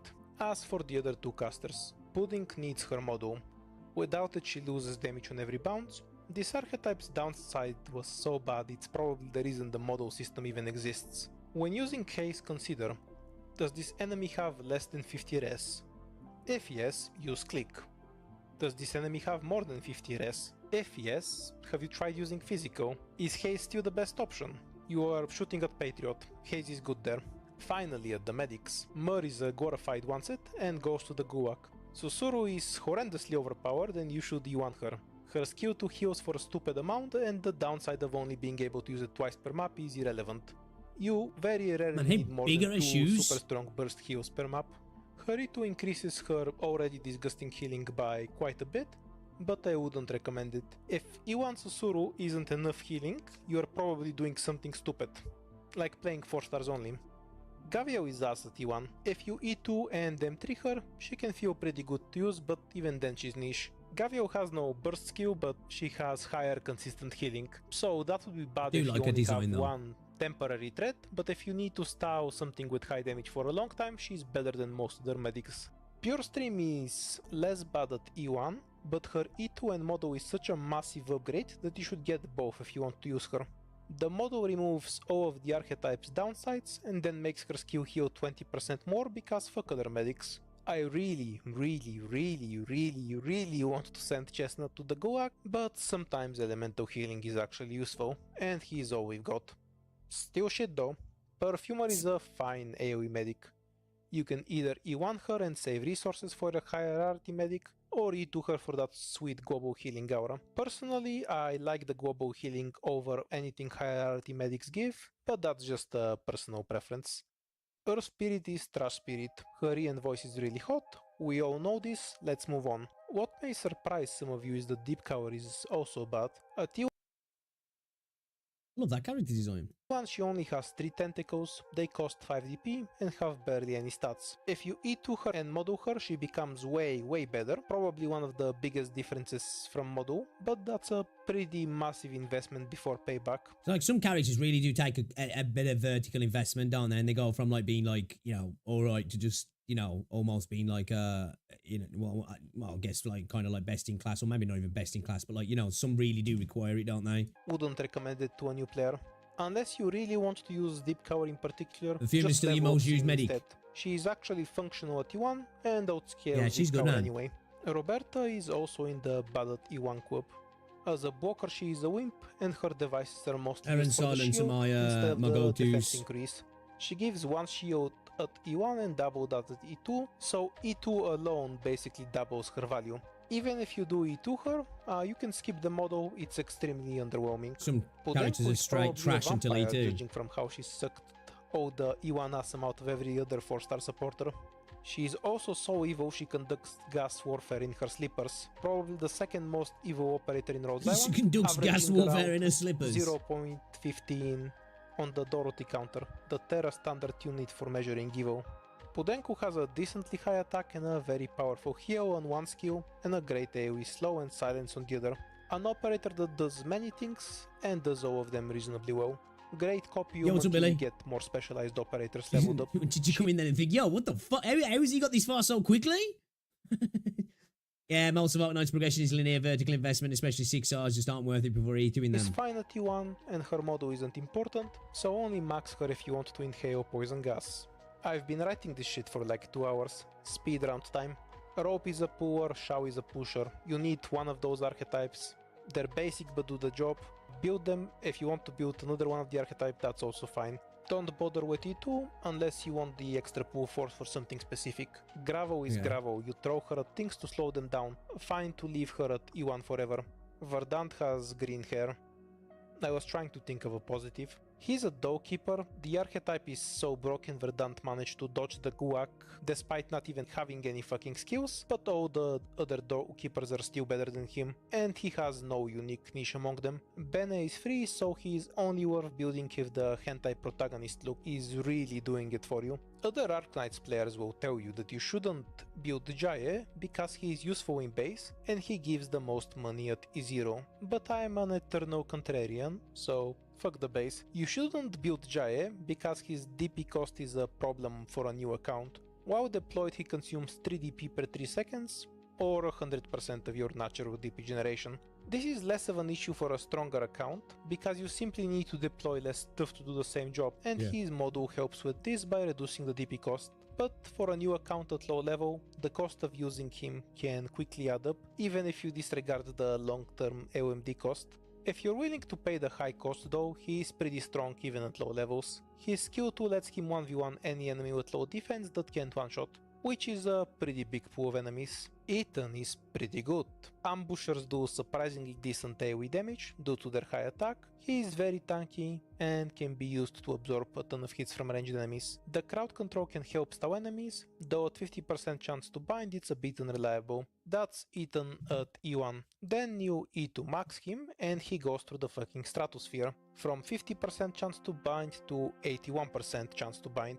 This is more than doubling the odds. His bind duration also increases, so when he binds an enemy, he will hit them again before the bind ends. Without question one of the strongest 4 stars in the game at high level. Still decent even at T1, but the E2 power spike is completely stupid. And finally Contrail, as of this video the newest 4 star. Yeah, she's pretty good. The ability to block drones is mostly a gimmick, but it also makes her invisible to ground enemies. This allows her to be deployed in dangerous places safely. 15 SP cost on a 30-second duration is some 6-star bullshit, and I was shocked the 4-star got that. The archetype itself is supremely overpowered, since it's a Lord Guard that goes invisible. A very rare and desirable quality. Being a DPS, she will of course benefit from it too, but she still has her uber low SP costs and invisibility at T1, so not a huge priority. And that's every 4-star currently in the game. Now when somebody asks me what 4-star to build, I'll just link them this travesty. I love the passive aggressiveness in this video. I'm going to subscribe to this. Yeah, it's a good video, this was. This video was such unfiltered slop that my hard drive died while editing it. Yeah, I love how passive aggressive this whole video is, and the title's just perfect. Chef's Kiss. That was a good one, that was a good one. You should check out the video on Kazamaru. Doll Keepers are so fun. Yeah, oh my god, that's how you want it. Not bad. Bro dipped.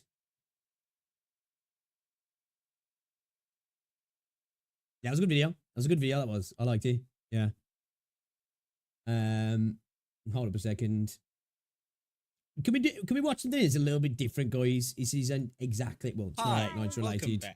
It's not Arknights related. I just kind of wanted to watch this video, though. It's been sitting in my my watch later for the last day, and I wanted to check it out because obviously I played Withering Waves, which had a bit of a rough start, shall we say, and I also play Black Beacon as well, or I'm trying to, and I'll see that Black Beacon is on the thumbnail, and I must admit Black Beacon's had a very, very rough launch, especially on PC. You know, just with one only being available on the Google Play, all the problems that came with that when it first launched as well, literally people not being able to play the game, the control scheme sucking absolute balls. For me, the story kind of being ass as well in Chapter 1. I know a lot of people disagree, but that's just my personal opinion. But there's a good game there, you know what I mean? There's a good game there. So let's watch this video and see what Muson Caffeine has got to say about this then, because I'm intrigued on what other games are on the list, because obviously Black Beacon's there. Well, I'm assuming it is,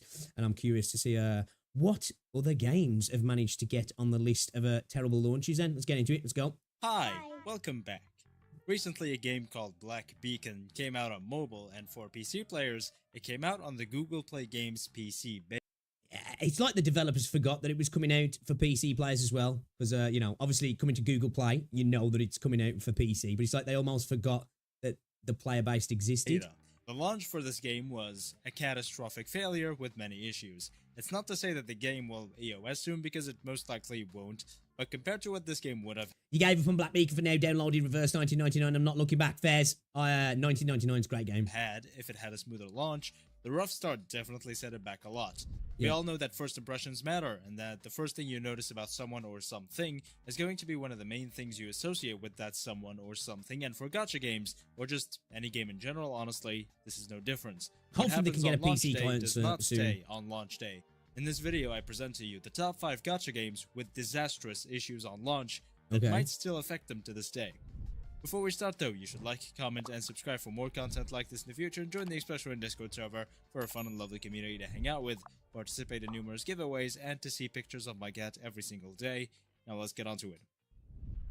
Now, it's natural for every single gacha game to receive both a lot of love and a lot of hate when it first comes out. There are players who are simply shills to whatever IP or company the game represents, and there are others who are the opposite. That meme never grows old for me. Never grows old. It's also natural for every gacha game to sift through players, and for everyone who thought they were interested but actually found out they weren't when they tried out the game, to quit the game after a few hours. However, most times, the drop in players right after launch usually isn't detrimental, but in the cases we're looking at today, the amount of outrage that these launch failures generated impacted the course of these games for better or for worse. and they ended up as what they are today. Most of these games probably aren't going to EOS from any of their Okay, so we've got, this is WuWa, right? This is WuWa, this is ZZZ. Is this Black Meek in here? What are these two? I thought one of those was FGO for a second there. What are these two?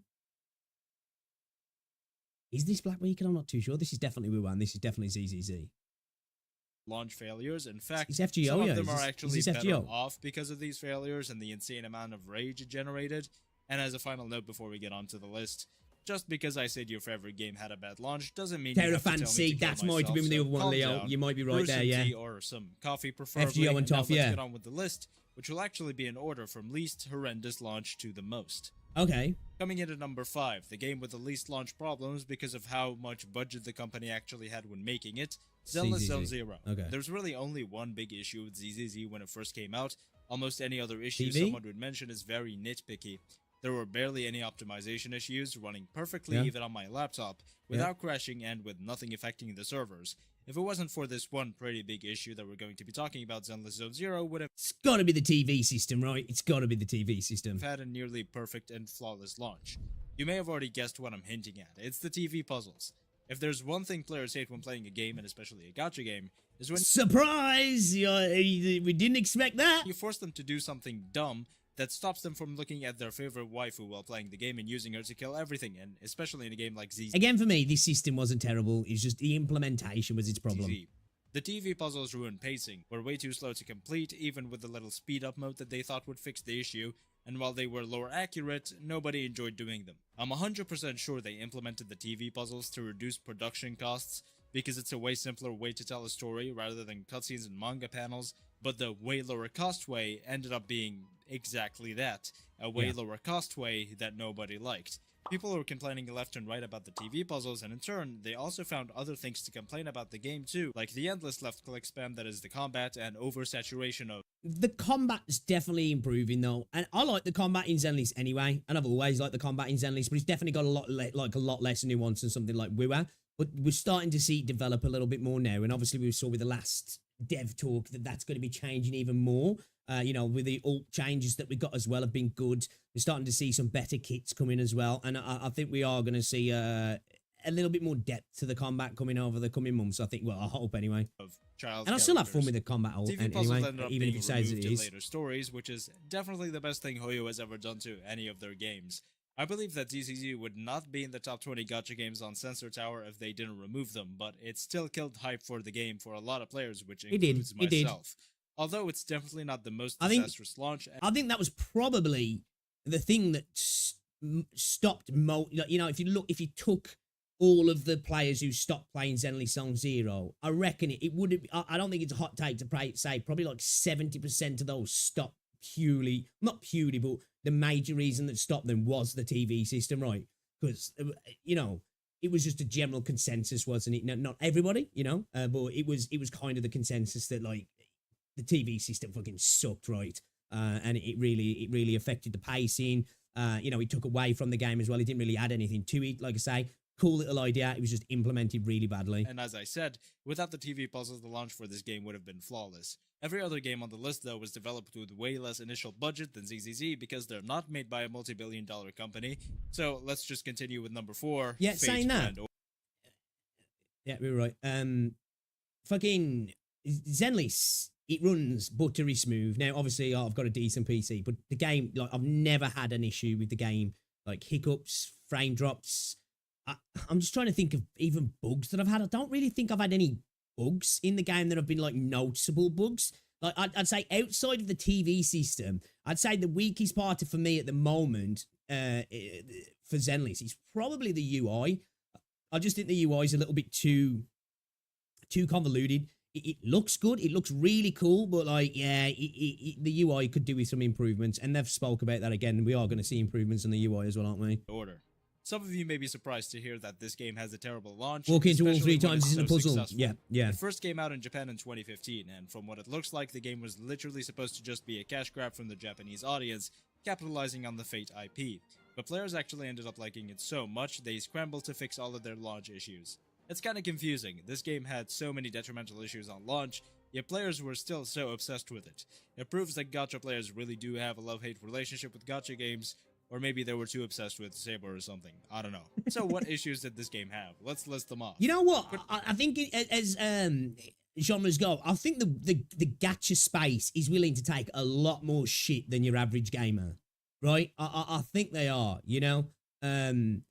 Of course, the gacha space can be incredibly opinionated as well. Of course they can, but like, I think in regards to like shit from companies, I think this space is willing to take a lot more than other spaces will actually. Credit to Fleur for all this information, by the way. Thank you, big man. Go subscribe. This game was supposed to be a cash grab from the JP audience. It's easy, he always has a lag spike first time it spawns. Okay. 3 temples cost $80, which is Are you running on ridiculous. an SSD or a hard The raids were also drive? bad and there wasn't a pity system. You really just had to spend as much money Fate as rates are possible trash. and then pray to whatever I got haven't you. got to that point. Because I've got FGO on my phone, but I've only ever played a little bit of it. Like one thing I don't like about Fate, you know, like the banner UI and all that, it looks fucking horrible, man. It looks like somebody threw up on the screen. Pray to that you're gonna get something. Gacha games with bad rates but also no pity are really something else, aren't they? They wanted to take advantage of those who only had a lot of money to spend, I guess. Sad thing is, some of those people probably had no money and then still spent it anyway. Other than that though, character sprites and animations were terrible, some items like grails did absolutely nothing, which I don't know what that means honestly, and unit balance was all over the place. Finally, the UI looked and ran like shit. FGO It's fucking disgusting, man. I swear, it just looks like somebody's threw up rainbow fucking colours on the screen and they were just like, yeah, it works, sorted, has ship definitely it. improved a lot over the years, and when it launched in NA in 2017, NA players faced almost none of these issues, which was definitely great for the game overall. It's topping the charts these days, which is great to see, but a lot of people won't forget what happened on launch day. Next up at number 3, we have one of the most successful WuWa! gacha games of today, with one of the most loyal player bases led by none other than Saint Tantas, Withering Waves. I should be careful here, the WuWa community has a lot of trauma from the Hoyo community, so if See, you know, whenever you have to talk about Withering Waves, people have to preface it with like, hey, look. I'm not trying to start shit. I don't want no shit. So please. if I hate too much, I might get attacked, possibly even by Saint himself.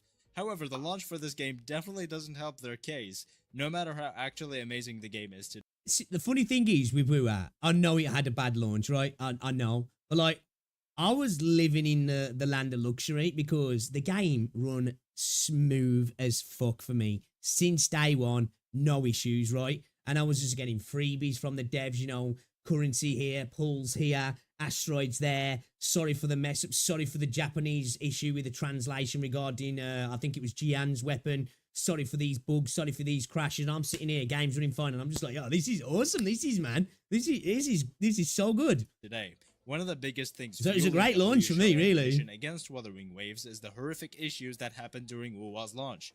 But even other than Hoyo shields, a ton of players were completely put off by all these problems. Let's start from the very top. The biggest issues were all the optimization issues, with many players like myself experiencing horrible FPS lags and crashing many times. Damn, that would've Withering been rough. Frames is not a meme. When the game first launched, you'd have a better chance of getting a 5-star unit in FGO's launch day banner system than running Withering Waves at anything more than 30 FPS if you had a lower to mid-range PC. I myself was running at less than 15. FPS optimization Damn. That's painful. Yeah, that'd make you want to quit the game, definitely. and tons of crashes are one thing though, with the story also having a ton of issues, the biggest of which being the localization, with a lot of text being Yeah, 1.0 was rough for Withering Waves. Like, for me, 1.1 story, 2.0 has been great so far. Still yet to do 2.2. We're going to do that this week, actually. Maybe even tonight. But we're definitely going to do it this week. I'm looking forward to it, actually. You know, 1.0 was a little bit rough, especially in the middle. It was a bit of a bit of slop. Like, you know, got good towards the end. And the initial start wasn't terrible, but yeah, it was 1.0 was rough. Some voice acting was absolutely terrible. The localization, spelling errors here, there, and everywhere. The VA direction was definitely a problem as well at the start of the game. It was rough. being cut off and voice acting being really bad. Now I should have access to the database. You're not going anywhere.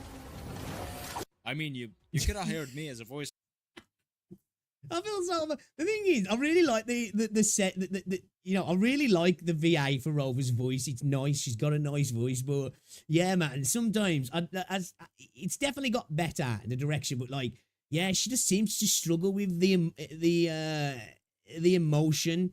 A lot of the time, it's just lacking. You know what I mean? Yeah, it's a bit rough. It's still not quite there for Rover. A lot of the other voice acting's improved dramatically, and I'm not even joking. Like way better. You know, like gone from a 2 to a 9 kind of thing. With her, it's kind of like a 5, 6 to maybe a 7, but then still back down to 5 in places kind of thing. Voice actor, and I promise you, I probably would have done a better job. Although all credit to Withering Waves, all these issues are fixed, and they even stopped forcing their voice actors to adopt American accents, and the English voice experience became a lot better. This is one of the things, you know, hopefully now this is a thing that happens more, because, you know, a lot of voice acting agencies are booming in Europe right now, especially in Britain. Britain at the moment seems to be kind of stealing a lot of America's Hollywood type stuff anyway. Like I think 7 billion's been invested into the UK recently in regards to like films and stuff, and I think because again a lot of kickbacks now, so like you're gonna see that happen in traditional Hollywood as well. They're gonna start like there's the amount of stages and things that are being set up in the UK at the moment. It's gonna blow up. You're gonna see a lot more UK based VAs and acting and movies in general, and I'm talking like American movies with American casts being filmed and made in the UK as well. Now we have Scottish anime characters. We promise, we love it. deliver. Low Love to see it. Logistics is at your service. Withering Frames is definitely still real on lower end PCs, including my laptop, but it got a lot better, and it wouldn't have if it wasn't for all the players' outrage. Complain, people. It'll get you what you want. Unless you're playing a Hoyo game.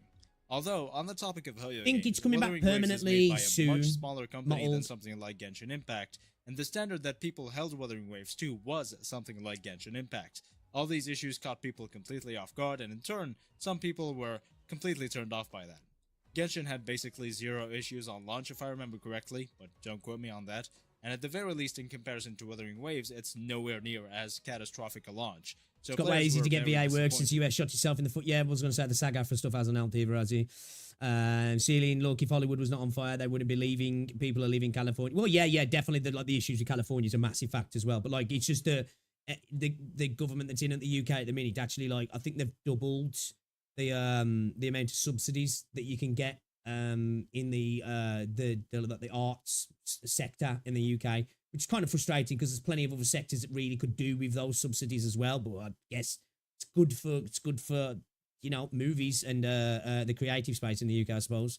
Although nothing will match my Because like when you think about it, actually, the UK is kind of like a superpower in that regard. When you like, you know, music and films for such a small country. Now I know in regards to the blockbuster type stuff, it's only started to get there recently. But, you know, like the UK has always had like a rich heritage of like, you know, music and films and stuff, hasn't it? And TV shows that have probably like kind of punched above the weight, so to speak.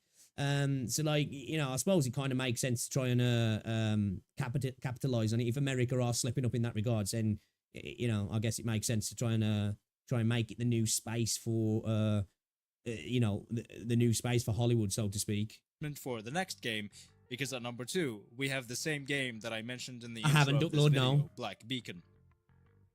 I've been trying to log into Black Beacon and play it properly without FPS and lag issues after trying to log into it for like 3 days. It's a lot better now.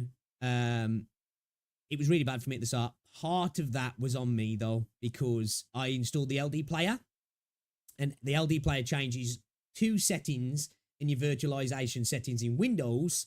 And after uninstalling it to switch to BlueStacks, obviously I forgot that those settings were still on those settings, and they don't really work very well with the Google Play beta. Probably one of the reasons why I was getting issues. Well, actually, I think Arknights was just a problem anyway, so that wasn't that. That was the Google Play beta. But switching those settings on, dramatic improvement on the performance of the game. Straight, and the fact that I can't play it properly As means the that I Golden missed Age out on does. this character. You've gotta be kidding me. This genuinely makes me mad, by the way. This is probably the hottest character in a gacha game, and I'm missing out right now because the launch for this game has failed so miserably. Yeah, when it I was saw real the funny. live stream It for the was. game, I was pretty hyped, especially because it looked like it had a cool looking story, cool visuals, cool character design, very hot character design in fact, but as soon as I tried booting... Rip Black Beacon, yeah. Old Britain has a huge cultural presence, of course not as big as the US, who does, but that might change with it. Yeah, I was going to say, I think Hollywood's not been in the right direction for a couple of years now, but Hollywood's been a massive benefit to the exporting of American culture for a good 50, 60 years now, hasn't it? You know, I think it's a real useful soft power tool as well. You know, let's not pretend that Hollywood hasn't, like, kind of driven the American dream for people outside of America for a long time in thinking, like, you know, that's something to aspire to be like. Now, I'm not saying Hollywood has ever represented true America, but you know what I mean? I think it's been an incredibly useful tool to America. So, like, yeah, you know, I think Hollywood has kind of been in a bad place for a while, though, now, hasn't it? So, maybe with it shifting bases, hopefully it doesn't still continue to be that. Or, yeah, maybe it can be used as a way to export you know, more of a footprint for UK in that respect. We're colonising the industry. Funny that you'd say that because the UK's tied in Eurovision wins with LU. What's that now? Is that what's LU now? Is that Luxembourg? What's LU, Weimar? Which hasn't even participated in half the contest. Oh yeah. To be fair, I'm not gonna lie though, man. There's been quite often, like, there's been trashy. I don't really watch Eurovision, but there's definitely block voting that happens in Eurovision as well, right? That you just doesn't matter what you do, you just ain't winning shit really sometimes, you know. It up, I got this message. The game had capped out on Google Play account signups, which means probably more than half the people who wanted to play this game just couldn't. This teeny tiny problem that should have been fixed less than like 3 hours after it was found took 2 or 3 days to fix, which means everybody who was going to play this game but couldn't. And I want you to even just wanted to brag. Forgot about it, including me. Hey, that clip that I showed you earlier was 2 days ago, and yesterday I was finally able to log into the game. However, when I did log into the game, I found it to be also a completely unoptimized mess. I didn't crash or anything, but it also ran at less than 0.1 FPS. It was terrible. Not only was the game lagging, Lithuania? but it also lagged out my entire laptop. I feel deeply saddened because I'm still genuinely butthurt I can't play this character. Other than optimization and people literally not being able to make accounts for this game, their shop system also didn't work. This person on Twitter, Sarah, was scammed out of $5 and warned other players of trying out the shop system. Now look, some companies... So the shop system's working. They was able to take your money, just not give you your stuff. I was going to say, that's interesting. A shop broken for a game. Usually that's one thing that definitely works. But the money acquisition was working. It's just you weren't getting your rewards. Okay, that makes more sense. Make gacha cash grabs. But at least their shop systems give the players what they bought. Having a completely broken shop system that just takes your money and gives you nothing is one of the worst things a gacha game can mess up. And especially on launch day when a ton of people are going to be looking to spend money. Especially Luxembourg was right, this was it okay? character, which I probably would have done. The game being completely unplayable for so many people is what earned it the number 2 place. Why does this However, resolution look so the number 1 stretched? place is reserved for a game that was completely unplayable for almost everyone Terra because Fantasy. of an even bigger number of issues. So coming in at number 1 with what is possibly the worst gacha game launch in history that I'm aware of, aside from that one game that launched in EOS. What do we reckon here? Easy, guys, because I never played Terra Fantasy on launch. I came in late for Terra Fantasy, and I've got like I think Terra Fantasy is a cool little game. You know, honestly, I think he tried to do a lot of stuff. Didn't do everything perfectly, but he tried to do a lot of stuff that I kind of appreciated. There's a lot of cool things in Terra Fantasy that I think other games should definitely take some ideas from. But yeah, because like, you know, when you're playing, it definitely feels a bit more like scuffed than like when you're playing something like Withering Waves or Genshin. But yeah, I've heard a lot of people, man, the launch and the first like 6 to 12 months of this game was kind of rough. In the same tweet, but that doesn't technically count. Tower of Fantasy. If I can summarize the launch of Tower of Fantasy and then every subsequent update they've ever done to the game in 2 words, it'd be shots fired. I've never seen a development team make a more unoptimized, hackable, buggy mess of a game until now. I would honestly say it's worse than Cyberpunk. Maybe. If you didn't have... Well, that's a big statement. Cyberpunk's launch was fucking terrible. But mid to high Great PC game, at the time the terrible game came launch. out, you weren't able to play it. The vast majority of people bored who in pretty own fast. laptops Yeah, and that's or fair, low-end that's fair. PCs, including me, as well as most mobile players and even PS4 players, experienced insanely bad FPS and tons of crashes, completely preventing them from playing the game. I couldn't even get past the loading screen and was booted out for being too poor.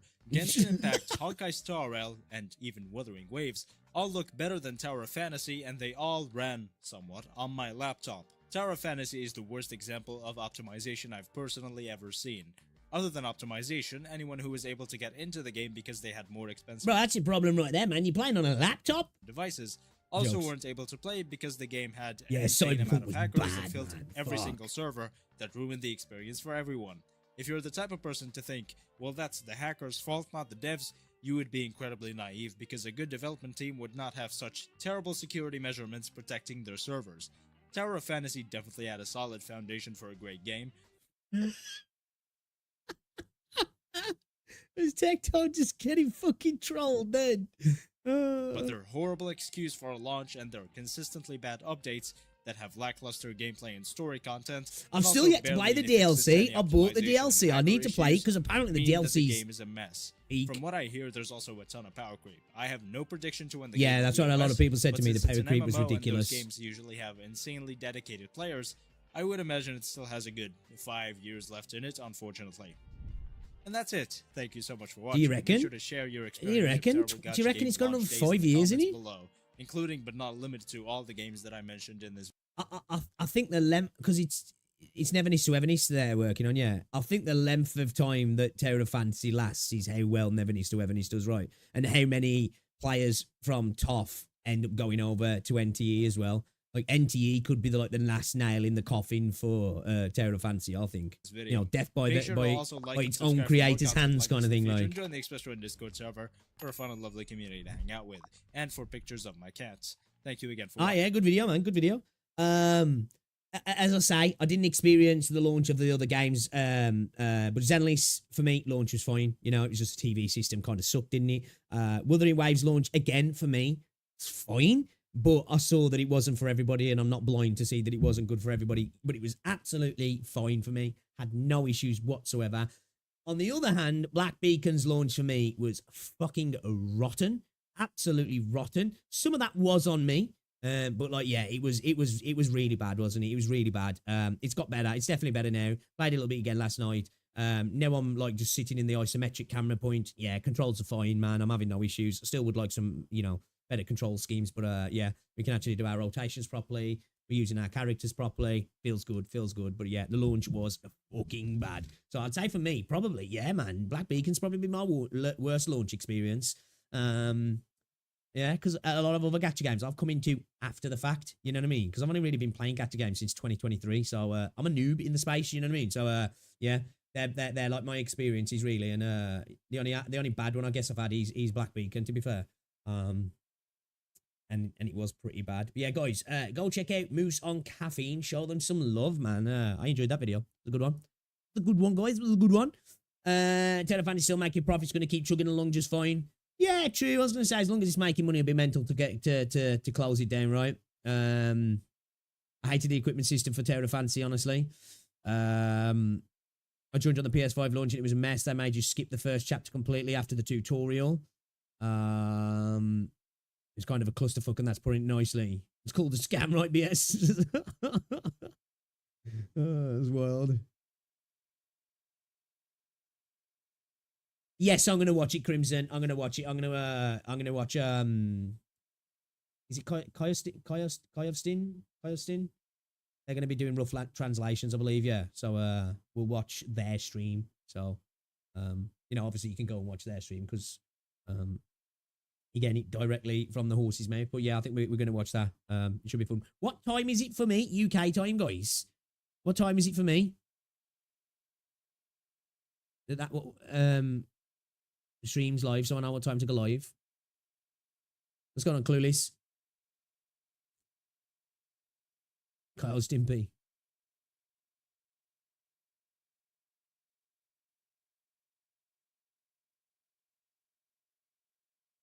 The equipment in Terra Fantasy was just a scam. Do you know what? Do you know when I started to get a little bit what's it would take? You know when you was in the underwater sections? The combat felt like shit sometimes underwater.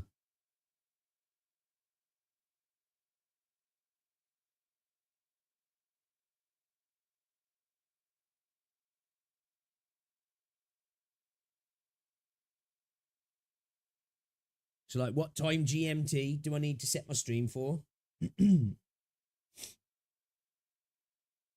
Yeah. You watch it? Oh my god, it's 5:05. We haven't played any game today. Shit chat. Shit chat.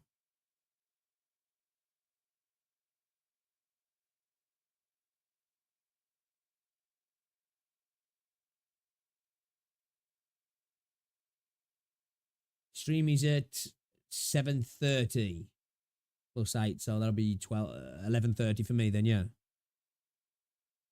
11:30 a.m.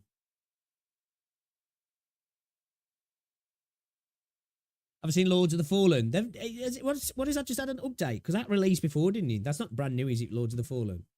It just had like a major overhaul or something like that.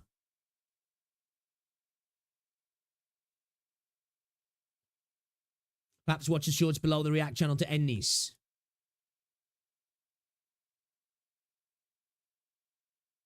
What we got? Oh, we got some shorts. Oh, yeah. Let's have a look. Let's have a look. What's this here? Genshin Church OST versus Arknights Church OST. Got some more OST stuff here. Beating Arknights to the 22-day review experience. I do want to watch this, actually. I do want to watch. Is that fucking thumbnail sus as fuck, though? You know? Sus as fuck.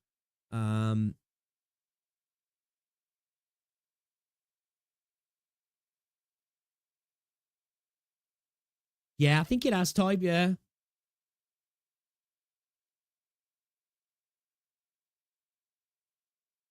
Watch the church one. How is it sus? Bro, that looks like fucking Amiya's, like, I don't know.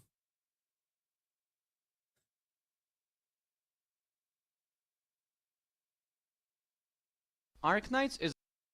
This looks like she's spitting some game. Shit, this is an hour and a half long. We'll have to watch that another time.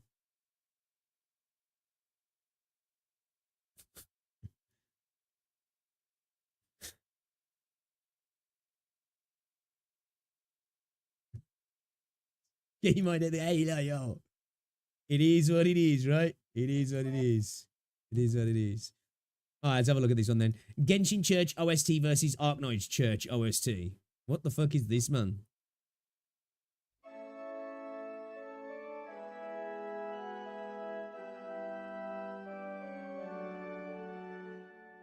¡Bravo! ¡Bravo! ¡Excelente, Calamardo! ¿Tus notas falsas la hacen más original? ¿Qué? No toqué ninguna nota falsa. Verás, estás tocándolo así. ¿Cuándo debería ser así?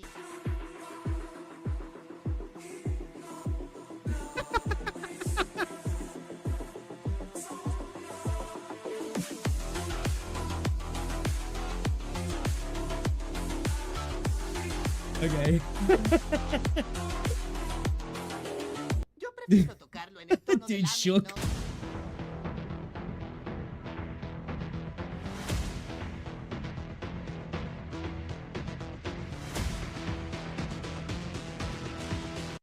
Dude, it feels like there's a SpongeBob clip for everything, really.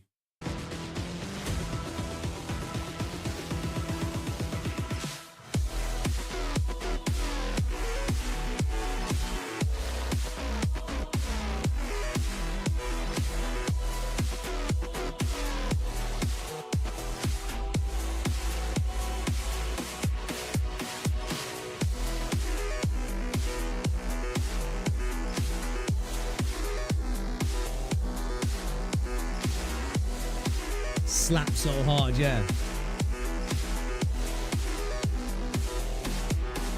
What gun would Jesus have? Ooh, Jesus kind of strikes me as a deagle kind of guy, you know? I feel like a deagle, man. Dual wielding deagles.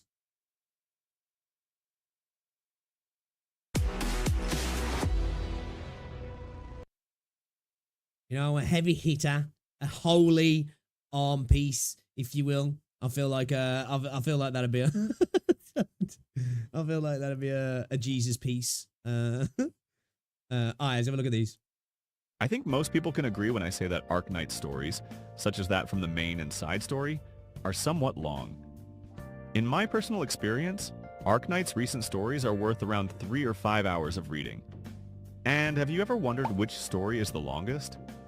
Well, thanks to the data provided by ASTR, one of the few places where you can read Ark Knight's story it just looks like it says Rasta outside of the game. We get the rough idea of which story is the longest by their word count. You probably unsurprised with the first place, it's none other than Chapter 14. At 90,000 words, I believe that is the same, or even more than The Hobbit. Followed by Swilling's... Bro, I can't be reading this shit on stream. I'm gonna have no vocal cords left. Burma and Herbst in second place, and Lone Trail in third place. With the recent Delicious and Dungeon collab event story have around 27,000 words.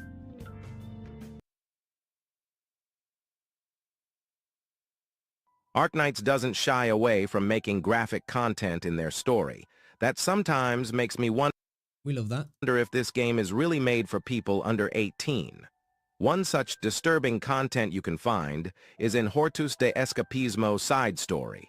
In a nutshell, some Lateran officials are tasked to retake a nomadic abbey to Laterano, which has been missing for decades. But they found out some Sarkaz have lived in that abbey and have become part of its community. But Laterano simply cannot accept those Sarkaz, and the situation keeps getting downhill. It also doesn't help that one of the officials wanted to retake the abbey by force using the army and arrest all of the Sarkaz. Seeing the situation, Gerald, who is some sort of leader for the Sarkaz group and also a notorious mercenary. You know this fucking particular like text-to-speech voice? I always feel like what I'm hearing when this voice is on is just lies. You know, decided to exchange his life so that the rest of the Sarkaz can be spared. Oh shit. Yo, man, Arknights just getting a little bit Gacha games usually shy away from... This is what I say, like, because I had an experience Arknights before Enfield. It was the other way around. And, you know, like, when I first played Enfield, it was coming right off the back of we were having some conversations about how Withering Waves had, diverted from this kind of original gritty sort of university it had, you know, kind of like how PGR's quite gritty and dark. And I first played Arknights, and I think it was when, obviously all the stuff as well, but it's when you find that girl who's got erypathy. And I was saying to people, obviously it's coming from the context of having no knowledge of Arknights then. I was like, man, this game feels like this has got the potential to probably even be grittier than what we were supposed to be getting from Withering Waves. And a few people like, yo, bro, you don't even know, trust me. This is the sort of stuff I do like. Now, like I say, dark, gritty, mature themes are not necessarily mature because they're gritty. But like, I do like those sort of themes sometimes. I hope we get more of that from Withering. From making their playable characters have a slight romantic relationship, much less one with a spouse. After all, Gacha games are pretty much waifu collection games at its core. But recently, Arknights has joined the non-maidenless club by creating their first playable character who already found a soulmate. That's right, I'm talking about Harold, an enthusiastic Victorian Viscount and medic with a magnificent British accent. Attention, good fellows. Your only obliged consideration is how you survive. Agreed? And from his story, we know that he has a wife and a daughter. That's something that I've never really thought about, actually. That is kind of unique, isn't it? What other Gacha games do that, where there's characters that you can get that are already, you know, have partners? Because, like, for a lot of people, that is like a thing for them, isn't it? Like, oh, no, I can't, fuck that character now, you know? Can't be having that character who's actually got a, you know, a boyfriend or a wife or a girlfriend or something like that. That is believed to be in her 20s. FGO. And the event story goes to show how much he loves his family by often mentioning them in his dialogue. Yeah, that's something that I'd like to see more. That's cool. Then the FGO does that as well. Yeah, that's a good thing, man. That is. It's fucking low light thing, yeah. To think There were so many like-minded souls at Rhodes Island. Ah, Pisi, Polemos, Eleftheria. From within the torrent of history, you summon the strength of many to rebel against fate and undo its blight upon the lands. How exhilarating. These tragic yet extraordinary stories. They should be immortalized and passed down forevermore. Man, some of the voice I acting in am this game as Pallas, well. priestess of Minos. I shall be convalescing at Rhodes Island for a time. Nevertheless, I hope to enjoy my share of wine and theater.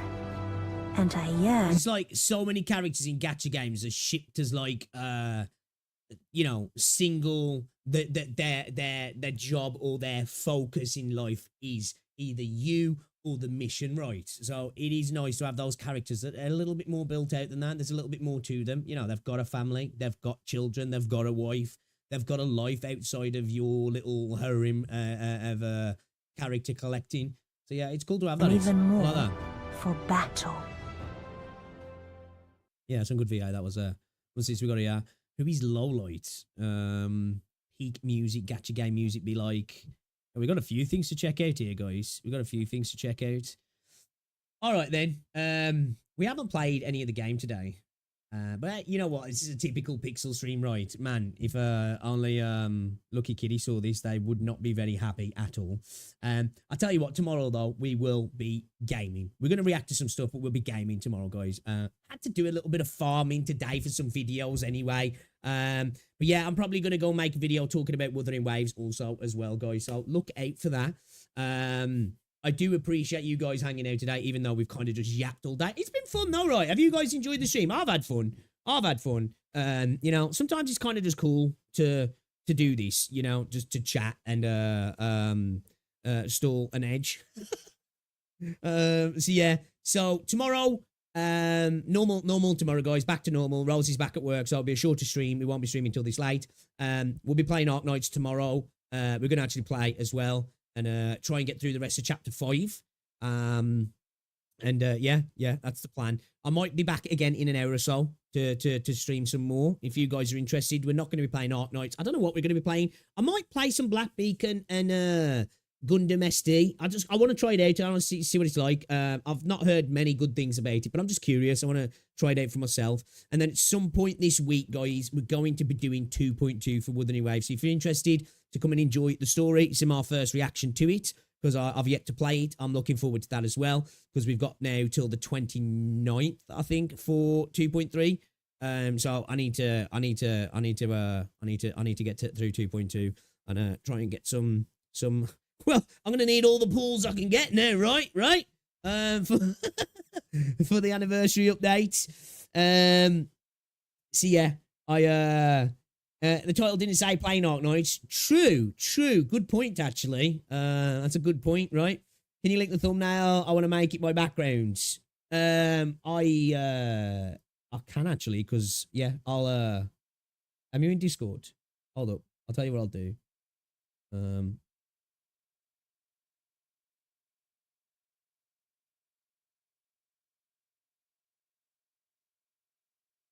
Where is it? I've lost it. I did have it because I have got it set up as my Google wallpaper, actually. I've lost the image though. Give me a second.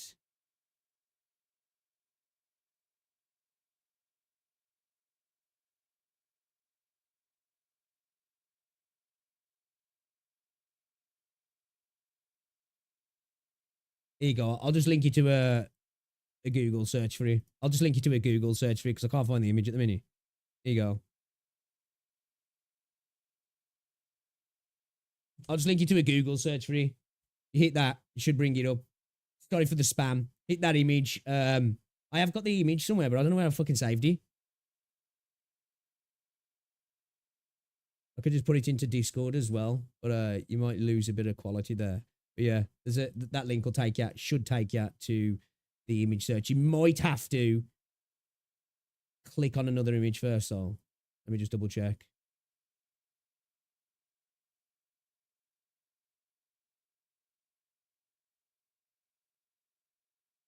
Yeah. Get to that link. Click on that image. Yeah. Yeah. The link I'll put in the chat, right? The link I'll put in the chat. If you just click on that, and then click on that image, and it's there. All right.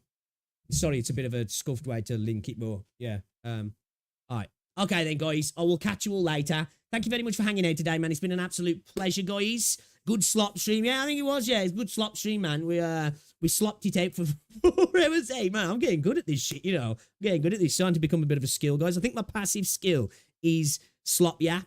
There you go. I'm going to level it up and do my dailies, and maybe one day we'll be a professional. But yeah, guys, thank you very much for hanging out today. If you do want to come and hang out in the stream later on, you're more than welcome to. I've not decided 100% what we're going to play yet, but we'll figure it out. I'll be back tomorrow. More Arknights. You're more than welcome to come and hang out, guys, and I'm hopefully going to have some videos up tomorrow as well. We're going to make the Withering Waves video, and we'll probably get some videos that we farmed today as well for some videos also. So yeah, guys, thank you very much, man. You've made it incredibly enjoyable. You guys kill it. I do appreciate it, and I'll see you all later. If I don't see you later, guys, have an amazing rest of your Monday, and hopefully you had a good Easter weekend also, guys. All right, I'll see you later. Ta-ra.